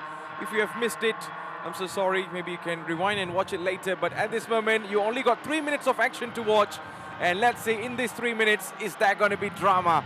Is there going to be something really spectacular that's about to happen? Yeah, I got 2 laps, maybe 3 laps remaining of racing. 3 more laps before Adam Mikhail could enjoy victory lane. He's starting to build up a bit more of a lead ahead of Justin Tu right now, so that's certainly going to be good news. That's Nine, who unfortunately had to retire after stranding her car out, and she's already back in the pits, thankfully unhurt. While in the meantime, Justin now probably will have to think a little bit more about defense, because here comes Elson Liu. Elson Liu's not giving up there, man. He's definitely not. He's trying to put more pressure onto Justin Tu right now. But is that enough time for him? That's the biggest question, because Justin Tu is fully locked on to the main man up in the front, which is Adam Mikhail. And despite what happened with Adam Mikhail's car last night, still giving some incredible, miraculous performance, being in P1 right now, Victor. Can you believe that? It's not a miracle. It's an incredible team going on there at GMAT Motorsport to be able to get the car back up and running again. I mean, again, it's such a good story to be had here for this first ever race of the 2026 season for the sporting class. But there's still more stories to be had. Can Elson find his way past Justin? He's going to have to peek on the inside in the final turn here. This could be the running now for P2. Could surely be running there for the P2 there as we're coming into the final minutes of this race. We're coming into turn 1 right now. This is going to be some battle between Elson Liu and also Justin Tu. It seems like Elson Liu has some incredible pace. He's pushing Justin Tu towards the left. And right now, let's see if the first turn is going to be going according to plan for Elson Liu or not, because Justin Tu right now not going to go for the late braking. He just went straight in, swapped in from the outside, and it seems like Elson left behind again. Oh, he actually got caught already on the straight, but just late braking maneuver, Yeah. super ultra late braking there for Justin Tu, saved his position for now, but still got the last minute racing to go. 59 seconds to the line right now. Is Adam Mikhail going to be able to kick things off? Justin Tu keeps it ahead of 93 so far, so Elson still has to try again. And Nick Tianzet, after all that jostling, Here we he's go. actually back in the action. Welcome back in the final seconds. Love to see it. Absolutely. So Adam Mikhail still in P1, leading this race. And despite 1.4 seconds right behind, this challenge for P2 is the one to watch for. Justin Tu, Elson Liu, Nick Tianzet coming all cross together, some of them sliding now. And then well controlled despite what are the conditions on the track so far. But Elson Liu right now making a surprise with the contact, but still could not get past Justin Tu. Justin was drifting his way through the final corner there, and somehow, even with a nudge by Elson, hoping he'd drift a little bit more, did not work. He still has to fight alongside him. Last lap, board is out, but watch out. Nick Tianzet coming in here to try to take the fight to Elson Liu this time. He's back for seconds here, ladies and gentlemen. Trying to go around the outside turn 1, didn't quite keep it under together, under braking now. Nick Tianzet, no, he could not do it against Elson. He has to tuck him behind. Oh, he just came really close on the straights, but on the corners there he had to slow down. Elson looking really good on the corners, especially with his exits, hence why he's able to go on past. But Nick Tianzet says no, on the straights, I am the king, he says. Off he goes right now from the inside. And will he able to finally get past Elson Liu? Both of them pushing each other, and yes, he does, Victor. Wow! He's back up in position here, takes the final podium step from Elson Liu. Still, the audience is just watching on in absolute surprise there to see Nick Tianzet pull that one off. Coming into turn 6 right now, man, we still have a couple of dramas left in this race so far. Adam Mikhail holding on into P1. Can he hold on all the way towards the checkered flag? But Justin Tu, Nick Tianzet, Elson Liu, what a battle these three are having right now, Victor. And I wish there is more laps to go between these three, because, man, they are going all out. They're going all out, but none has gone more all out than Adam Mikhail coming around now to the checkered flag. He did not expect this. He started in 10. He finishes first here in race number 1. Justin Tu takes it in second place. Nick Tianzet makes it up to the third in the final move on the final lap. Elson Liu, despite his best efforts, will have to settle for best of the rest as he finishes in fourth, ahead of Danis Ng, ahead of Aditya Patnaik, who makes it into sixth position here. Chu Yong-chun in seventh place, and Hendra Adeputra will make it into eighth. Ian James will take the checkered flag in 9th place, and Mo Nai had to only settle for 10th position. What an incredible performance by every racer on the sporting class. He just made everyone stick their eyes on the screen, because at any moment anything could happen. But this man, this is the one that we need to talk about. Adam Mikhail, car number 77. They say, you know, teamwork makes the dream work, but for him, teamwork makes the miracle work. Adam Mikhail, P1, ladies and gentlemen, GMAT as Autosport. What a performance. What a performance, Victor. G-Mart, best autosport, indeed, the best. Absolutely Very much indeed, the best. yeah. This car had its entire front end smashed in. They fixed it. They got parts from anywhere they could get, replaced the entire front end, gave Adam Mikhail the chance to qualify 10th in qualifying this morning, and now he's going to be able to bring the checkered flag home to them. What a story here. What an incredible drive. G-Mart Motorsport, best autosport. What a performance. What a performance from Adam Mikhail, Justin To, Nick TSN, Alson Liu. I just can't wait to see all four of them going into the next round, into the next race, of course, which will be happening tomorrow. Ladies and gentlemen, that is the end of our sporting class in the Toyota Gazoo Racing Vios Challenge Season 9. We're live here in Sepang International Circuit.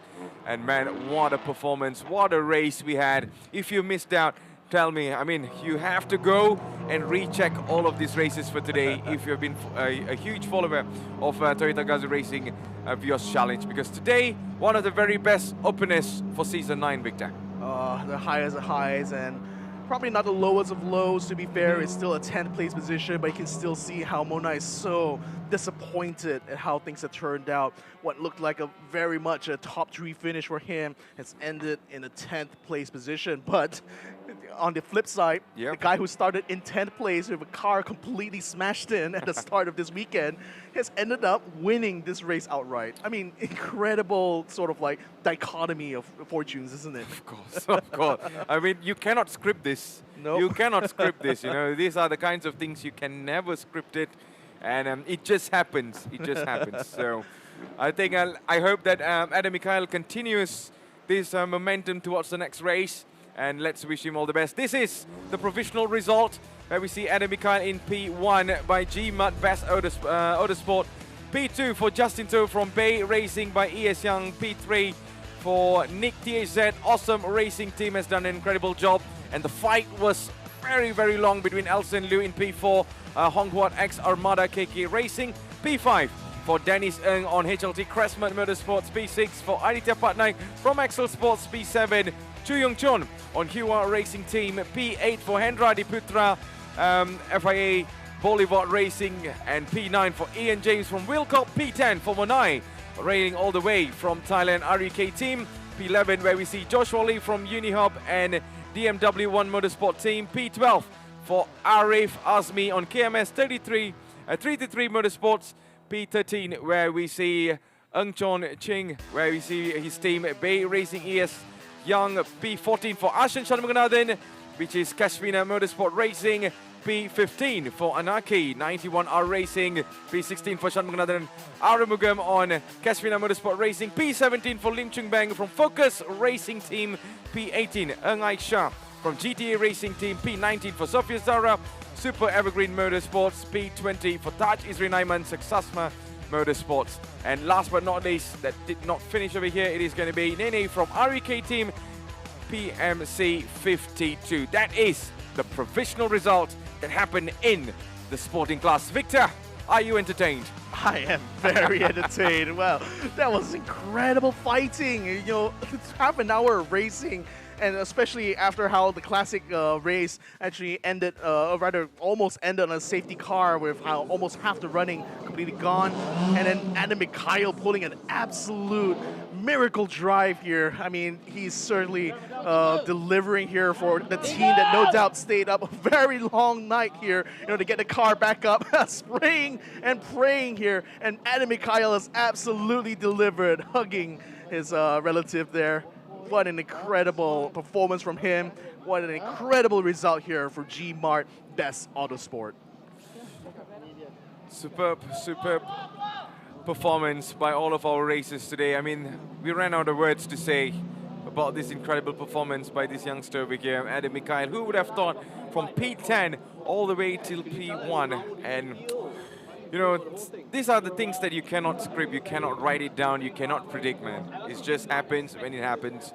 And what a performance for him. Hope he continues this performance in the next race as well, as his team and his fans will be looking forward to support him there, Victor. And can you tell me where did you start from and how was the journey going up to P1? Started off from P10 had quite a rough battle, but I stayed calm and composed and made it up to P1. It's time to stood my ground. Alright, okay, so what's your plan for tomorrow? Rest up, another race tomorrow, let's not celebrate too early.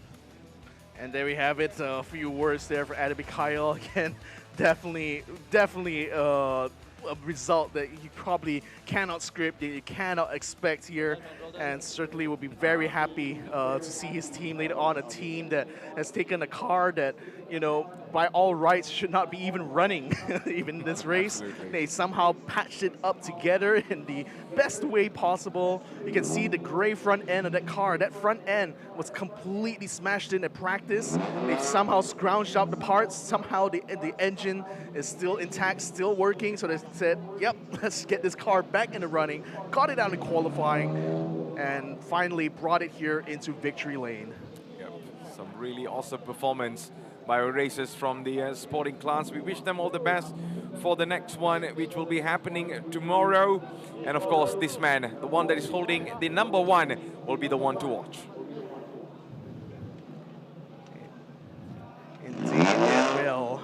So, as we allow him to bask in the glory of celebration here, it is time, I believe, to put a cap at the end of our day of racing here. We still got another day of racing, believe it or not, tomorrow. And especially after all the excitement we saw here from the sporting class, cannot wait to see how things will turn out tomorrow.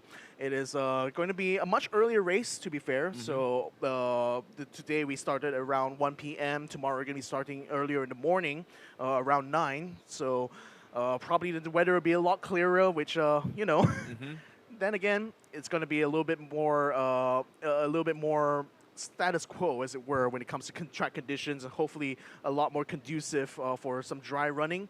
But then again, never say never. You never know when it comes to SIC, isn't it? Absolutely, man. Certain things like this just cannot be predicted, but that is what makes Toyota Gazoo Racing Vios Challenge better and better every season, because it keeps growing. It keeps, you know, giving us this sort of surprises and the story to tell in the future, Victor. You know, these are the small stories that builds up to become a legend someday. Yeah. So, ladies and gentlemen, welcome back once more here. Wow. Incredible day of racing here. Incredible way to end the day, especially with the exciting multi-way battle. We saw the top 4 guys literally go 4 wide, you know, at one point in this race here. That's how incredibly competitive it was. And boy, I mean, again, qualifying itself already showed that these guys were very equal in pace. You know, there's no success ballast on anyone here, so everyone's on a very even playing field, as it were. And then we got delivered an absolute banger after banger after banger, quite literally, in fact. A banger of battles between all of our top drivers. And boy, the fact that the one who ended up winning it was the one who didn't really expect, I think, you know, coming into this weekend that he will still be able to run up in the front. He won it all here. Adam Mikhail, what an incredible story. What an incredible story, and what a start for Season 9, isn't it? I mean, he has done a really good job.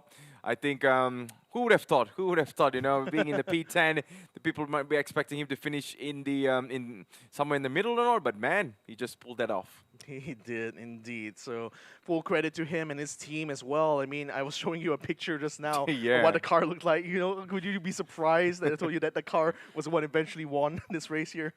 No, right?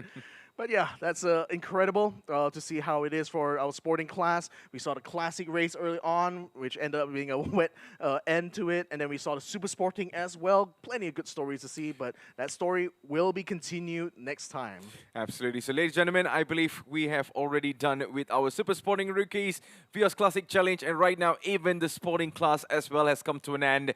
But right now, we are all going to be expecting what's going to be happening for tomorrow. That is the biggest question. These races will be going head-to-head again for tomorrow. But before that, right now, we're going to be with our main man up in the front. It is going to be Nas that will be talking more on what happened and what we can expect tomorrow. So Nas, over to you, my man. Thank you very much to our guys at the studio, Mr. Victor Cax and Mr. Matthews Isaac. Sterling commentary on our 3 races. Plus, of course, the Vios Challenge race that rained out halfway through. That's the thing you get when you race here at Sepang International Circuit here in Malaysia. Unpredictable weather makes up for an unpredictable race. A lot of people over here were, of course, rooting for Team RUK next. The Thais were really gunning it. Monai, or Mr. Watana Tarakun, was leading the race right up until the skid and dropping off until 10th place. So congratulations to Adam Mikhail. During qualifying, of course, he ran into some mishaps, made some repairs to his car, and surprisingly, GMAT Best Auto Sport actually coming in first place for spotting class for the inaugural race here at round 1, Toyota Gazoo Racing Vios Challenge for the sporting class. And so, let's speak to the champion of round 1 of super sporting class, Mr. Adi Rahimi, Laser Motorsport. Congratulations! Ooh, yo! And I remember speaking to you at the end of last season, and you had this look in your eyes. You were good, and I can see this look when I speak to drivers. I'm coming back next year, and I'm coming back better and stronger. First race, no balance, of course. You know, everything on a clean slate, and you are coming up on top. How does that feel, Adi? Oh, I'm super happy. You know, I think today was a great day for me and for the team. We managed to get pole for quali, and then race 1, I just, you know, maintain the lead until to the end, checker flag, and yeah, very, for me, relief lah. A bit of a tactical approach as well, looking at the fact that Nabil Azlan, also a new driver for Laser Motorsport. Do you think there's good teamwork, good synergy right there? Yep, I think we are doing quite well, because you know, having a reliable partner, so it helps us as a team, you know, to grow and to move forward together. And yeah, I think good for the team. Well, since you're the veteran at Laser Motorsport, and Nabil is the new driver. So, looking at this race, you coming at P1, he came in at P3. So, moving on, if ever Nabil was in the lead, would he be holding it for you to come forward, or will it be some friendly competition right there? That's what I'd like to know. Oh, yeah. For me, well, maybe for us, we try to see what's the situation. Okay. By the time, but I don't know. Again, for the team, you know, which driver will they prioritize? But again, we try to make it a fair fight lah.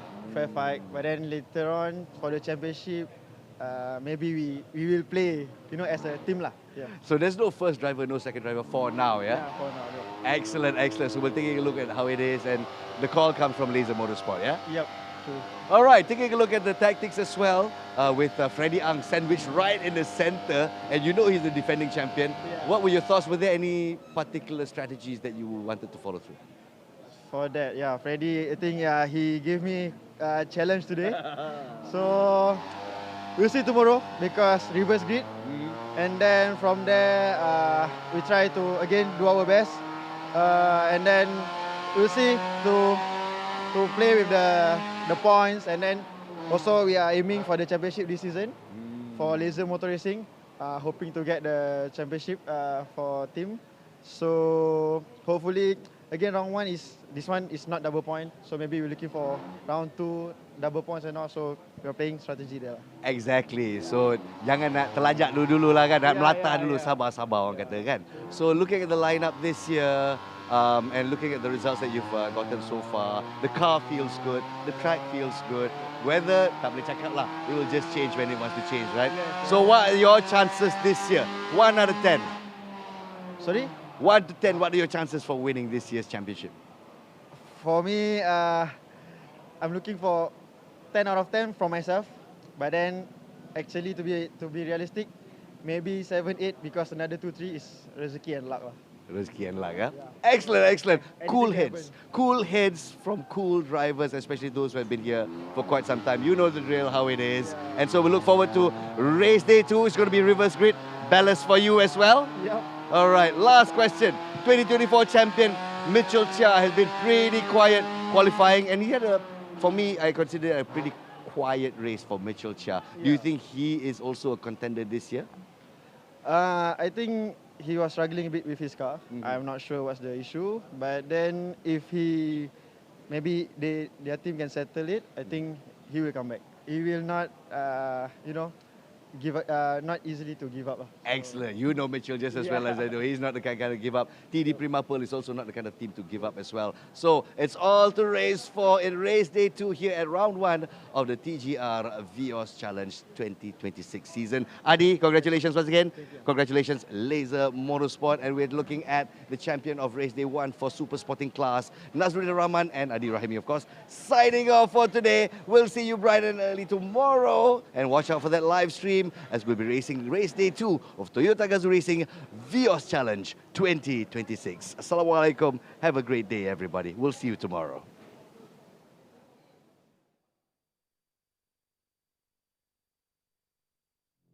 Gravity. It can't hold us back if we keep moving forward. Limits. We stretch them, break them, set them. Our passion, unbeatable. Our devotion, unstoppable. They call us speed chasers, the fast lane philosophers. Engineers of ever better motorsports bred cars. Driven by endurance, precision, and raising bars. Designed for the spirit of racing within us all. Running the perfect lap, closing the seconds gap. Then, doing it again, but faster. Nothing stops us pushing the limits for better. This is Gazoo Racing.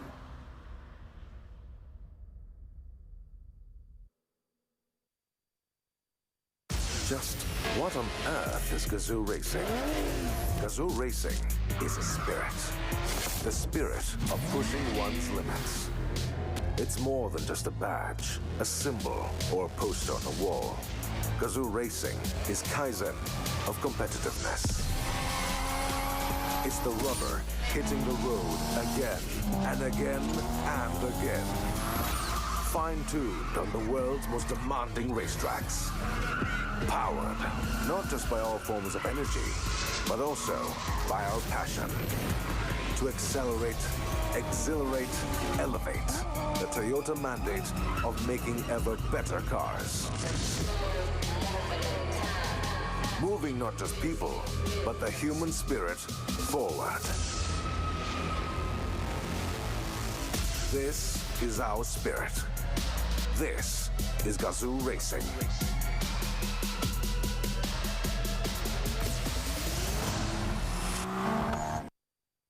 Toyota. Move your world. Everyone expects you to be someone. But what if you want to be someone else?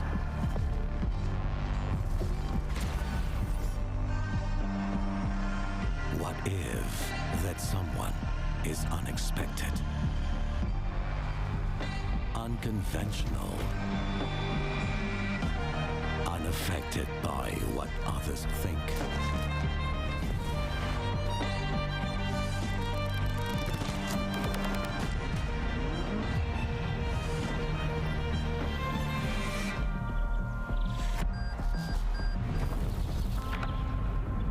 Untraditional, unfazed by demands, unstoppable,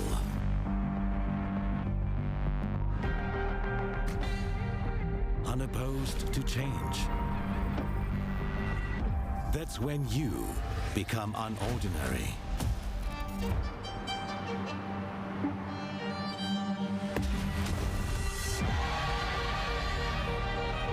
Undeniably you.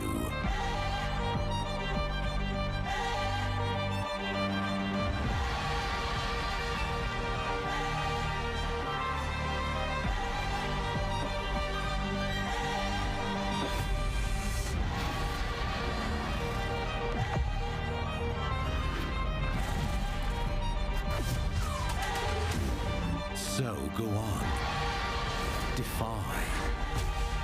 Defy expectations with the all-new Vios. 10 seconds. Exit standby. 5, 4, 3, 2, 1. Go grid. The goal is always to win. It's a long race, so let's see what we can do. Over 6 seasons, every year, 45 racers compete for a place on this podium. This is Gazoo Racing. Good race. Oh my god, that was the hardest race I've ever raced in my life, man. Up to the last corner. Oh. This is where champions are built.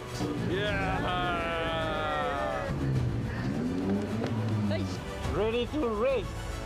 Talents uncovered. I mean, tomorrow is a new race. Plenty of opportunities starting from P3, so I'll try to make it work. It's a new day.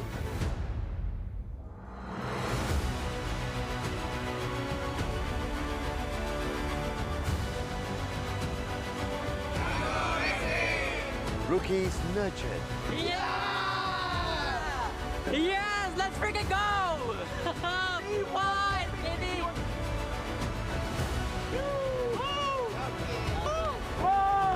Let's go!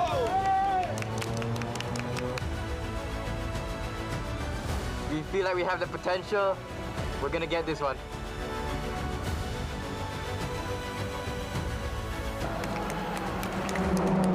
This is Gazoo Racing.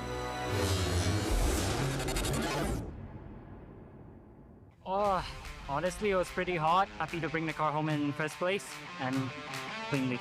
Yeah, I know the double points didn't make me push a bit harder, but I'm leading the championship, so I also didn't want to take any unnecessary risks. The full track, once again, is about managing your tires. So it's about prolonging the life of the tires, and I think we did a pretty good job today. The team gave me a very good car. I think it was more of a mental battle for the last lap for first position. Finished first. I finished P1, really grateful for that. The last round of PGR, round 2, wasn't as good for me because I had the pace, but the luck wasn't on my side that time. So getting away with the win today, I'm really happy about that. Also very important points for the championship. Kept my head down and drove to the finish line. I finished P2, started P7, P4, sorry. Today is not so bad. Today we started. It's quite gloomy today, quite cool. Yesterday was a lot tougher than today. I think just the heat alone, the car performed a lot better today. Yesterday was struggling a bit with pace. The double points is a lot compared to your standard race. If you DNF in the double points, your championship is most likely gone. I think just coming back, finishing second, yeah, that's the best that we can do.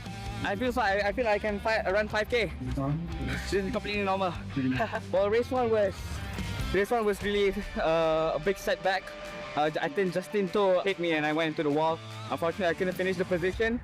But yeah, started from the back and now we won. It was just trying to get revenge for myself, you can say. I take racing very personally. Well, I would say that the full track is more fun, more corners, a lot more places to attack, and yeah, overall I enjoy it. I'm very tired. My muscles feel like they're dropping down on the floor. But of course, I have to be mentally strong and just keep holding on all the way until the finish line. Felt much better in race 2 because I removed 5 kilos yesterday off my car. I still had 30 kilos, I'm still losing speed on the straight line compared to the other cars, but I managed to find ways to make time to avoid being attacked. I think the full track is more technical because you have a lot more different kind of corners. So the margin in the time between other drivers is much bigger compared to just half track. Everyone's like almost the same time in half track. So yeah, it's more interesting. Finally getting into first place and actually managed to slowly pull the gap all the way until the end. P1! That's it from us here at the Petronas Sepang International Circuit for the Vios Challenge 2025 Season 8 Round 3. It has been spectacular. It has been full of drama. It has been full of adrenaline for all the races. So we do hope we see you on the next one because for Toyota Gazoo Racing, is about pushing the limits.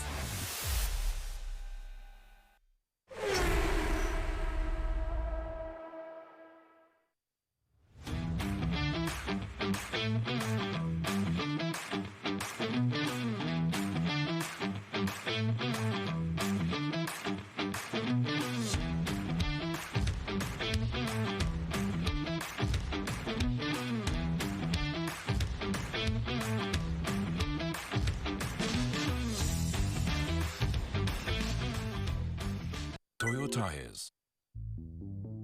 I still remember that season 1, no one knew what to expect.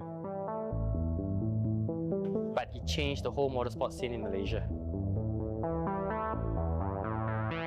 During my first season, it's actually the round 1, season 1, held in Penang.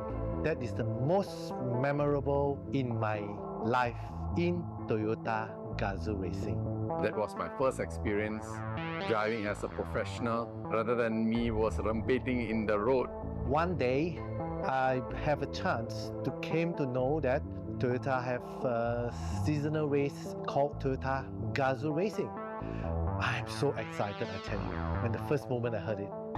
One of my dad's friends, the dealer for Telaga Mas at Penang, I think they had one round in season 1 at JB, and my dad asked him, hey, what are you doing here?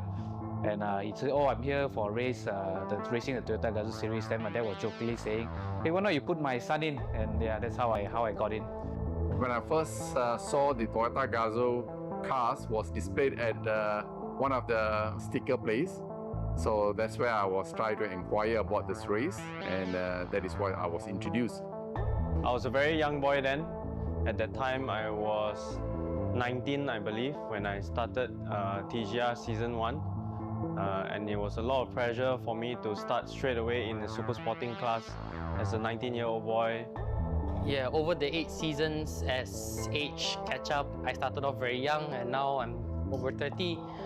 It's a very good, it taught me a lot in life. So it's more towards patience and also hard work.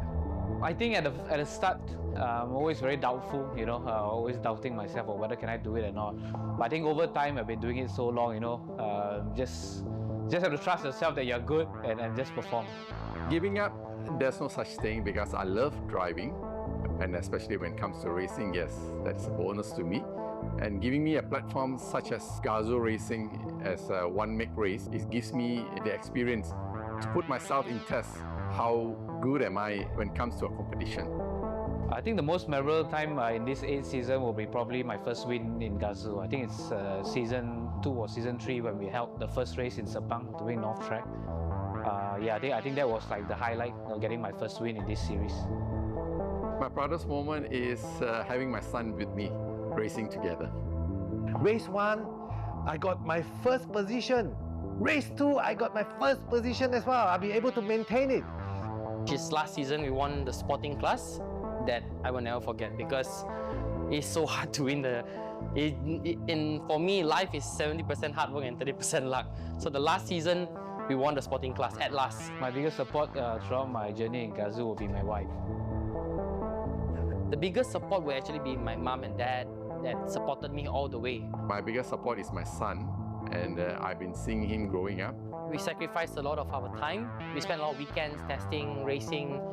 So we miss out a lot of time with family, but it's all worth it. Yeah. Racing every season in TGR Malaysia, you have to take up a whole week to come here and do the race. But of course, that is my passion, and I love to do what I do. In Malaysia, I can say that this series has the best racing. You know, racing technically the same cars. Not much you can do. You can't do anything to the engine, so it's come down to a lot of driver development. This is a platform for everyone to strive, and if you do the right thing, I think you will be there where you wanted to be. We raced and we failed and we rose again. Each season brought a lot of new challenges, but of course also new friendship. This series made me who I am now. In a country where racing is rare, Gazoo Racing became our home. It has staged races, nurtured rookies, shaped careers, created heroes, and inspired a new generation of racers. This isn't the end, it's just the beginning of something even greater. Racing is always in our blood. Never stop racing in life. Continue the passion, continue our life, continue your goal in life. I race for myself, like to push myself to the limit, and I want to see how far I can go.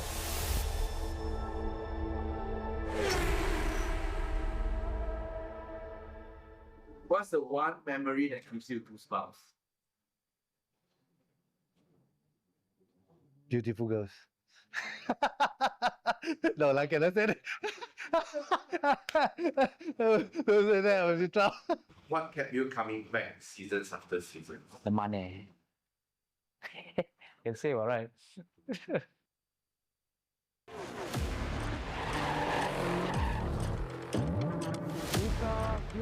Let's go.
It's a new feeling, new sensation. Good car, new race, let's go.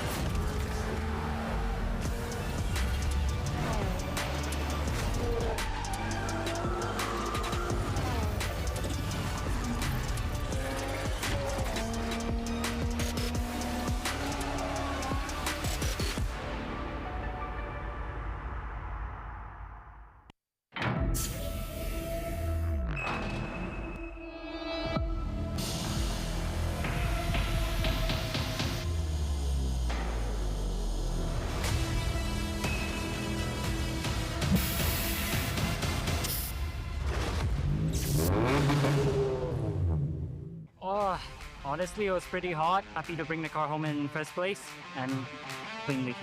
Yeah, I know the double points didn't make me push a bit harder, but I'm leading the championship, so I also didn't want to take any unnecessary risks. The full track once again is about managing your tires, so it's about prolonging the life of the tires, and I think we did a pretty good job today.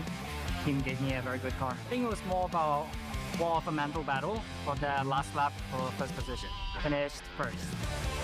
I finished P1, really grateful for that.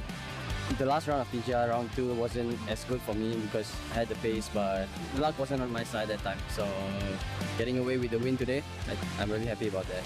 Also very important points for the championship. Kept my head down and drove to the finish line.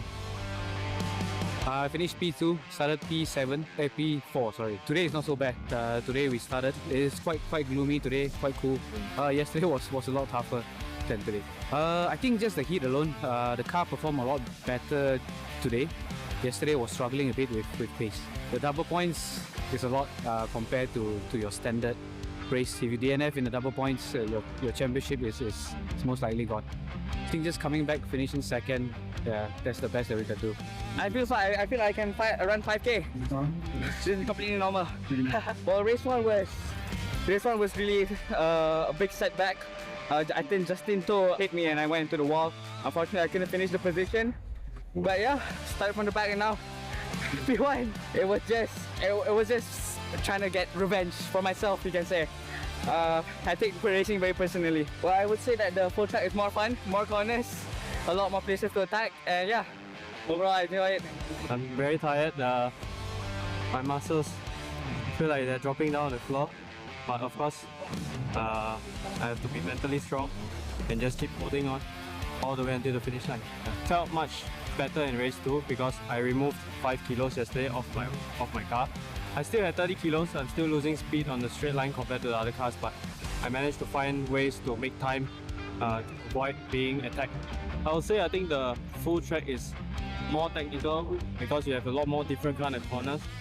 So the margin in the time between other drivers is much bigger compared to just half track. Everyone's like almost the same time in half track. So yeah, it's more interesting. Finally getting into first place and actually managed to slowly pull the gap all the way until the end.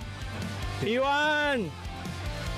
That's it from us here at the Petronas Sepang International Circuit for the Vios Challenge 2025 Season 8 Round 3. It has been spectacular. It has been full of drama. It has been full of adrenaline for all the races. So, we do hope we see you on the next one because for Toyota, Gazoo Racing, it's about pushing the limits.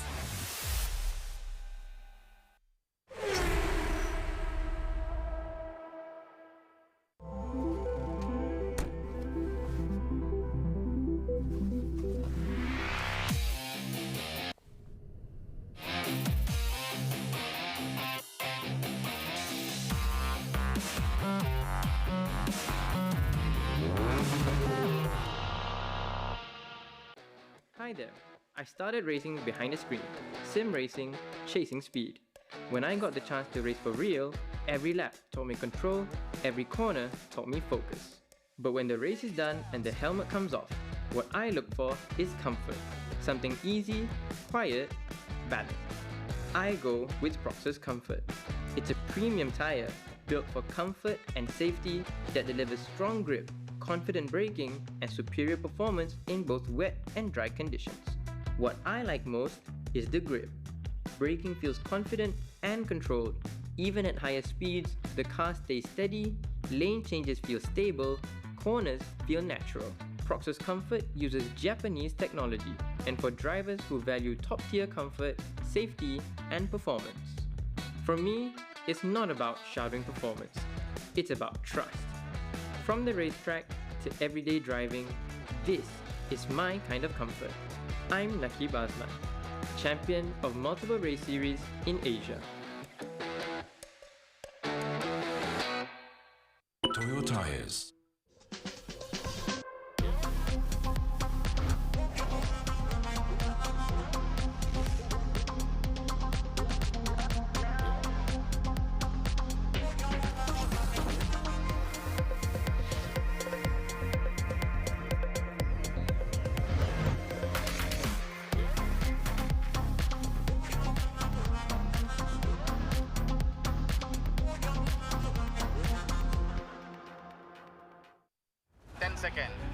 Exit standby.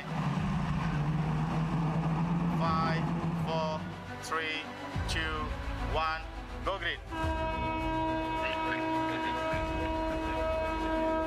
The goal is always to win. It's a long race, so let's see what we can do. Over 6 seasons, every year, 45 racers compete for a place on this podium. This is Gazoo Racing. Good race. Oh my god, that was the hardest race I've ever raced in my life, man. Up to the last corner. Oh. This is where champions are built. Yeah! Nice. Ready to race. Talents uncovered. I mean, tomorrow is a new race. Plenty of opportunities starting from P3, so I'll try to make it work. It's a new day.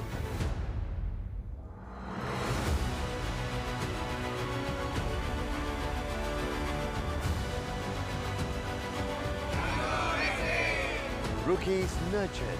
Yeah! Yes! Let's freaking go! P1, baby!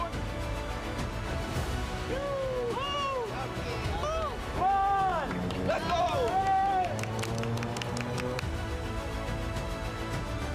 We feel like we have the potential. We're gonna get this one.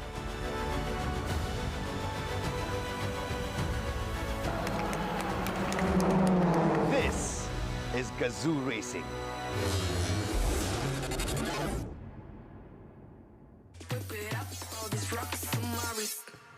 Bring it.